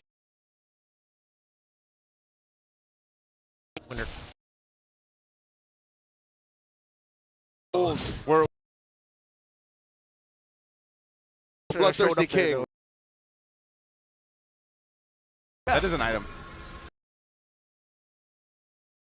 Oh, that's a hell of a throwback. That is. All right.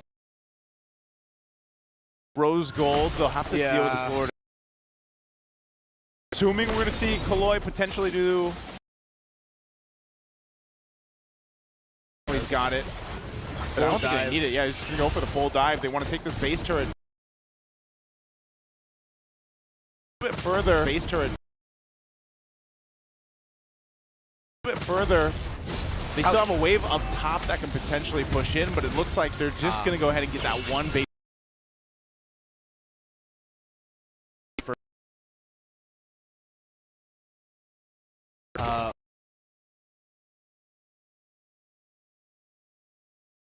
From each, they can't become. Need is just that has two very built for fast, quick win.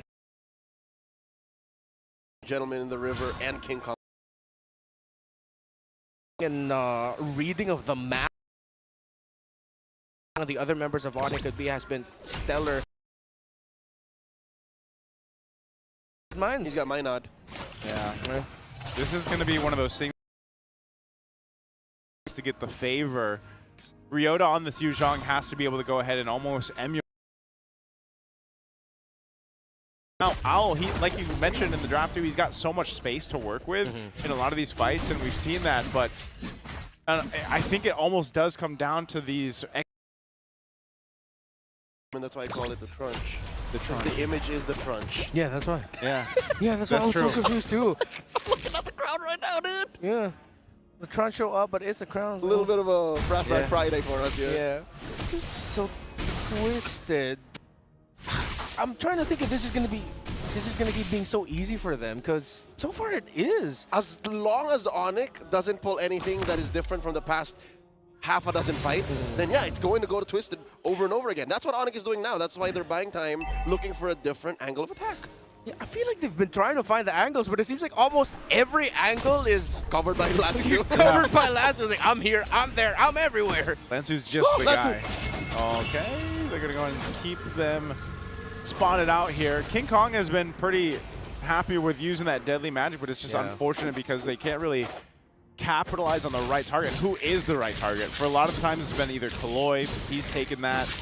Owl has been pretty safe, and he just picked up the Malefic Gun too, so he's got a little bit more range to work with. But this now evolved Lord at this point, 21 minutes into this game. It's been such, again, a low-kill game. You can see some items picked up here too. Severo now getting the DHS to go ahead and try to help deal with Lansu if he gets focused in on him. But this is a tough one. This is going to be a tough Lord to secure on for ONIC here. Yeah, I just realized it's also really tough to go for the burn rush on the Lord if you're ONIC, because if Kaloy's nearby, it's just like, okay, golden hour. Hey, okay, golden hour. Hey guys, come over here. Setting it up for us. It ends up becoming a leash. King Kong waiting patiently. Severo once again cosplaying the jungler here on YSS. Lansu. Deadly Magic's already committed. That's another one, 25 seconds. Possibly that King Kong will have to wait. In comes Kaloy. Gets him out of there. No punish from King Kong. Again, it's off of cooldown. That's a third of the health left on the Lord. This dance is about to turn deadly. That's a soft reset. Yeah, wait, Lansu flickered though. I wonder if ONIC are going to use that knowledge to try and take Lansu out immediately. The ult's back up for King Kong. He's going to go for Kaloy. Deadly Magic's again committed. That's the Fury of the Phoenix. ONIC thinking about it. It's a full committal. Wow. ONIC used the threat of violence to stop Twisted Minds from contesting. Lord to the super fam. That was brilliant.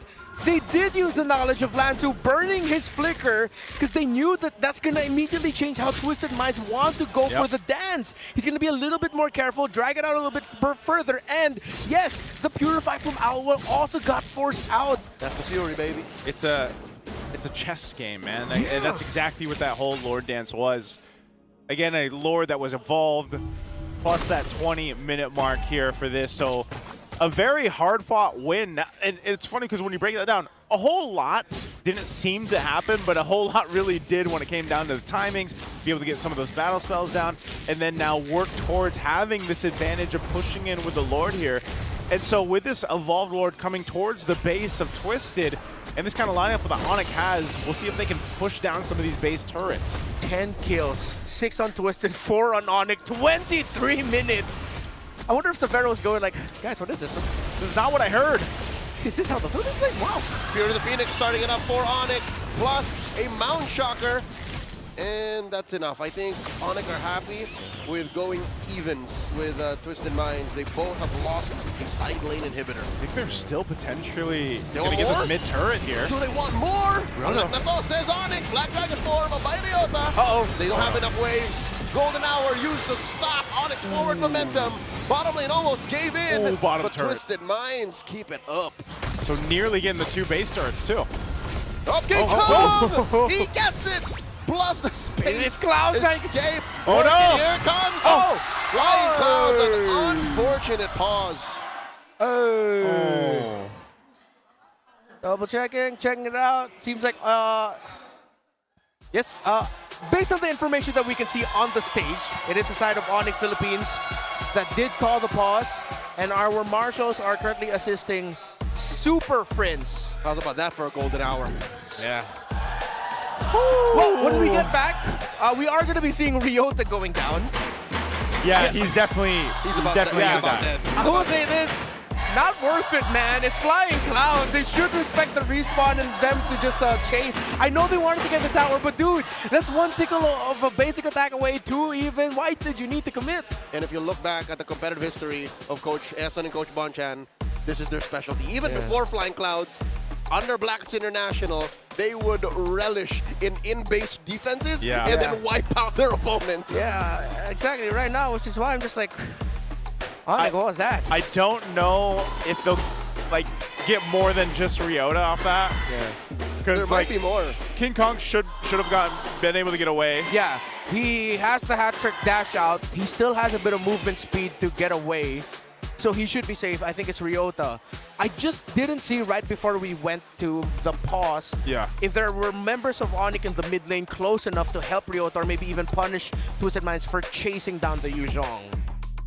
That's one thing that I'm wondering too, because, all right, and if they don't, if it's just Ryota going down, then they got 2 base turrets down, and mid is like 1 HP of the base turret for Twisted. But I think what we end up seeing is just once again, a Lord dance. Like, this is the most Lord dancing that we have seen in a while. Yeah. Like with these kind of compositions. Is it the effect of the M7 World Championship on Team Liquid and Aurora that their first match went like that? And now that when we go back to 2 teams that weren't part of the M7 World Championship, it's like, yep, welcome back to the Philippines. This is how we play. This is how we play. It's a lot of macro. It's a lot of slow pace, really trying to count your advantages, count your skills in every single moment. It's crazy that we got to see, so far, 2 very different ways of how the game is played here in the Home of Champions. Van Clayton must be like, something's got to give. I want to fight. Van Clayton. All right, Scent is not giving the chop just yet. Yeah. I was like, he's posted up. Are we going to get the chop? And no, we're going back. All right, let's see what happened. So, oh, wait. Oh, Ryota got away. Survived? He got away. He actually got away. He got away with it. All right. Oh, yeah. Okay. Still 10 kills, gentlemen. Still worked out for them. I overreacted. I really thought Ryota was going to go down. I thought he was going to die, and too. he even saved his immortality. Yeah. What a guy. He almost got petrified here in just a second. Lord is going to be up here in just a bit, too. So, like I was saying, this is going to be one of those things. And I don't know, maybe there's a threat. There's not much of a threat they can even do playing the map when the Lord comes up here, because that bottom side is down, unless, you know, usually we see some potential for a split push, but King is trying, look. Yeah, this might be a little bit too difficult to pull off, though. Yeah. That bottom lane minion wave is going to be a problem for ONIC. No Twisted Minds is going to be leveraging He's just that. where's he? He's swinging around look here. At the cut by King. He knows that he's unpunishable in this position. Purple still standing. MP does not secure. Where'd it go? Where is the purple go? Oh no, it was left frozen by ONIC. Oh, they only left the... They left the baby. They left the baby. So he's going to go ahead and take the orange, but the fight! Big dodge! Down goes Savero! And now a response coming in from Ryota. Black Dragon 4 trying to stop Twisted Minds. Brusco very low. MP the King trying to stop him. Pops that immortality. King Kong looking for him. Down goes Brusco. 3v5. Lancer catches a face full of deadly magic. He's gonna be fine here. Gets that winner crown. Freezes, bro. And he's fine. ONIC trying to take down Sean. Golden hour! Wow. He's okay! Kaloy catches the heat. And with that, Twisted Minds back to business. Trying to secure the Lord. King Kong, a little too far, and the retribution is good. MP secures. Punish! Oh, defensive blazing duet. Twisted Minds recover. There goes. Oh, Super Prince flickers forward. This is going to keep going on. The Lord's going to spawn, but Owl is gone for more than a minute. By the time the Lord gets to the base of ONIC, Brusco and Severo will be back. Oh, the Lord just spawned. I thought we missed a 15-second window.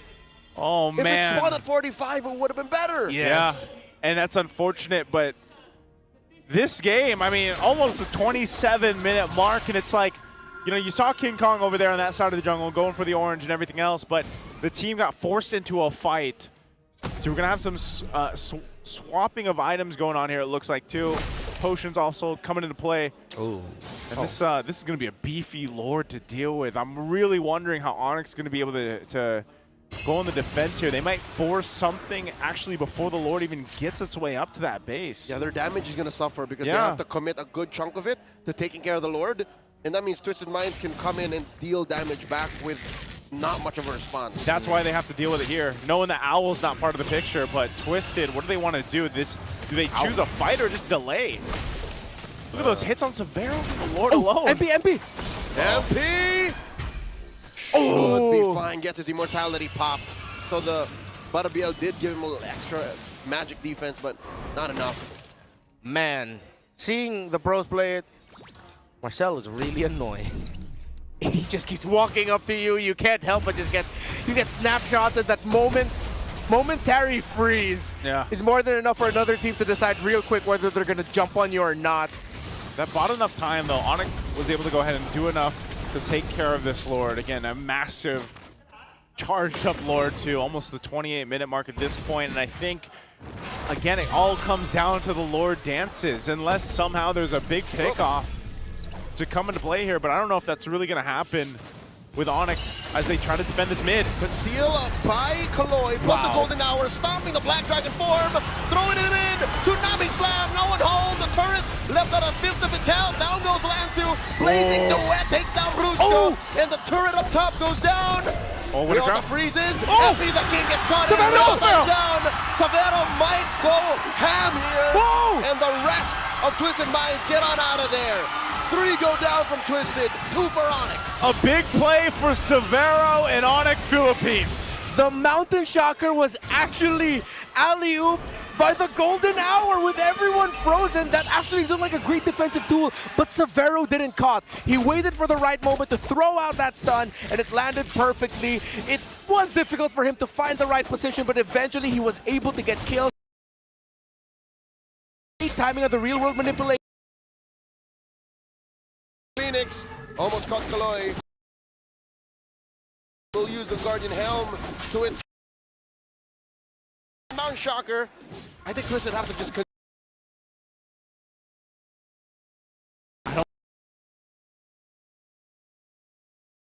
King Kong event.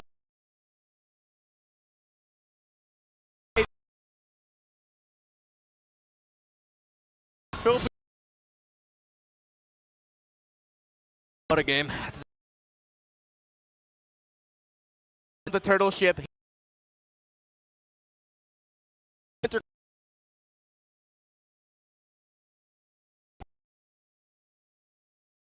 Stool. Pause.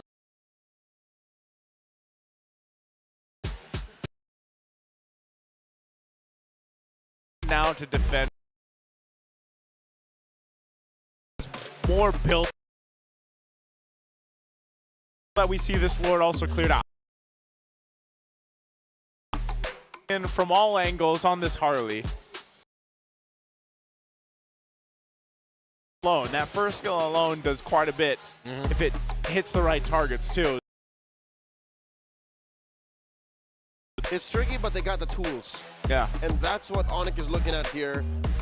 I don't know if they have the... I don't know if they have the hard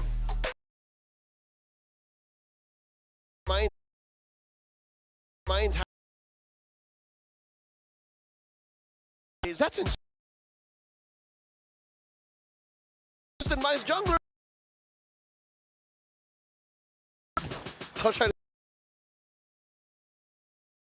isn't true anymore. I'll try to isn't true anymore.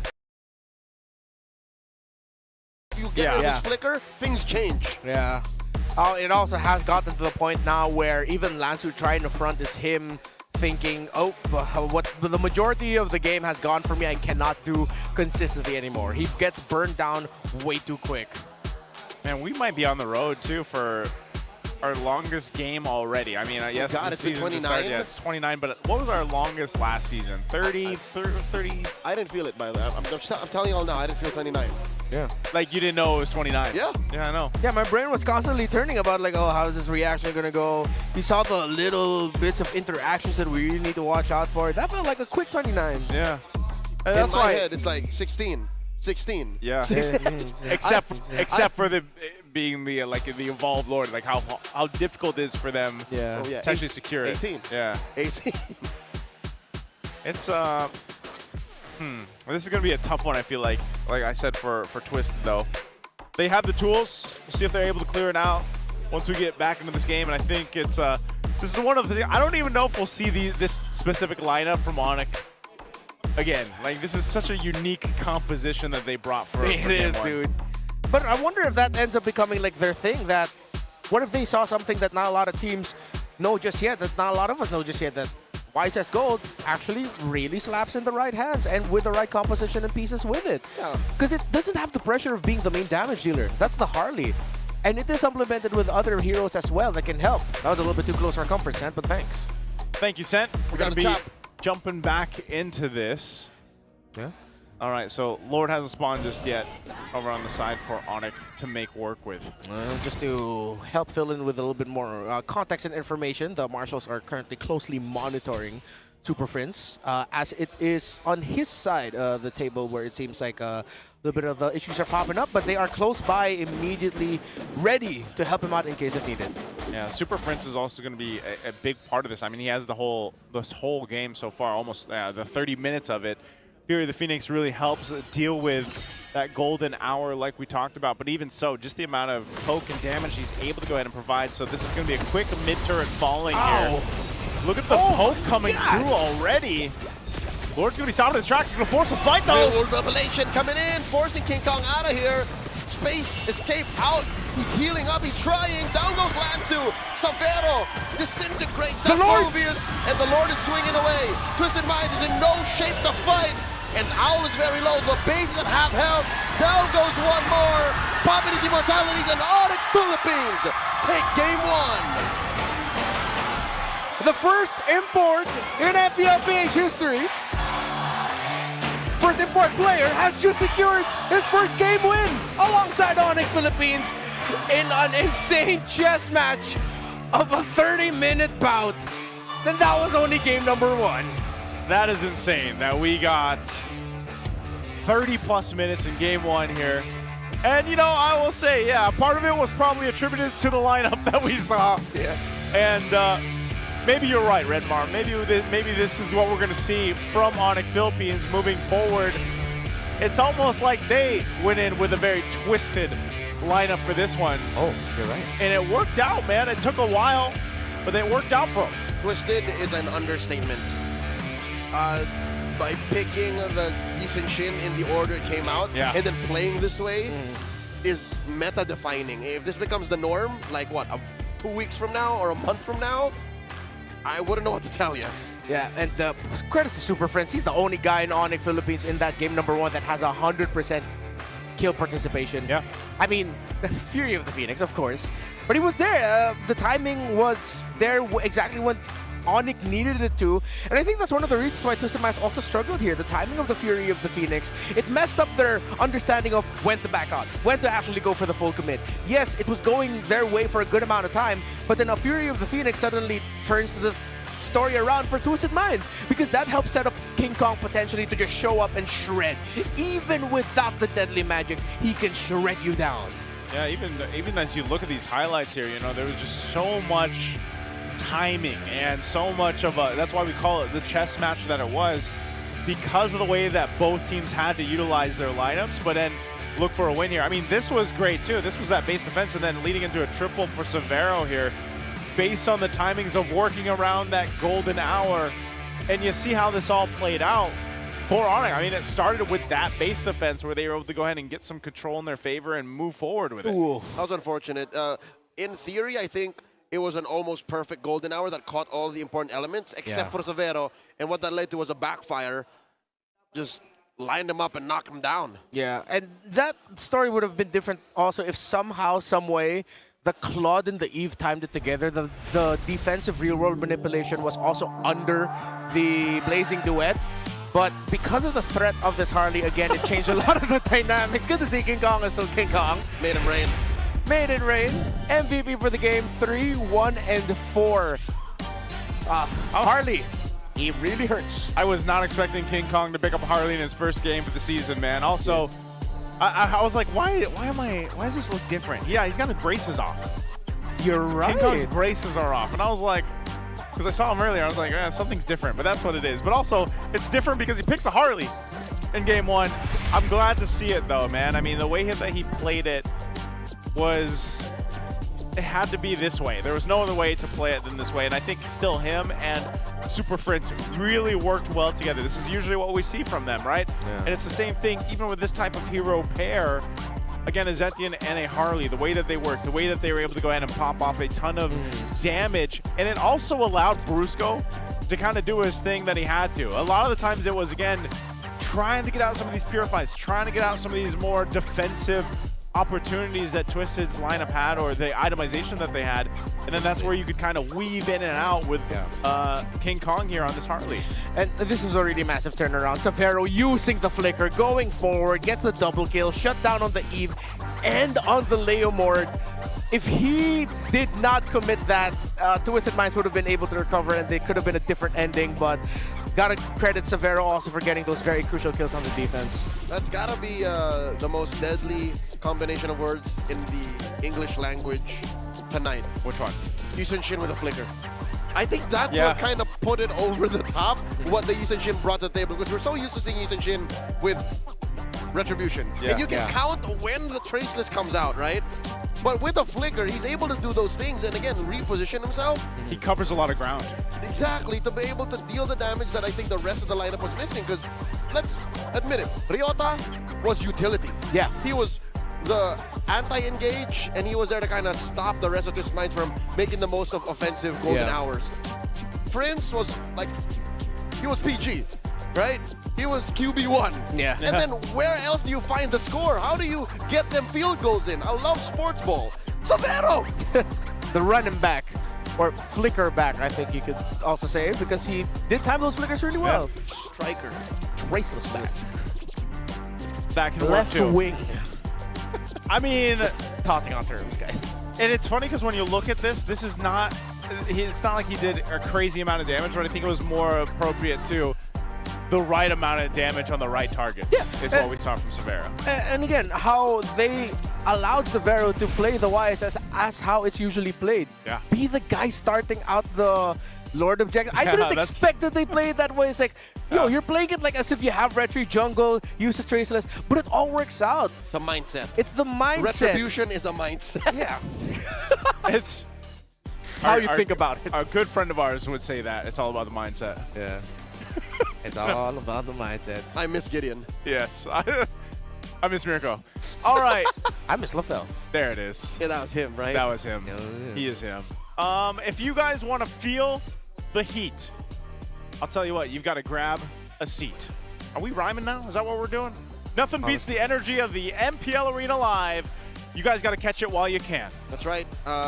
We would love to tell you guys all about it. We'll start now. Log on to the MPLPH website and reserve a seat for as low as 250 pesos, 200 if you use affiliate codes, with regular and season passes available. Catch the action live at Victoria Sports Club and experience #Balag na to.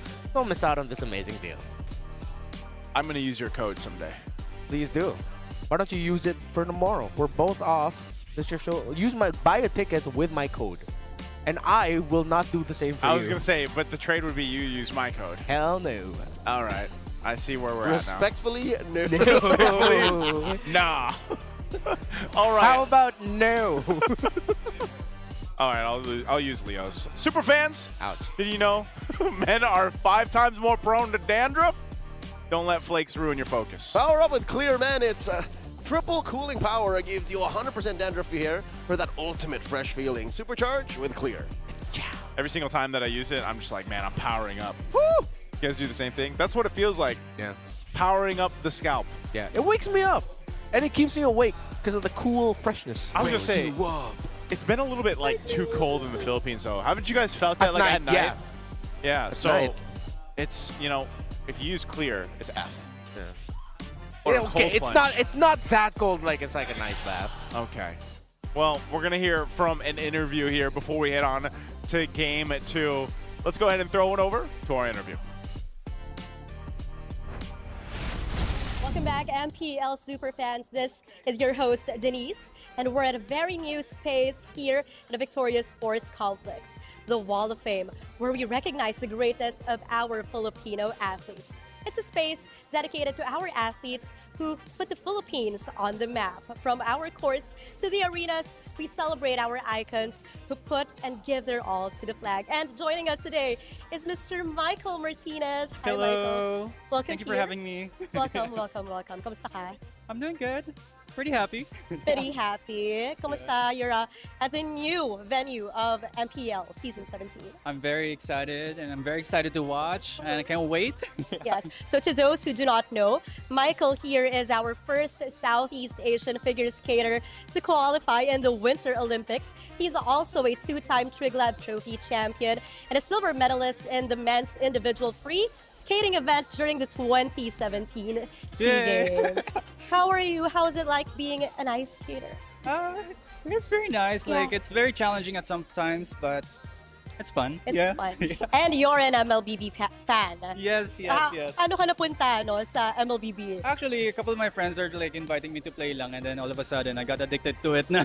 You got addicted to it. And then, yeah, I started purchasing like the skinner.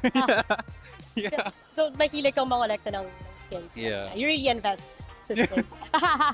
Yeah. Okay, so Michael, alam naman natin no, na grabe yung pressure for MLBB players and 100%. also like your sport itself, it's a very, you're under pressure.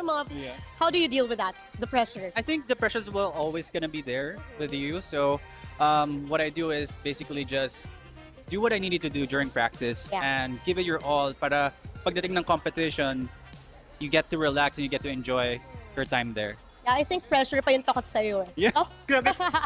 No, but kidding aside, Michael, no, you've been a global icon. You've been on the global stage. You know, hindi biro ang makapunta sa Winter Olympics that we know of. So anong mapapayo mo sa other players natin who also want to be a global icon?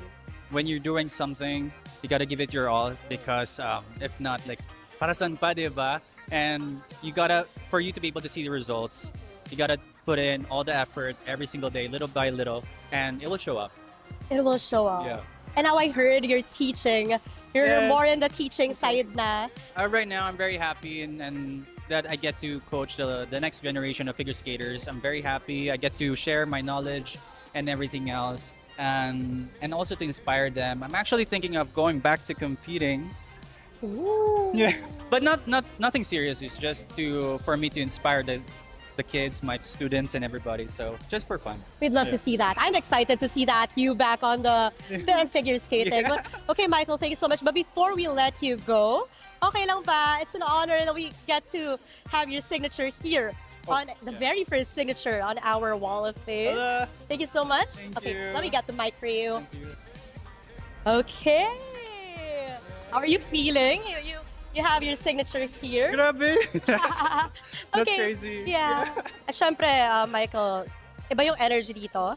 Iba yung energy sa stage. 100%, I wanna yeah. invite you to say, of course, our tagline for this season. Michael, you got this? You ready? MPL Philippines Season 17, palag na to. Thank you so much, Denise. Michael, congratulations there. He is now on the wall of our MPL Philippines Wall of Fame. And for those that don't know, who is he?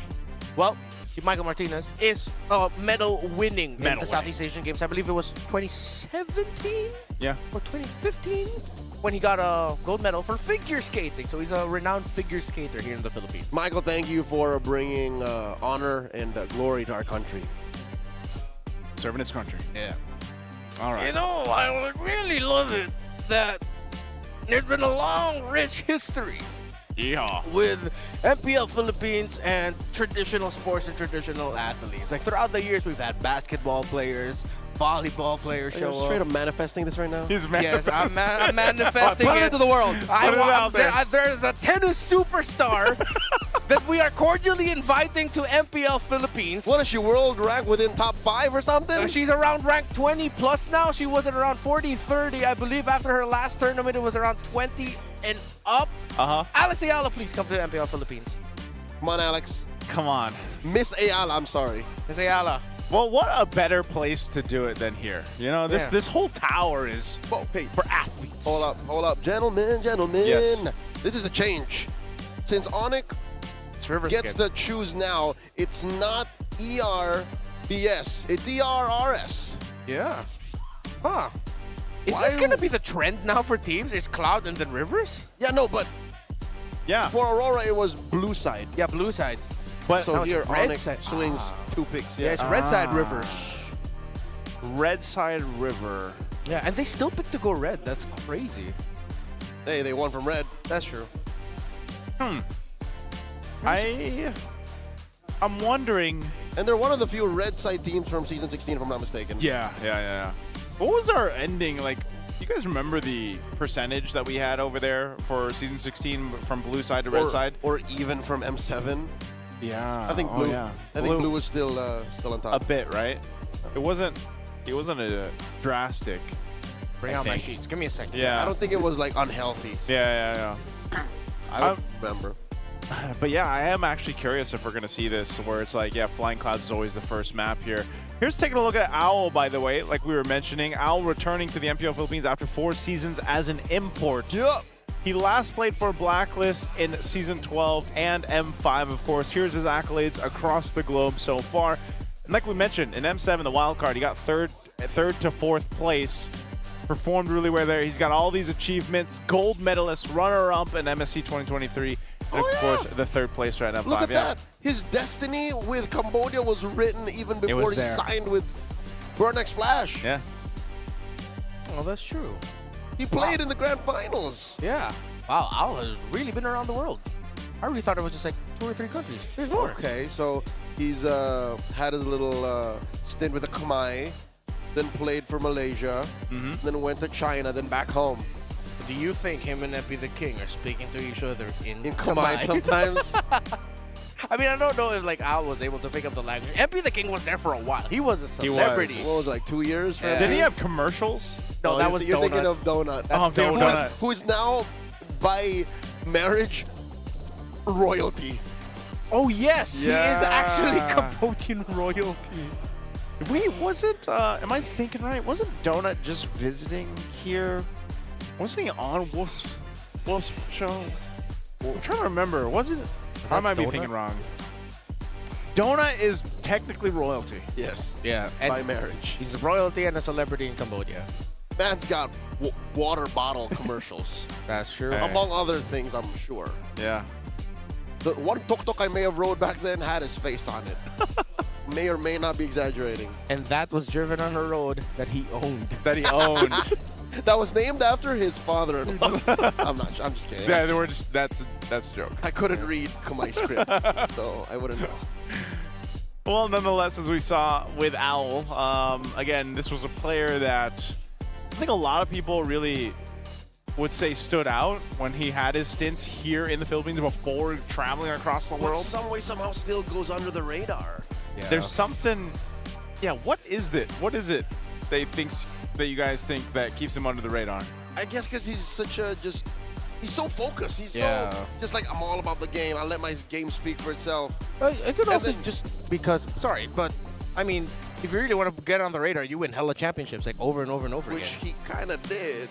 Like, show me a portfolio that looks like his. Not a lot, that's true. Right? Yeah. Hey, we spent like a good 15 minutes talking about Clayton Savero. That's true. And I think still you put on paper, Owl would still dwarf achievements? the young Indonesian in achievements. Yeah. I mean, it's cool how in Southeast Asia we really put a lot of importance on the gold medal. Like the national team successes. Is really good. And there's so many players, especially in the Philippines, that have, these medals, these gold medals. It's a tournament. It's a big tournament that happens every couple years. Yeah. And even this year alone, I mean, we have... I think it's a testament to how long MLBB esports has been a thing now. Yeah. We're approaching 10 years, Joseph. so I got to pull it up. In the M7 World Championship, it was closer to like 60-40 blue side favored. 60-40? Wow, Yeah. that's way... Including wildcard. Including wildcard? Well, wildcard was a little wild, man. I'm the Lulu then. Oh my God, 60-40? Yeah. That's so unhealthy. I was going to say, I was not thinking it was 60-40. Yeah, me neither. I thought it was 55, 45 or something like that. At worst, but that's wow. pretty intense, yeah. So I'm wondering what, because I remember like our regular season last season wasn't something like that. Like it was much closer. Yeah. Maybe like a 52-48. Yeah, like it wasn't a massive gap between blue side and red side.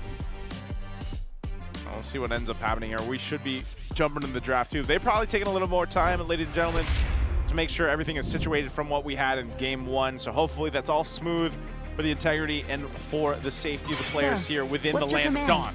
Let's jump into the draft here, though. It's game 2. Once again, wait, okay.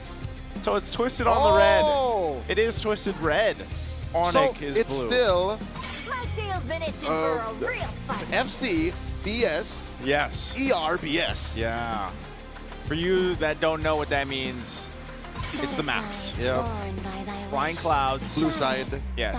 And then expanding rivers. Blue side. Yeah. I think it's because the presence of Marcel is just, for majority of the drafts, I wouldn't be surprised if teams just really keep selecting blue. So that they don't have the weight of red. Yeah. That responsibility. Who should ban Marcel, technically. It should be red side, right? Yeah.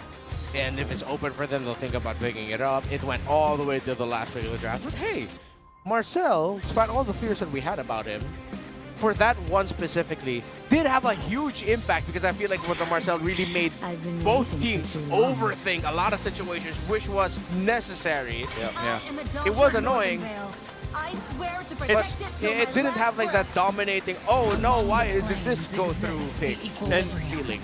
That's what I think what it really showcased, though, is how much synergy or how much thought has to be made into dealing with one hero. Yeah. That you're most likely not going to get unless you're a professional team, professional player. Like, it's so difficult to, maybe your super stacked, mythical, mortal friends, 5-man stack can deal with it, but I think still that shows just how much impact Marcel can have in a draft.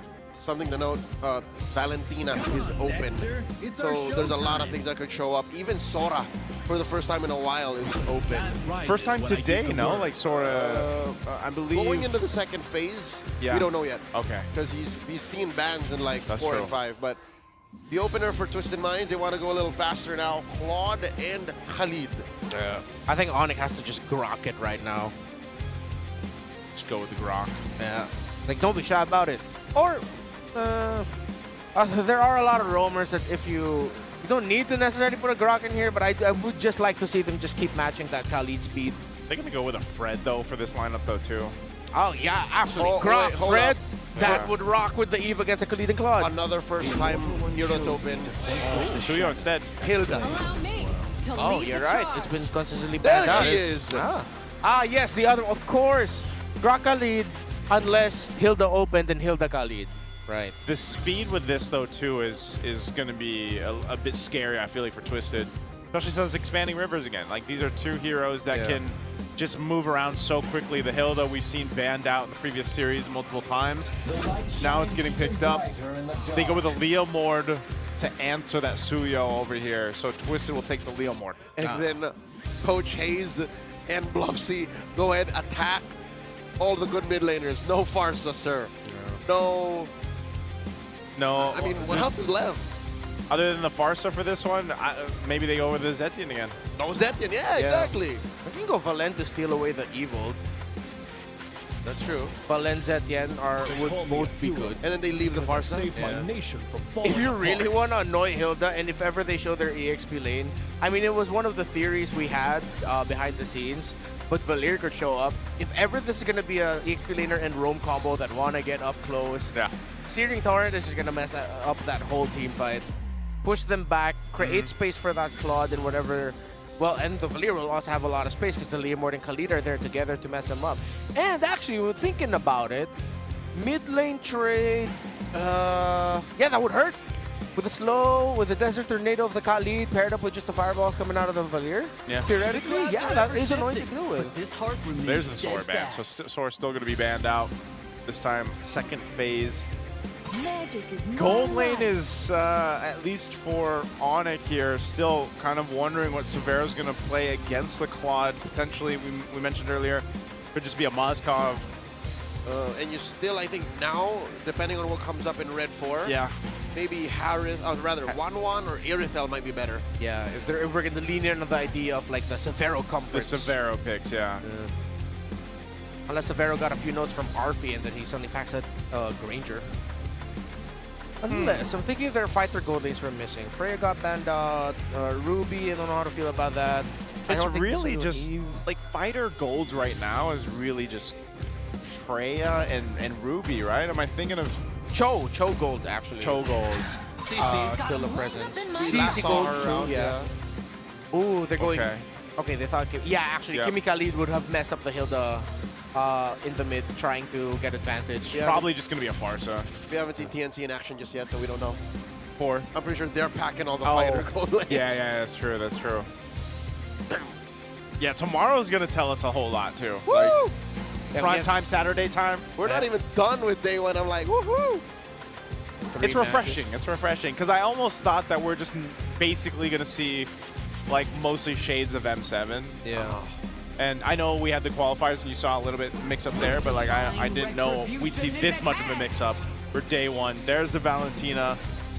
This is kind of, we did expect the Valentina to come through at some point. Well, here it is. Yeah, that also makes it tough to go fighter gold. They will have to go marksman. I think they might just have to settle for something like a Granger. Anyone else that we're missing out Granger, here? Irithel 1. Yeah. Yeah, just lean in on the Severo comforts. Give him some... I mean, he did win with a YSS, and that I wouldn't say is like a comfort. That's a unique experience. I couldn't imagine seeing a YSS and a Suyo on the same comp, man. Yeah, like, it's never going to happen because they banned it out. So yeah. Oh, wait, right. Moskov. Yeah, I think Moskov would be the safest paired up with Eve. Either, if you're going to go for range, go for Grange or Moskov. But what does Ryota? There's a Moskov, yeah. So expect. Oh, Phobius. His turn. Phobius. Okay, I'll take it this time. And essentially, you're still able to basically do the same thing that we saw from Lansu in the previous game with this Phobius. But also now you've got like a Hilda to kind of help you scout things out or split people up if you can. And then, like we saw in the hands of Carl Teasy, the Suyo is a menace if not controlled. Yeah. So that's why you get some control. Now you've got a Glue. You've got the Khalid, and even the Valentina. It's like Valentina mostly on the opposite side. What are you going to be taking? Just the real world manipulation? Yeah, for the most part. Pretty much, I said. Pretty balanced on both sides. Yeah. Again, when it comes to the Glue, you look at the gravity that he pulls. Huge effect of the team fighting. If they don't have the damage profile to deal with it, I'm talking about ONIC Philippines here, then they might just have to take the approach of, don't mind the Glue, he dives, catches us, okay, go ahead and chase down the other teammates of the Glue. So that even if the Glue catches someone, suddenly the Glue's left alone because the rest of his teammates are down.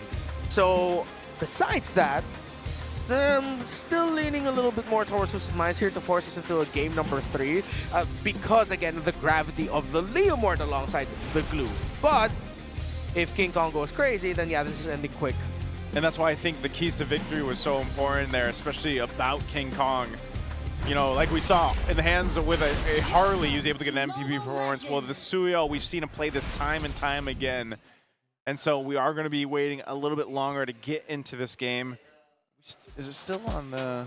Yeah, it's on the ONIC side, and now they're assisting Ryota. Their marshals are in on it right away. You can see them taunting Ryota on the screen and helping them out immediately. And I just want to say thank you to all the super fans that showed up and, of course, are watching us all online. Yeah.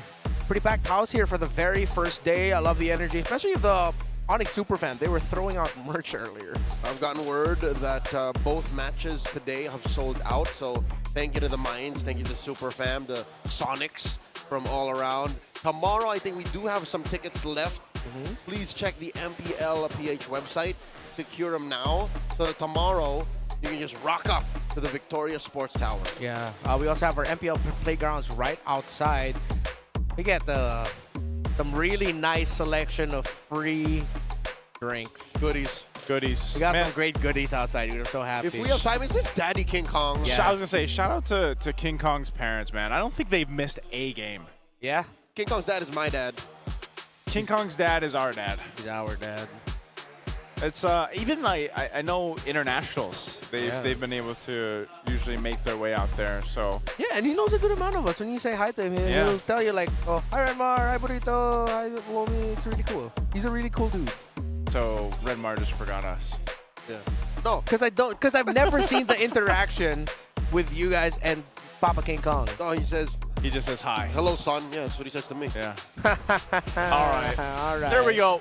Touche. Jumping into this one, it's game 2.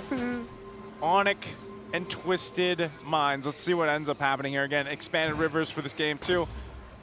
Standard setups, at least for the mid and the roams here. This is one thing, though. Oh my God! Prince gets jumped on by Kaloy and Sean. Brusco might follow up. Oh my God! The forward flicker from Kaloy. Twisted Minds are unhinged. That is busted damage. Is this what they've been talking about Valentina? Yep. That's why she's up there. Valen, Juicin, Eve, Farsa. The big 4 in the mid lane in this meta. Paired up with the Kali, of course, I mean, expectedly. Kali as well has always brought the damage out. Yeah. Thrill, Inspire CDR. Wow. This is, oh my Lord. They're going at it again.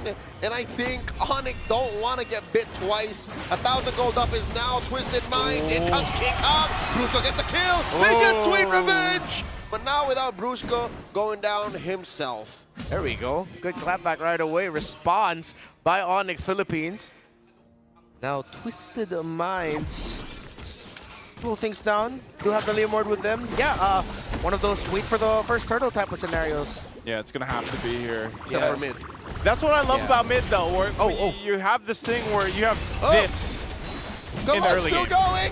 Kaloy still wants more. He gets on out of there. This is crazy. In the first 20 seconds, at level 1, Kaloy technically has 2 skills. Yeah. He has the scimitar and the sandwalk. The which sandwalk, is, again, a good jump.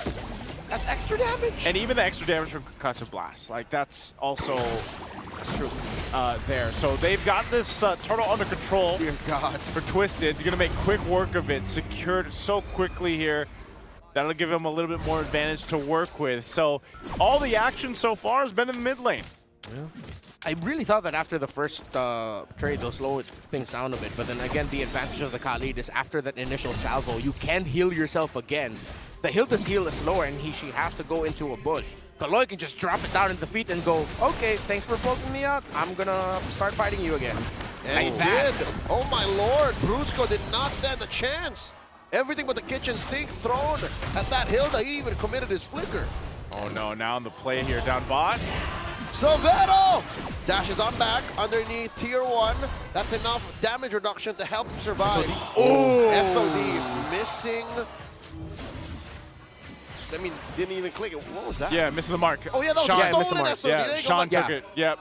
Sean stole it, tried to finish off Silvera. I think he would have gone for the dive. He had the flicker, but he just missed. Oh my Lord, a scimitar! Almost takes down. Oh, that's how you do it. Silvera gets 2. Oh my God! The MPL arena go crazy. That was for all the haters that kept pushing the young man down, saying he's not going to be able to dance toe-to-toe with the Filipinos. Welcome to PH Severo. You look right at home. He survived the attempt down bot, goes heals up, comes back, gets a double. Uh-oh, in comes Kong, forcing out the Blades of the Wet from Owl. Oh, they got It's a it back. 2-man gank looking for it. Here comes MP and Kaloy jumping in with a raging sandstorm. And now Kaloy gets punished. Can Brusco finish the job? Silvero serves up a kill. This takes a Moskov and just accelerates him now. Look at this, 3-0, picks up a Corrosive Scythe this early on in the game. Yeah, getting close to 1,000 gold lead against the Claude. That's really tough news for Twisted. Brusco falls. Brusco's having a tough one, man. He's not able to really do too much just because of the nature of Twisted's lineup to deal with the Hilda here. Great spot right now, Severo off the side. Ansu, that's off. The split, turtle number 2. It looks like it's all Twisted once again. SOD thrown out. I don't think Severo wants to press this. Lansu very low, gets that Infernal Pursuit on him. He survives. There's the Phantom Steed. King Kong goes down. Sean gets one, and another served up to Sean, a double kill. Prince shuts him down, 2 for 1 the trade. Yeah, that's unfortunate too, because you know that spear was thrown out. Probably could have joined that fight, but still, it's the trade across the board. Twisted, not much of a lead, of course, but with the 2 turtles in hand and a good spread of these kills too. Sean is just right now he's a biggest problem for ONIC in these team fights. You're seeing how much damage this Valentina is actually able to do here. Yeah, the Valentina burst is not friendly. Paired up with that Khalid, it's just it's so annoying, much. man.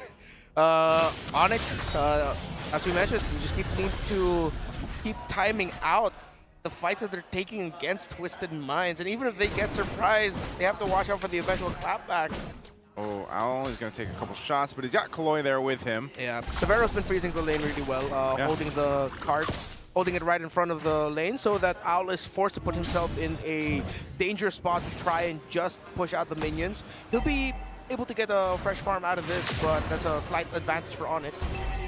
I'm wondering what's the difference here in gold between the gold laners, but as we know, it's more so for the Claude anyway to go ahead and scale up and get that Trinity before he's really able to do a whole lot here. But so far, I feel like this has been the most effective Spear Destructions that we've seen in this portion of the game for a while. Oh, setting up things in the mid. Super Prince, real world manipulation.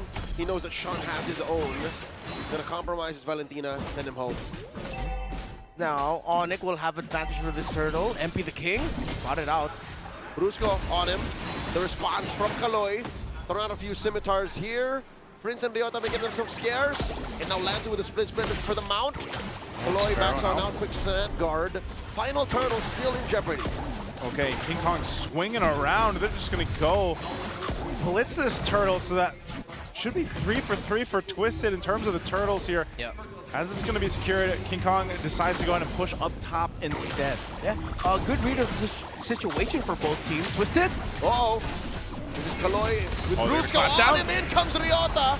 And the defensive Raging Sandstorm on out. Sneaky push by King Kong up top.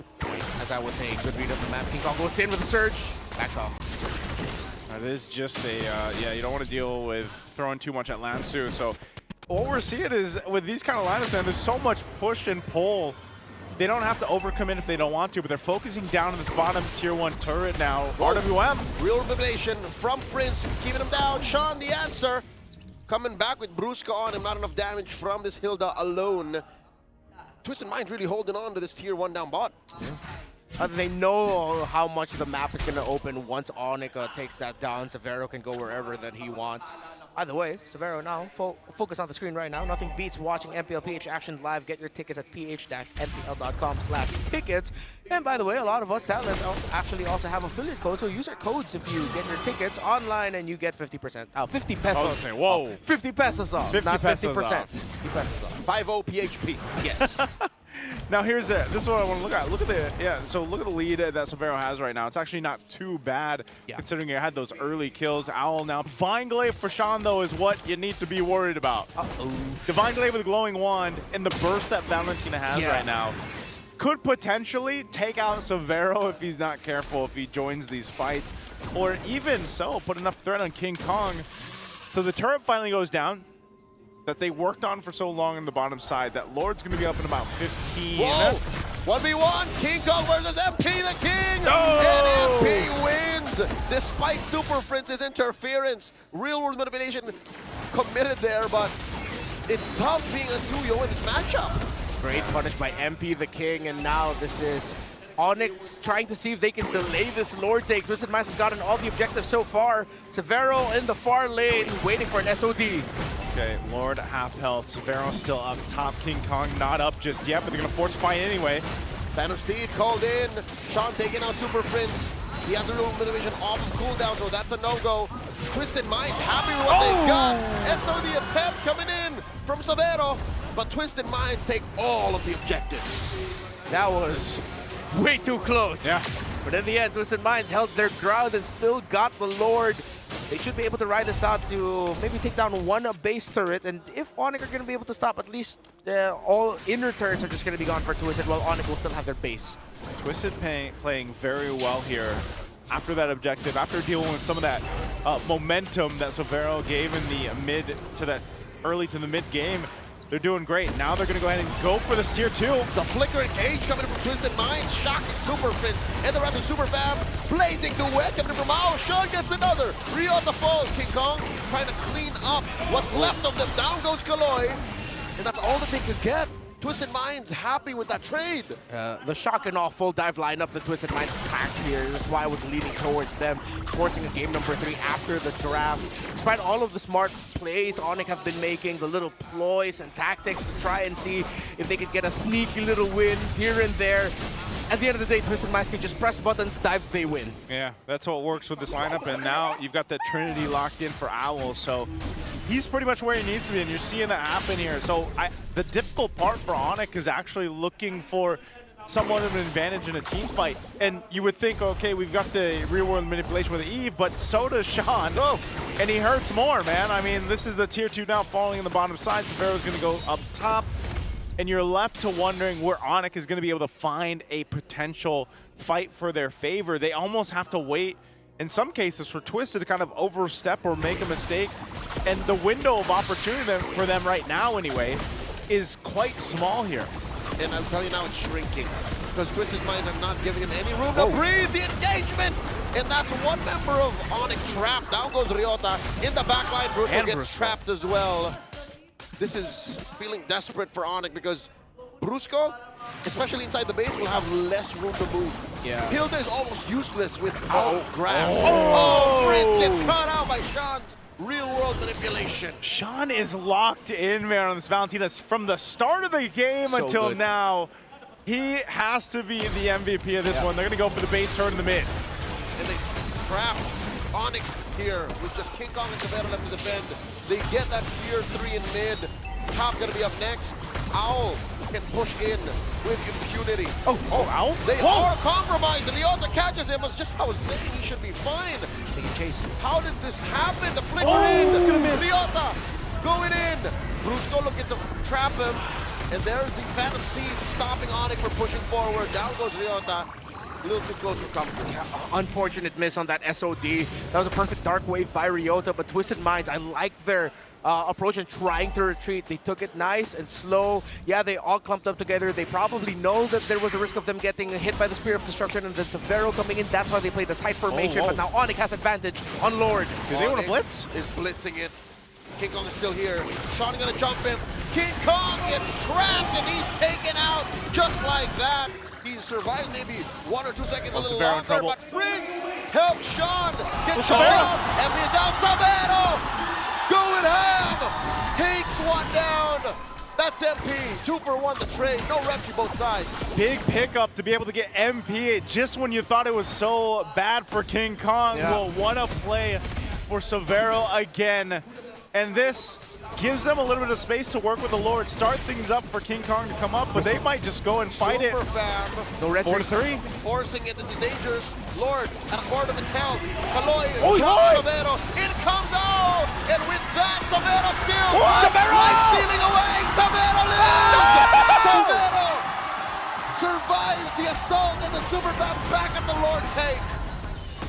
Severo does it again! King Kong respawn and reclaim the Lord. The first big win decisively for ONIC. I thought the Kaloy sidestep Raging Sandstorm would be the most impressive part of there to take down that Moskov. But Severo still survived, bought enough time. ONIC also fought that really well as a team. We gotta see this. If you look back at the interview, look at that. Sidestep, backside, Raging Sandstorm with the Blazing Duet. He gets a dash out. Regen per hit. Ryota and Brusco coming back to find the angle to save their gold laner, leading to ONIC getting the Lord, and now they have control. Fighter Emblem, baby! And King Kong gets caught between two. Dashes on out, allowing the rest of ONIC to push through. Lord up top, all 5 of them in mid, and now Twisted Minds on the back foot. Was that also just because of Owl's positioning? I mean, still, nonetheless, Severo surviving that is crazy. So now Lord stopped in his tracks up top. I'm not sure if they're going to be able to get to the base turrets just yet, but they will get the space they needed, taking down a tier 2, down bottom, potentially this mid too. But man, ONIC, right now, they've all got to step up. Because right now, Severo, he's making the plays right now. They've got to make something happen with this. Survived by a hair. And because of that, the rest of ONIC have woken up. Super Friends with a real world manipulation into Twisted Mind's base, putting 2 inhibitors at half health. 4-0 and 3. Still deathless is the Moskov.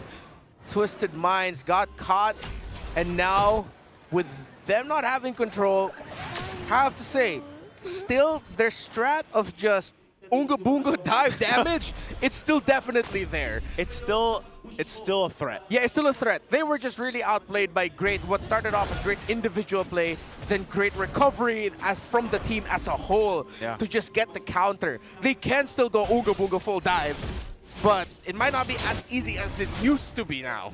He did just also, Severo picked up a Wind of Nature, so he knows he's going to need that because, like you said, Renmar, that same kind of setup can happen time and time again every time Kaloi has that Flicker or that Raging Sandstorm available.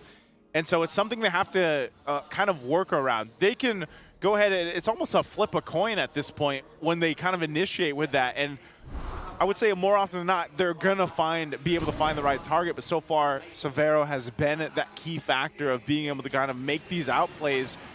And it's been nice to see in terms of what he's able to do, even when they're falling behind a bit as a team. And like you said, it's reinvigorated ONIC. It feels like an evolution of the ONIC Superfan playstyle, where now you're really just seeing the emphasis on the family of, we got our little bro here who's new to the scene. We're going to take good care of him. But little bro also showing up saying, I can take care of myself. But yeah, sometimes I do need your help, guys. And the formation of ONIC playing around Severo, not just in this game, the previous game as well, despite the times that they messed it up just a little bit and then they left him at the mercy of the Phoveus of Lansu in game number 1. It's coherent and consistent. Yeah. The thing I want to say, too, is Lansu is still essentially doing just as well on this glue than he did on the Phoveus in the previous game. Yeah. It's more so of just being able to make that strategy work with, you know, trying to go all in on one of these targets, and that's why you see this Lord. It's going to be started up by King Kong, but keep an eye on the positioning here, too. They do also have to remember that every time a Moscov's in play, you kind of got to deal with the opposite end of the map, and that's what we usually see here. Rose Gold being picked up now, though. Look at this play, though. Lord at a 5th of its health, now an 8. Phantom Steed from MP the King, but they don't have enough space to lean in. Ryota gets taken down. RWM from Super Friends. He has to back on out of here. Blazing the way from Owl. Taking down a lot of them. Down goes Sprints. And just like that, it all falls down. 3 have fallen, 4 ONIC. Traded out for Owl. Twisted Minds back in the driver's seat as Brusco gets popped by MP. And this could be it. They have a minion wave in mid. King Kong getting forced back by Sean. Well, that should be it. Might not be able to clear this. Twisted. They're going for it. They should be able to end this. There's no world where King Kong survives this, not alone. Another Phantom Steed coming in. He's trying. King Kong is popped by MP. That's the wipeout. Twisted Minds take us all the way. As I said, it might be a flip of a coin. Just throw everything at him, and that one worked out for Twisted Minds to deal with Severo and to deal with ONIC Philippines. If you thought that wasn't legit analysis, look what happened. Ooga Booga damage full dive. It worked out. I mean, again, that despite everything that happened, bro, like, with that Severo play and the ONIC team play eventually in the end, come on, the pieces on the side of Twisted Minds can be just like, can we stop overthinking this and just dive them? Once Bruce goes out, they got nothing to protect. They're melting down Ryota really quick. They can just full send. They'll be fine. Blazing Duet, Wind of Nature by Owl. Even though Severo had the Wind of Nature, eventually they just didn't have the damage anymore because their formation broke. This is poetic. Twisted Minds ended the game the way they started it. In-your-face violence. Yeah. I like to see it. I mean, yes, there was a lot of highlights here from Severo, but I think you pointed it out really well, Redmar. This composition allowed Twisted Minds to just force a fight whenever they wanted to, essentially. Yeah. I feel like at some points maybe Twisted Minds over-hesitated and over-respected the potential turnaround for ONIC Philippines, which I understand, but at the same time, again, it's similar to the threat that we saw from the, what was that tandem we saw earlier in the day? Was it Phoveus and, Phoveus and Leomord together. You have that with the Glue and Leomord as well. Add to that your damage profile from the Valentina from early game to late game has just been, it hurts. Yeah. Along with Kaloy's Khalid as well. At some point, I think that last big team fight was literally Twisted Minds going, yeah, no, we got this, it's fine, let's just stop it, guys. Let's go to game 3. I don't even think, again, like, Severo joining that fight, that last fight that we saw, it really wouldn't have changed much because, like you mentioned, with Lansu on this glue, having that tankiness there, and then Kaloy as well, like, you have to almost play perfectly to survive all that they can do, all that they can throw at you, all that the pressure of that front line even. And it's almost too much, you know, it's almost too much for it to continue to happen. Again, there was a lot of great plays here, but unfortunately, because of the way the composition worked, TWIS just had that advantage. Yeah. Compared to the lineup that ONIC brought out, Twisted Minds, very simple. ONIC, again, very complex. A lot of things have to go right, but then when one thing goes wrong, this happens. This is that last fight there, yeah. Trades are just not possible for ONIC. Like, they have to start on the upper hand and then go for the cleanup. That's how that Severo moment happened. It's just, okay, we forced them to overcommit to just one, and then we can win. Here, especially with King Kong left, they were delaying the inevitable. There was no world where King Kong survived that. Yeah. It was, this one, I know we mentioned there's Sean here. Of course he's going to get the MVP. Yo, why is MP swimming? Why is MP swimming? I bet that's what Sean's thinking too. It's like, why are you swimming? And then Sean's only response is, I'm going to shuffle. Yeah. All right. What do I do with my hands? He got the Shadow Strike, and then afterward it was a new Valentina emote, apparently. But yeah, deserved MVP. Again, we felt it from the beginning. It's the tandem with him and Kaloy, and even him stealing the real-world manipulation. Yeah. Having the RWM on their side made team fighting even worse for ONIC. Again, they're not built for that. They're built for, just like in game number 1 with the Hardy, quick -1, and then let's build our advantage from there. Hope that Severo's free to hit, and then we win. While for Twisted Minds, it's, okay, we lose 1, but was it the glue? Nope, here's the Leomord with the glue. What you gonna do now? Oh look, Blazing Duet. There's even more for you to deal with. Again, it's way easier to win here if you're Twisted Minds.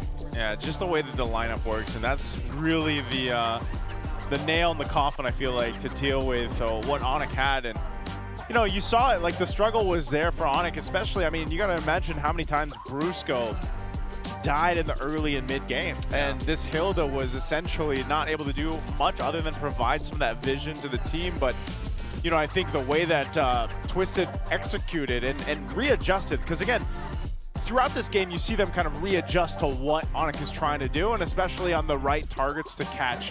Whether that was Lancer doing it, or even to an extent, MP being kind of like, hey, here I am, catch me if you can, or like, here's the damage I have on this Leomord. They're able to go ahead and just kind of capitalize on that. And like you said, I think the Lord dances alone really showcased how stronger the composition or the tools that Twisted Minds had here. Yeah. I mean, though we saw what could have been the window for ONIC, thing was, it wasn't. That's a marksman emblem on the MP the King. That's a, wow. That's why he was swimming. Usually that is just pure assassin. Usually it's usually assassin, yes. But killing spree. The marksman emblem got recently adjusted. I wonder if that's part of the whole situation as to why. It's also because there's really not a lot of actual hard tanks for you to worry. Like, you'll need the penetration to get through the Phoveus and the Hilda. I guess. Interesting. I'm wondering if that was actually... Or how correct that is. Yeah, that's what I'm wondering, if that was actually what was in the game, because I don't remember catching that, but... Because again, Sean's first play happened at 10 seconds. Yeah. So I wouldn't blame anyone for missing the whole emblem situation. Yeah, look at Sean's damage here. And I feel like even before he was able to go ahead and take the RWM a lot of the times, like, it's just that burst that comes with the Valentina kit now. It's just second per second damage output. Yeah. Ridiculous.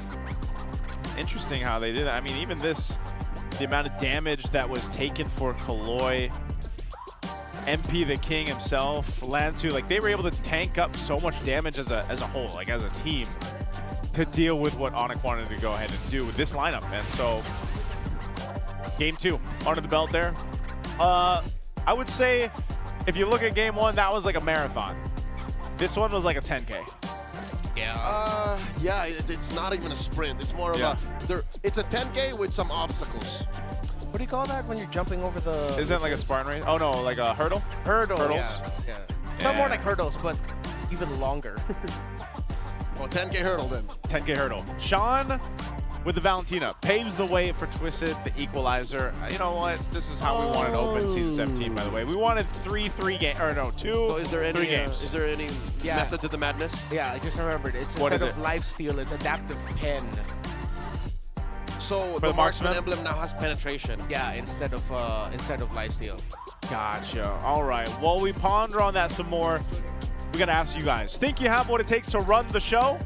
With E-Project Esports for Everyone, we're giving you the power to bring the MPL energy to your own local community. That's right. Participants get exclusive access to tournament modes, free in-game items, and even diamonds. Just head on over to ph-mpl.com/e-project to start your application. It's time to turn that passion into action. Start your own tournaments. Visit our website for more info. I love doing that. I love taking my passion and turning it into action. That you do. Of course you would. Every single day. That's what Savero did. That's what he did. To come through ONIC Miracle, then ONIC Prodigy, and then, I don't know, what part of his career he's like, wouldn't it be cool to be the first Filipino import? I wonder what that conversation was like. Is that what you're going to say? Yeah, imagine if it was during the, I assume it was during the holiday seasons, of course, tail end of last year, and then he was just like, huh? Wait, what? Apa? I'm going to the Philippines? Well? Kelra's there. Oh, Kelra's coming here? Aku Satu import? Well, there was a phone call in the trailer. I wonder if that's how it actually went, or if it was like close to the actual reality of it. Yeah. Or probably not. Pretty sure King Kong wasn't the first person he called. Yeah, probably. Who knows? What if it was? What if the bosses over and on it were just busy that day? They were like, hey, King, can you make this call for Savero? He's the next dude to talk to. Yeah.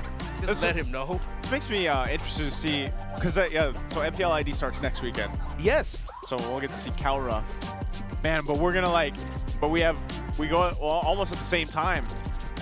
So you're not gonna be able to tune in unless you're not casting.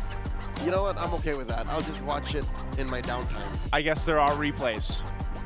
It's on the internet forever. I watch both, man. I just have like split screen, PH, ID, and then when there's more than, I will maximize the 4 windows I can have and just have them all there. I just found out about that, by the way, that you can make like 4 windows on one monitor. Just recently. I'm pretty sure you can do more. I've only, No, for some reason, I think 4 is the max. So what if you have more than one monitor? Well, No, yeah, I mean, like then- on one like monitor, on one monitor. then 4 is the max. So you can go Yeah. 8. 8. But that's getting a little twisted right there. I mean, like, you don't need to listen to everything. You're just like looking at it from one end You to have one end. every MPL region plus non-MPL region game going on. Not every. I mean, you're gonna have to pick and choose. MSL Thailand is just around the corner, so is That's true. MSL Myanmar. So are the qualifiers for NA. Wait, what is it called? The Americas. The My bad. The Americas. Americas. The The NA is part Americas. of it. So are Central and South Yes. America. Yeah. Puerto America. Rico. I almost said Peru. Peru. Venezuela. Argentina. There's a whole lot. Brazil. Basically, what we're saying to you guys out there is, Chile. we just started our season here. Well, a whole bunch of seasons are about to start, as they also want to partake in. What else? Is that all of them? Is that all the countries? Did we cover it all? There's a lot So more. many more. Probably missing the Mekong regions. Mexico. Oh, No, No, I was still in the Americas. Americas, dude. Yeah, I was still in Americas. Yeah. We're talking about the Yeah, Americas. Mexico, yeah. Mexico and Canada. God. That's the way you can say it. Yeah. Yes, we're referencing Bad Bunny. Let's just put it Yeah. out there. Come on. Yeah, that's culture right there. That is culture. I wonder what our third map is, by the way. By the way, if you guys missed Random. it's random. So we got Earlier either we Broken got Walls or Dangerous Grass. Dangerous So we went to Grass. DG in the last game 3. DG. So I wonder what it is now. I hope we get to see Broken Walls just to say that we saw everything in day number It's one. got to be the B-dub. We got 6 games all in all. We've seen some crazy lineups. YSS and Gold, our first import, all the maps. Come on. Here's Savero's stats, by the way. This is what we were kind of talking about earlier on. 2-time MPL ID champion, season 15 and 16. Look at the win rates here, by the way. Oh, Granger's actually his most winning is 74% with 19 games. Okay. I mean, everybody plays Granger. You have to play Granger. You had to. If you're an MPL champion. But here's the thing. Where's the Irithel? We know Harris is good in the metagame. Yep. Where's Irithel? Where's Wang Wang? I mean, I get it. Irithel so slow, man. Which is weird because she's like on a tiger. Wait, is it a tiger? It's like a... Yes. Saber-tooth tiger. Saber-tooth tiger named So Leo. how can Named she Leo. be slow? I don't know, man. It's just Actually, no. I answered my own question. It's the same logic how Gord is slow and he's on a hoverboard. yeah. Kelra won M6 on an Irritel. That's true. Yeah. The jump, the basic attack. And depending on the skin, he could be on a Ducati. I mean, she could be on a Ducati. A legit motorbike. Yeah. So then, is the Ducati named after the? No, the Ducati is an actual model of that sports bike. Also called Ducati. And Ducati, here we go. We're gonna have our answer here in just a second. What was the randomized choice for map 3? Let's go. It's broken walls. Never mind, it's dangerous grass. Okay, so today we just do not see broken walls. Yep. And Twisted Minds decides to go blue again, yeah? To be fair, all we saw in Season 16 was broken walls. Well, that and expanding rivers. And expanding rivers, yeah, that's true. I wonder how. I guess we won't get to see it till playoffs, man. Like the best of 5, like with the whole When we reset. Yeah, with the whole map thing, and then eventually the best of 7. So we're gonna jump into the draft here for Game 3. Let's see exactly what the changes are gonna be, because it's been quite a different draft now from Game 1 to Game 2. By lanterns. Only gonna be in the blue again. Good Oh, respect on the hold up. Valentina. Hold up. Hold Coach up. Bonchan. I've been No, wait, waiting no. for too Yeah, no. long. Coach Bonchan decides to go red. Yeah. I am a Was there a daughter of choice there? Northernvale. I swear to Freya protect you gets till my last taken breath. out. This could also just be another easy pickup on the Eve here for ONIC PH. You don't have to worry about the Valentina anymore. But then the Eve Farsa matchup is going to be there, and that could just mean Twisted Minds can pack in a Khalid Farsa together or a Grok Farsa together to rotate fast and immediately put pressure in the EXP lane. Because so far, all the lineups of ONIC have just been Ryota is our main utility guy, and then Brusco just shuffles up, whether it's in game number 1, he was the Kalea, but then it was the YZ actually being the main front, getting the vision, starting things up, or Kalea will go in for the surprise hit. Let's see if that's going to continue. Claude first pick blue side. Wild. Whoa. Wow, they overloaded Twisted Minds with choices, but that's crazy. Okay. Not what I was expecting with that first pick for being on the blue side here, but Yeah, dude, think about it. Valentina got bad out. Sora's open. Yeah. Leomord's open. No, Jushin got taken out. Jushin's taken out. Marcel is open. Marcel's open. This is a dangerous gamble by ONIC. Oh, interesting. I wonder what the answer is going to be here, too. Hilda's especially, open. yeah. In dangerous grass. Leo, there's YSS the Khalid. They get the Khalid again. Yeah.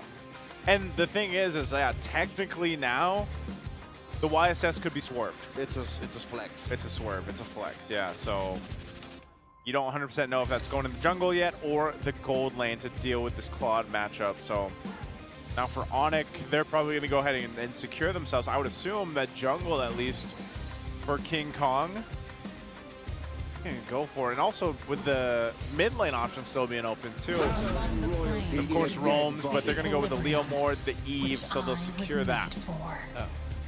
Okay. I'm pretty sure Twisted Minds knew that what they ended up giving up. Yeah. Now, that's what I was wondering. Is like, why the YSS? I mean, it is a flex.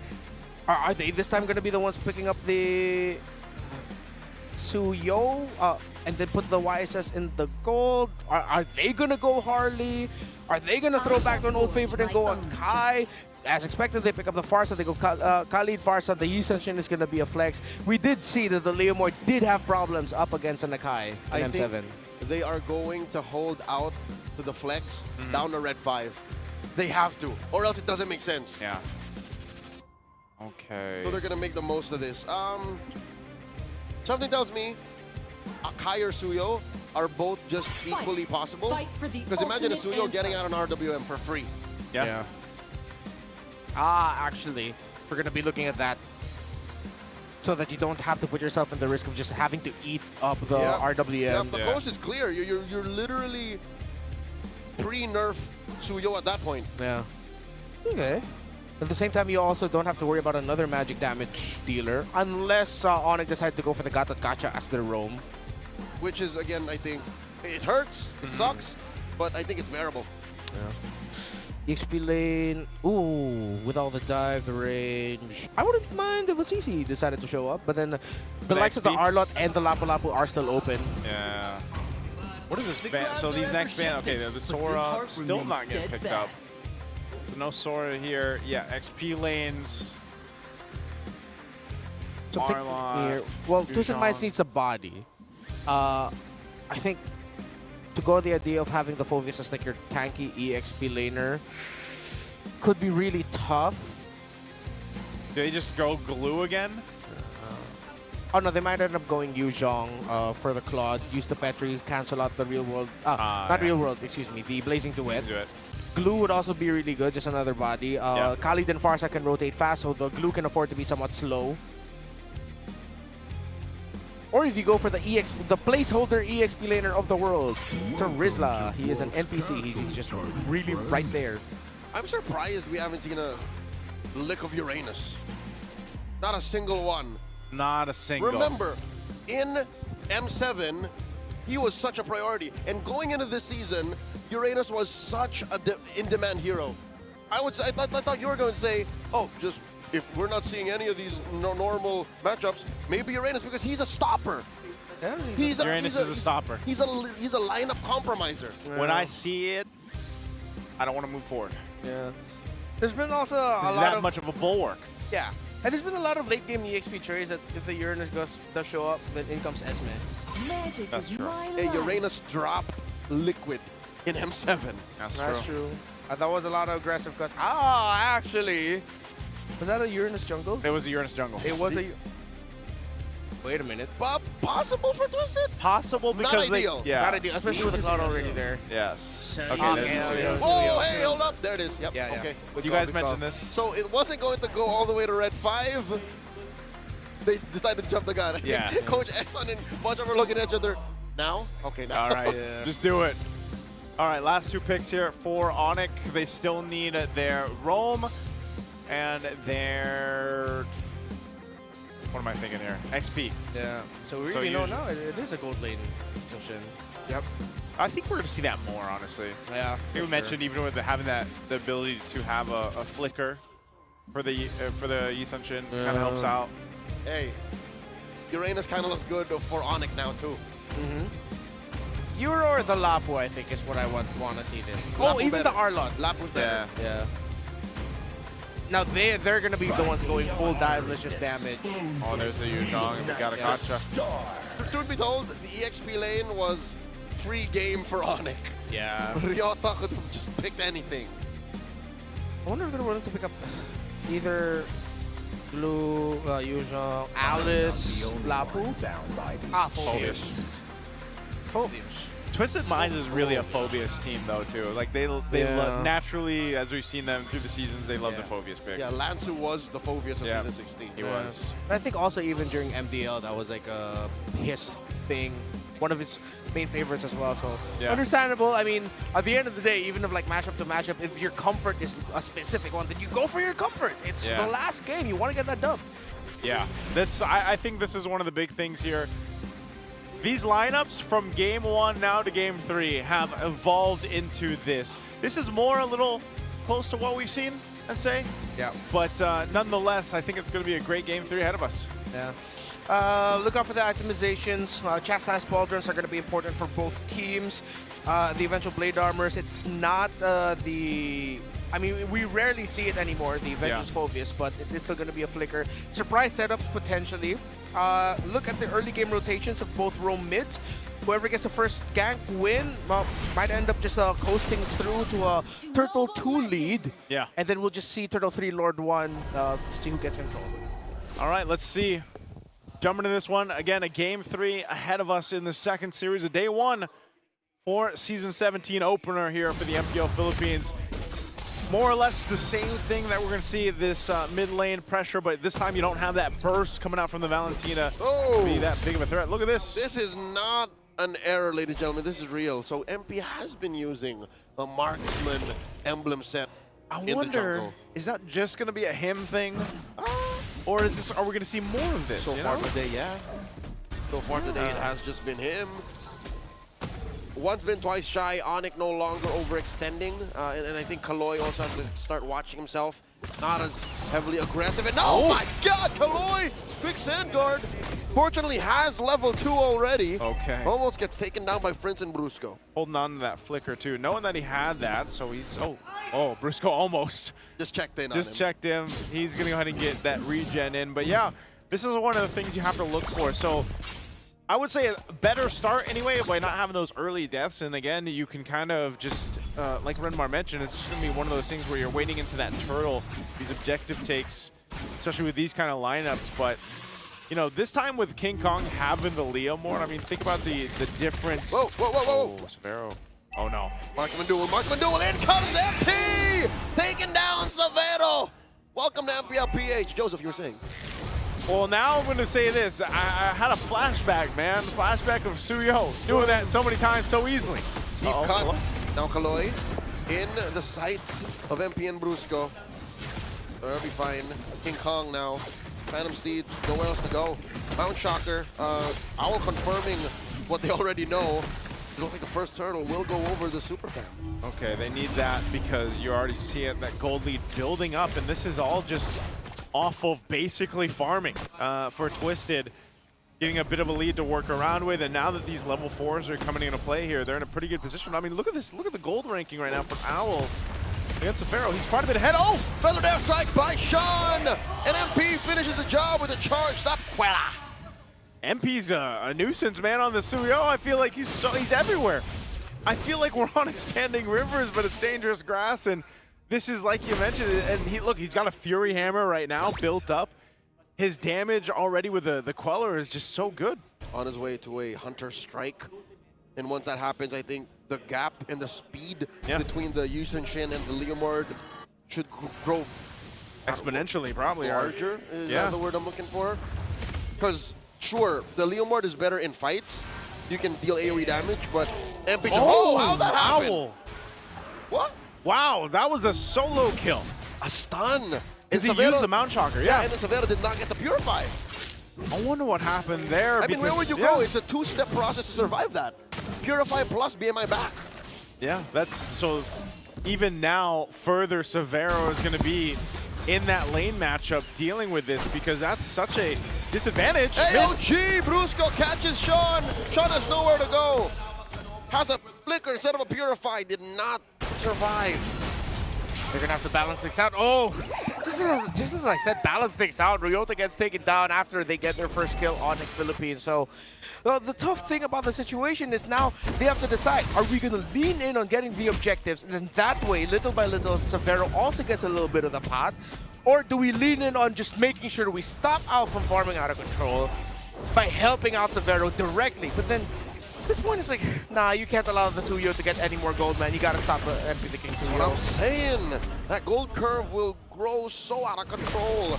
Now the turtle, Twisted Minds have their eyes on it. Fortunately, ONIC scored the first one. Mount Shocker by Owl, allowing Twisted Minds to get perfect information. Thunder Strike on Sean online. Picks up that glowing one. Severo, defensive use of the Blazing Duet.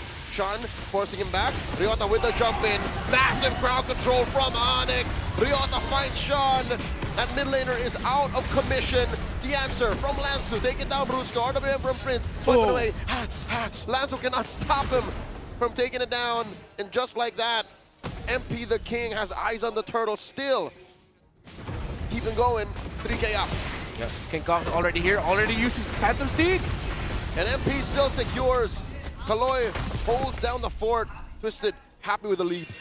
Okay, so ONIC are getting still invaded constantly by Twisted Minds. Prince with the flicker back. Yeah, forced it out.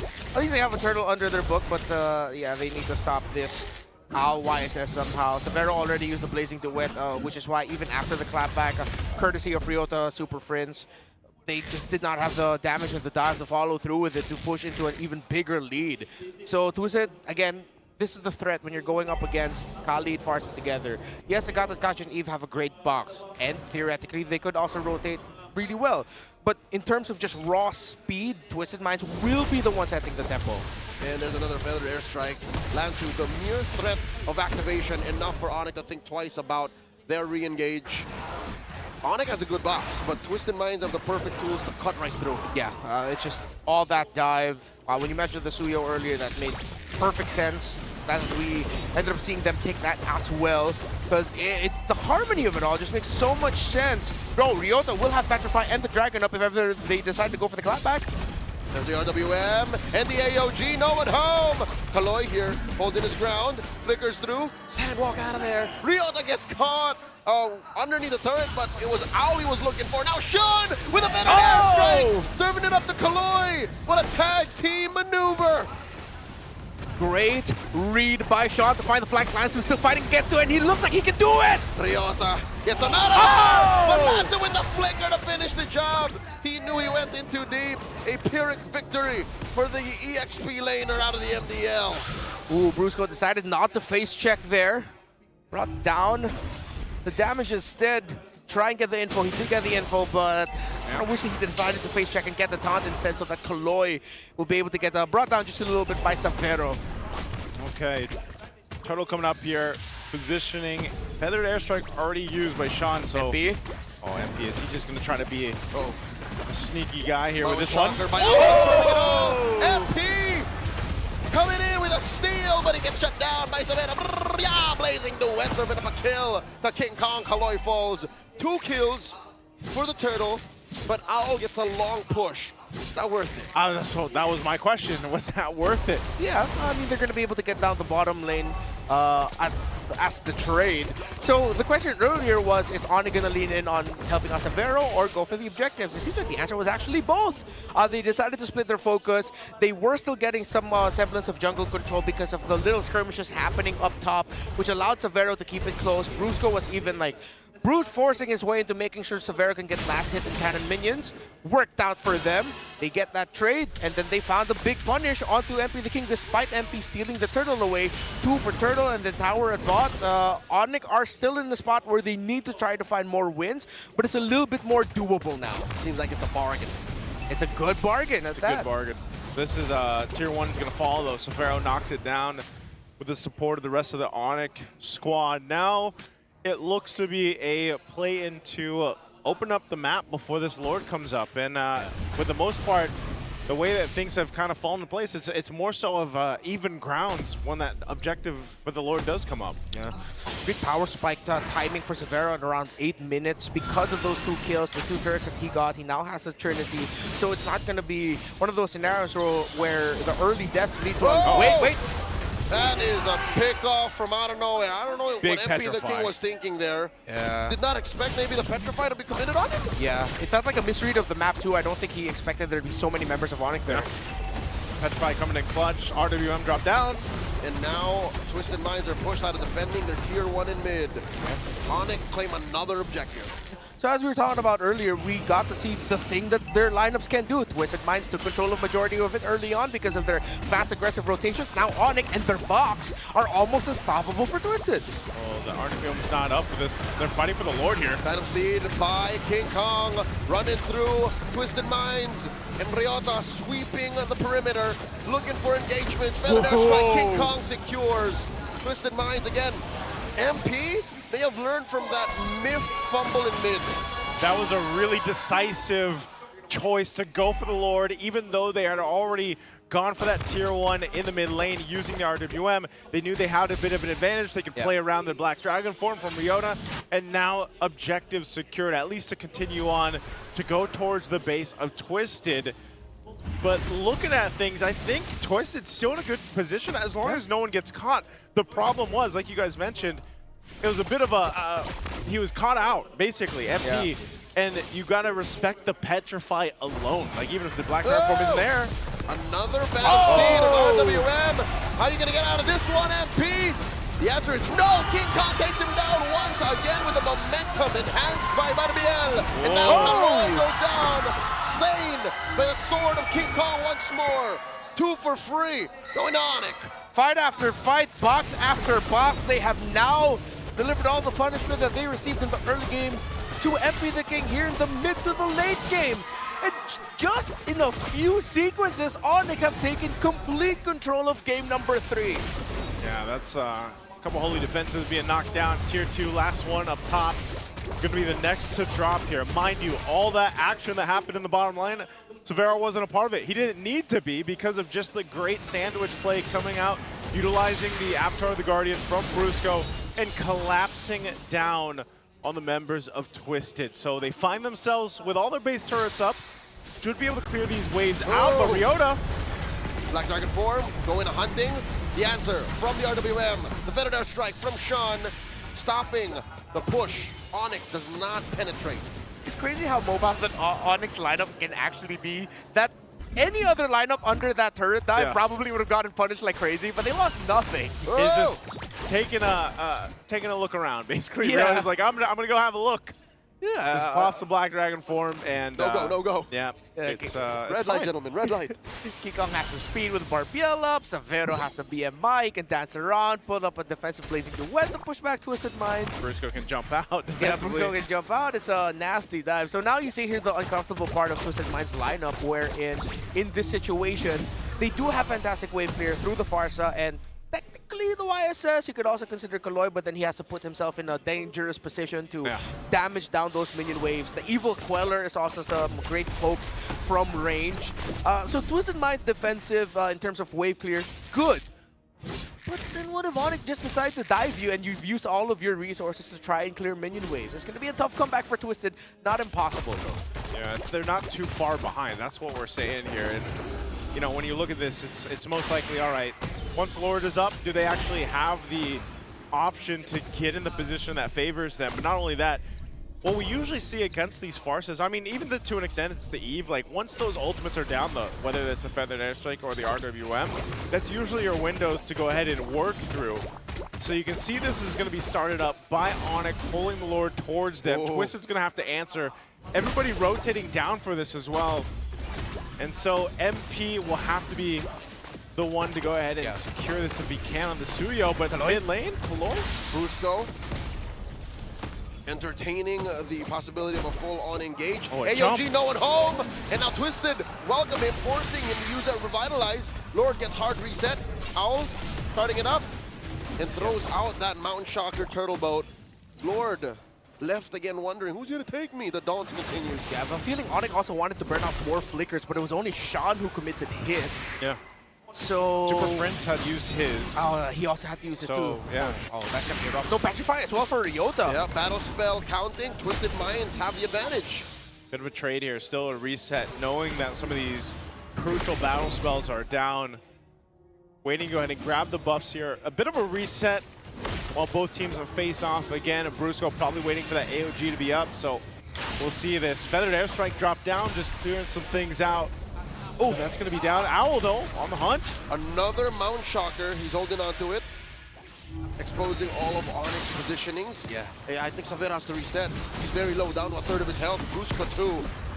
I think he's going to consider resetting through sheer basic attack damage alone, which he will. Works. Yeah. Despite that adjustment in the recent patch, he's fine. Yeah. It's Winter Nature for him. It's not going to be a Winter Crown play. Oh! That Feathered Airstrike, though. Another shot. one! And AOG catches 3! And they respond. Sean is fallen. In comes Ryota, the Super Fam clap back. And just like that, it's a clear go signal. Super Fam, ONIC won this Lord, and they score another. 2 for 2. It's all black and yellow. And now Brusco. This is a worthy trade. 1 for 1, and he's gonna go down. MP served up 1. RWM from Super Prince. Lanzu unable to dive him. Lanzu might have to go down here. King Kong with the Venom Steed. Taken down. Nobody just yet. Lanzu falls. MP does as well. 3 for 1. Massive win for ONIC. I thought the fight was going to end way sooner, but they just dragged it out and dragged it out. Yeah, that was Twisted Minds forcing the issue. ONIC, actually, I thought Severo was going to go BMI back in, but he decided not to. Oh, Kaloy! Oh, what a catch! Finds Prince, but the Lord still stands. ONIC can plan around this missing member. They're okay here, especially since Severo is still in the perimeter.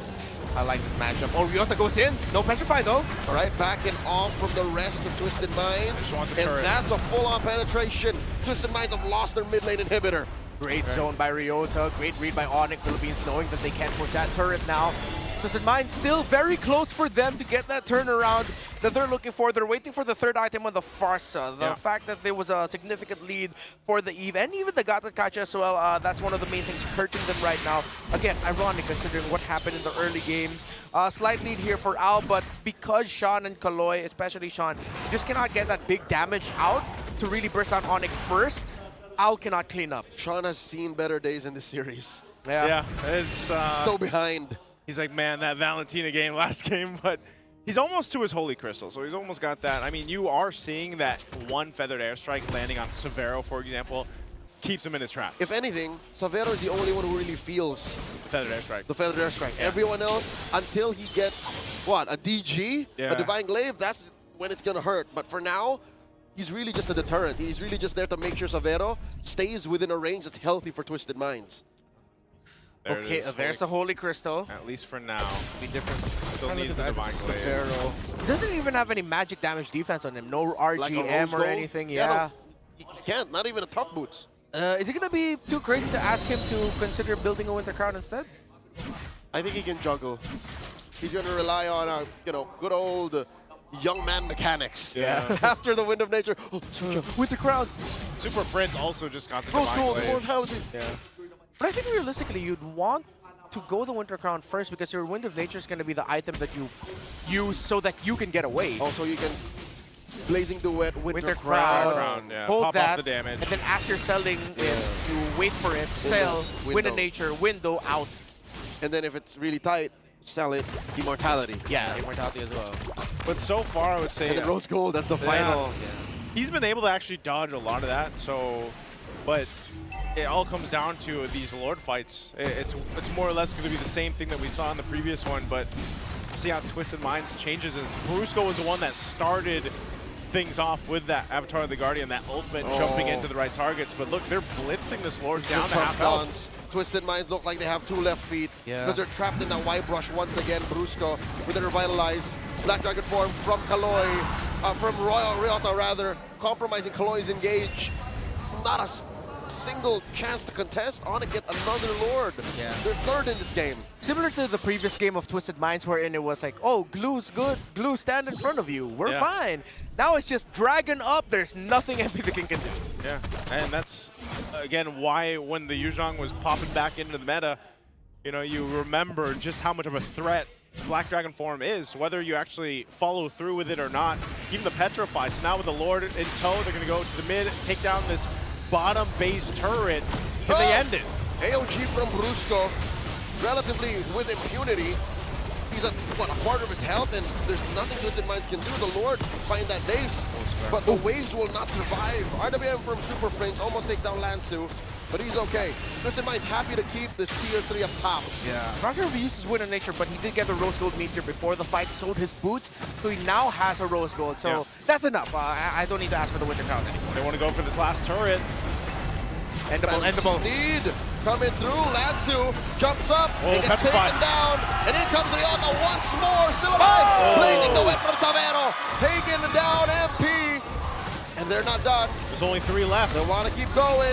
Brusco helping take down Owl. And with that, the Super Fam are just waiting for what's coming up next. The series victory. ONIC wins 2-1. They make history. The first playing import in MPL Philippines in Savero. Led by Ryota, King Kong, Prince, and Brusco have secured their first victory of the season. History made in day number 1. There it is. Another 3-game series and a full-on fight for the series win. So again, props to Twisted Mind. I like what they always bring to the draft. I've said this even from last season. It was just unfortunate that this time around, in Game 3, they weren't able to deal with the pressure from the lineup. And again, even the Yu Zhang being a big part. It's great to see in the hands of Ryota, by the way. We've seen shades of Ryota pop in and out throughout the seasons. Well, it's great to see him here in this opening day. He's got such a pulse on what Twisted Minds are up to at any point in the game. GG well played to the former MDL champions, but tonight it's all about the Super Fam. Again, relish in the glory of what they've worked for the past couple of months. They've really tried to fill in the shoes of the gold standard. And I think tonight they did more than just that. They made us all fall in love with Savero's play style. Yeah, again, it started off with him falling down twice. Twisted Minds with their aggressive rotating Khalid, Suyo, Farsa combination, applying the pressure early on. I think it was also Twisted Minds acknowledging that they needed to do that, because once it got to the portion where ONIC could just comfortably keep putting up the real-world manipulation, fighting around, having the Leomord and the Gacha, and, well, okay, my personal hidden MVP for this, low-key MVP, Ryota on this Yu Zhong, man, was so impactful. He made the most out of all those Petrify and Furious Dive combos. It was a different flavor of Super Fam that we're used to, but you still see the emphasis on the fam from ONIC. That's still the fam right there. Ryota, like we mentioned, you know, 2 different games on the Yu Zhong. Able to make things work in different ways, but still, yeah. I don't know who's going to MVP, but I can't wait to see. We're going to have to go ahead and hear first from that fam. We're going to have to hear from ONIC Philippines over on stage with our hosts. MPL Arena, ONIC Philippines is showing us how it's done. What time is it? Oh my God, that was intense. Odin, what a start for Team ONIC Philippines. Syempre, we have one of the stars of the match beside me, Savero. Hello. Hello. Savero, welcome to the Philippines. Thank you. How's your first match? What can you say about your first match? Super hard. Super hard. So excited. But you were excited. Why was it exciting for you? Because my first game in Philippines. Your first game in the Philippines. Of course. Odin, he felt excited. Savero, look at your fans. Your fan base is huge here in the Philippines. I know before the match started, Calra gave you a message.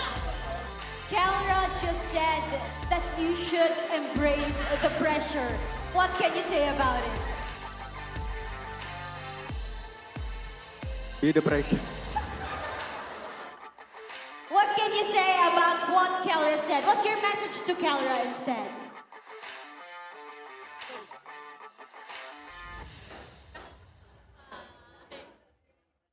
Okay, we're having a bit of transition. I'm the pressure. I'm the pressure. You He are is the pressure. I mean, we loved your performance. Although you didn't win game 2, that Moscow was incredible. Imagine surviving that clash. I mean, that was a great performance for you guys. And what is his message to you as a brother in your organization? Did Calra give you any tips?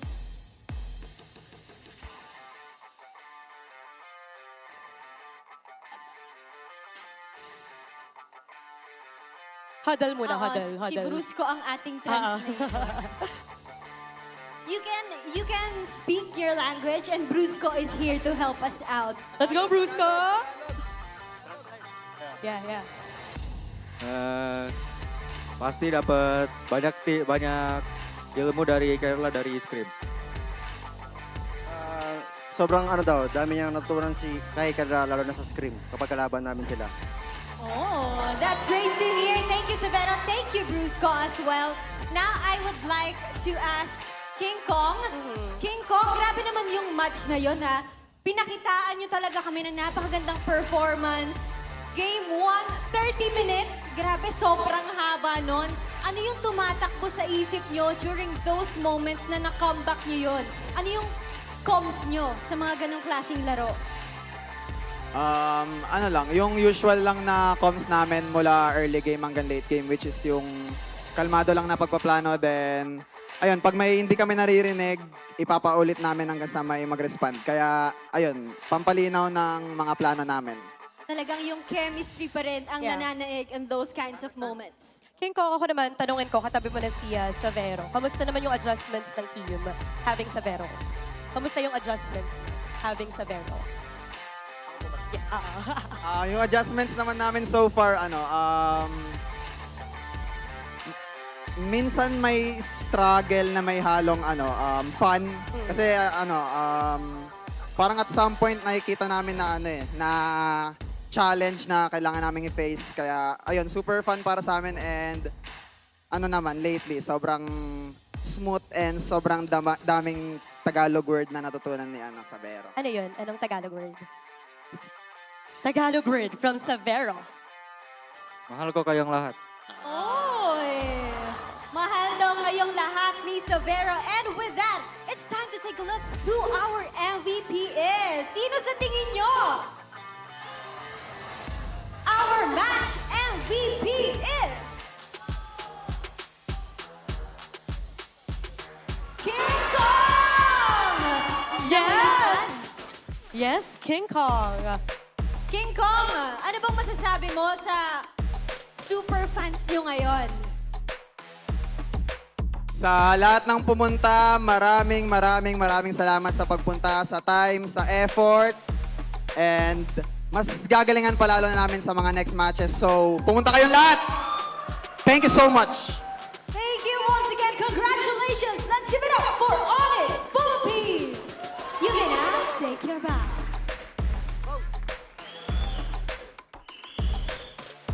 And take your walk of victory. Congratulations, ONIC Philippines! You know what, Denise? Our teams are just showing us that we are indeed the strongest region. Imagine reaching 3 games per match. Day 1 pa lang yan, ha? And for the day 1, match 2, ONIC Philippines ang pumalag. Grabe, it's been a long day. What an ending for our opening of Season 17, Odin. That's right. And excited akong malaman kung ano ba nangyari sa match na yon. I think marami pang sasabihin ng ating mga casters. Kaya naman,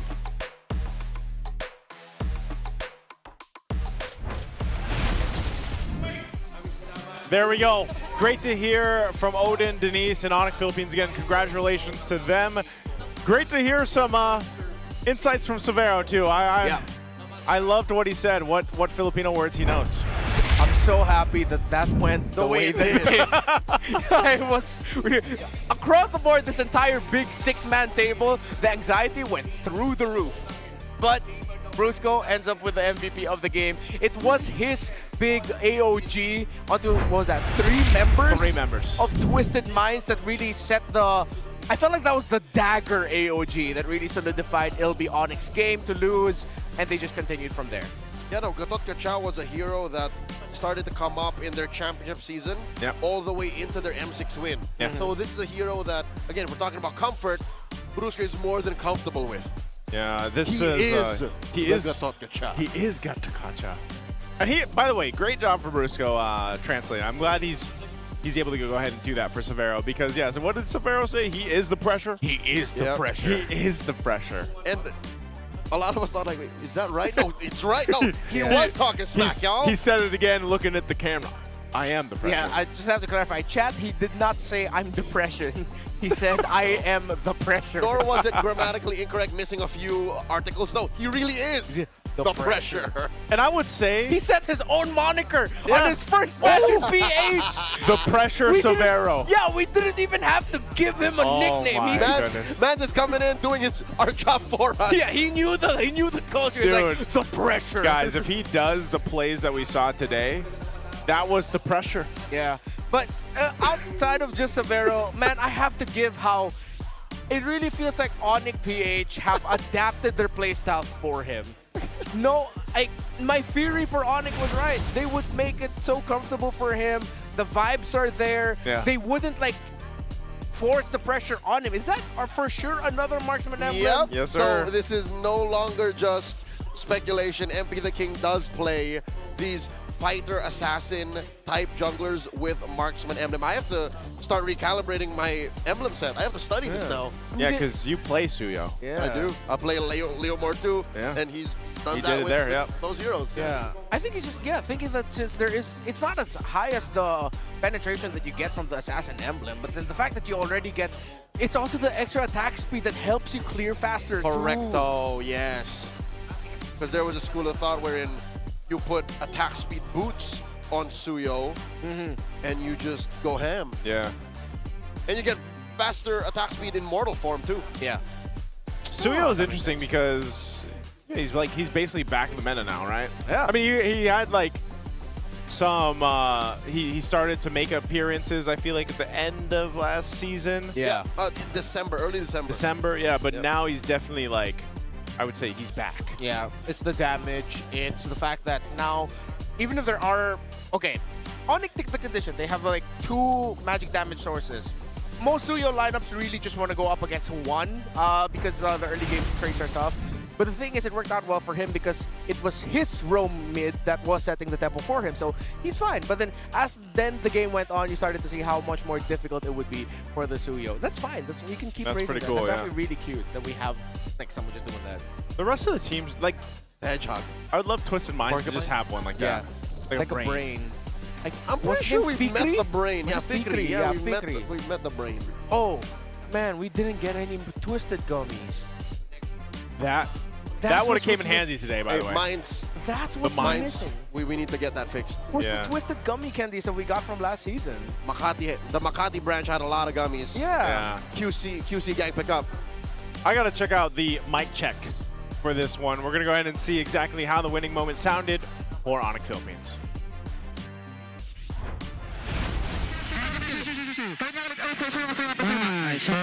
No flicker ka ulit. No flicker.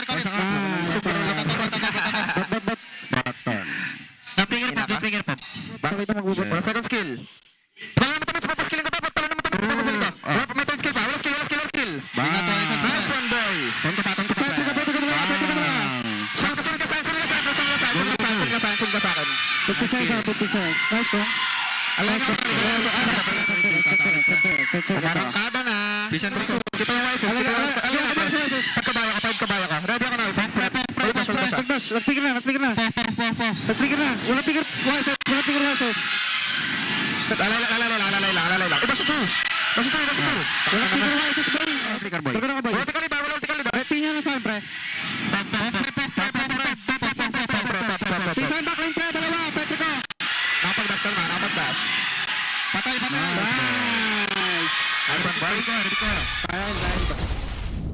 And there you have it. That was our Infinix mic check there for ONIC Philippines.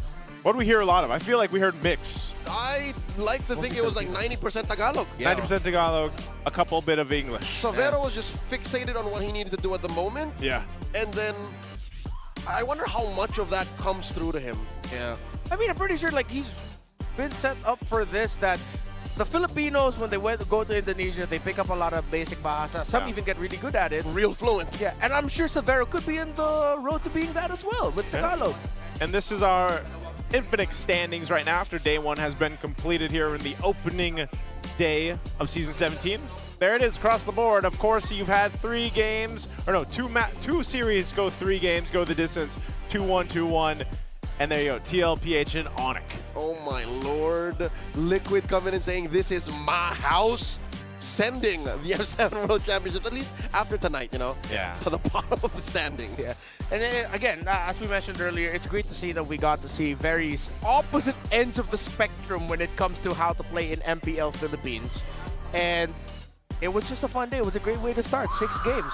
Fansik Laban, yo!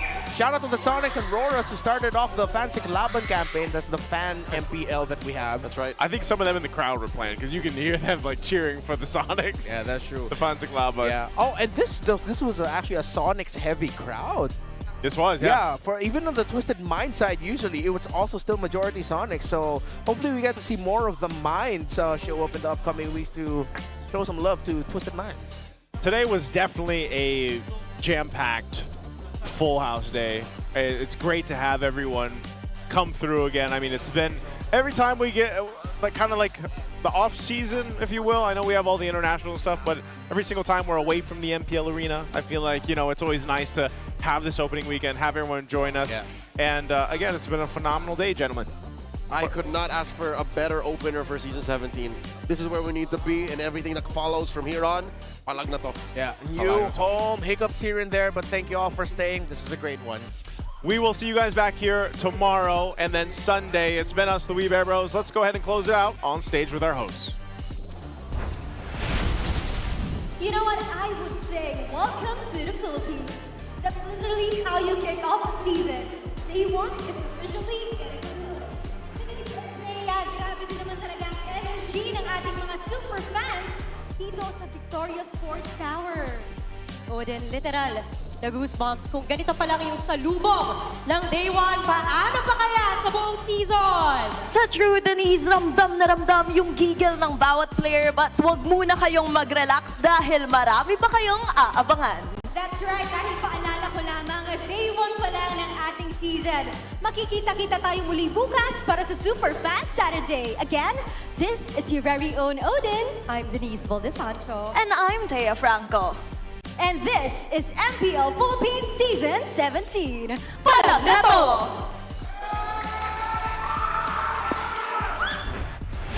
17th season of MPL Philippines is brought to you by the following sponsors. Infinix, the official gaming phone partner, the power behind every Madlang gamer.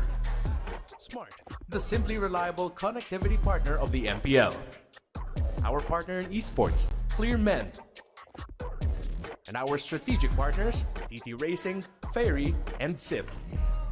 Don't miss any MPL action by following our official Facebook and subscribing to our YouTube channel. Follow MPLPH on TikTok for more content. Experience the lakas ng Pinas of MPLPH Season 17 live at Victoria Sports Tower. Grab your tickets now via the official MPLPH website. MPL Philippines is monitored and supervised by the Games and Amusement Board.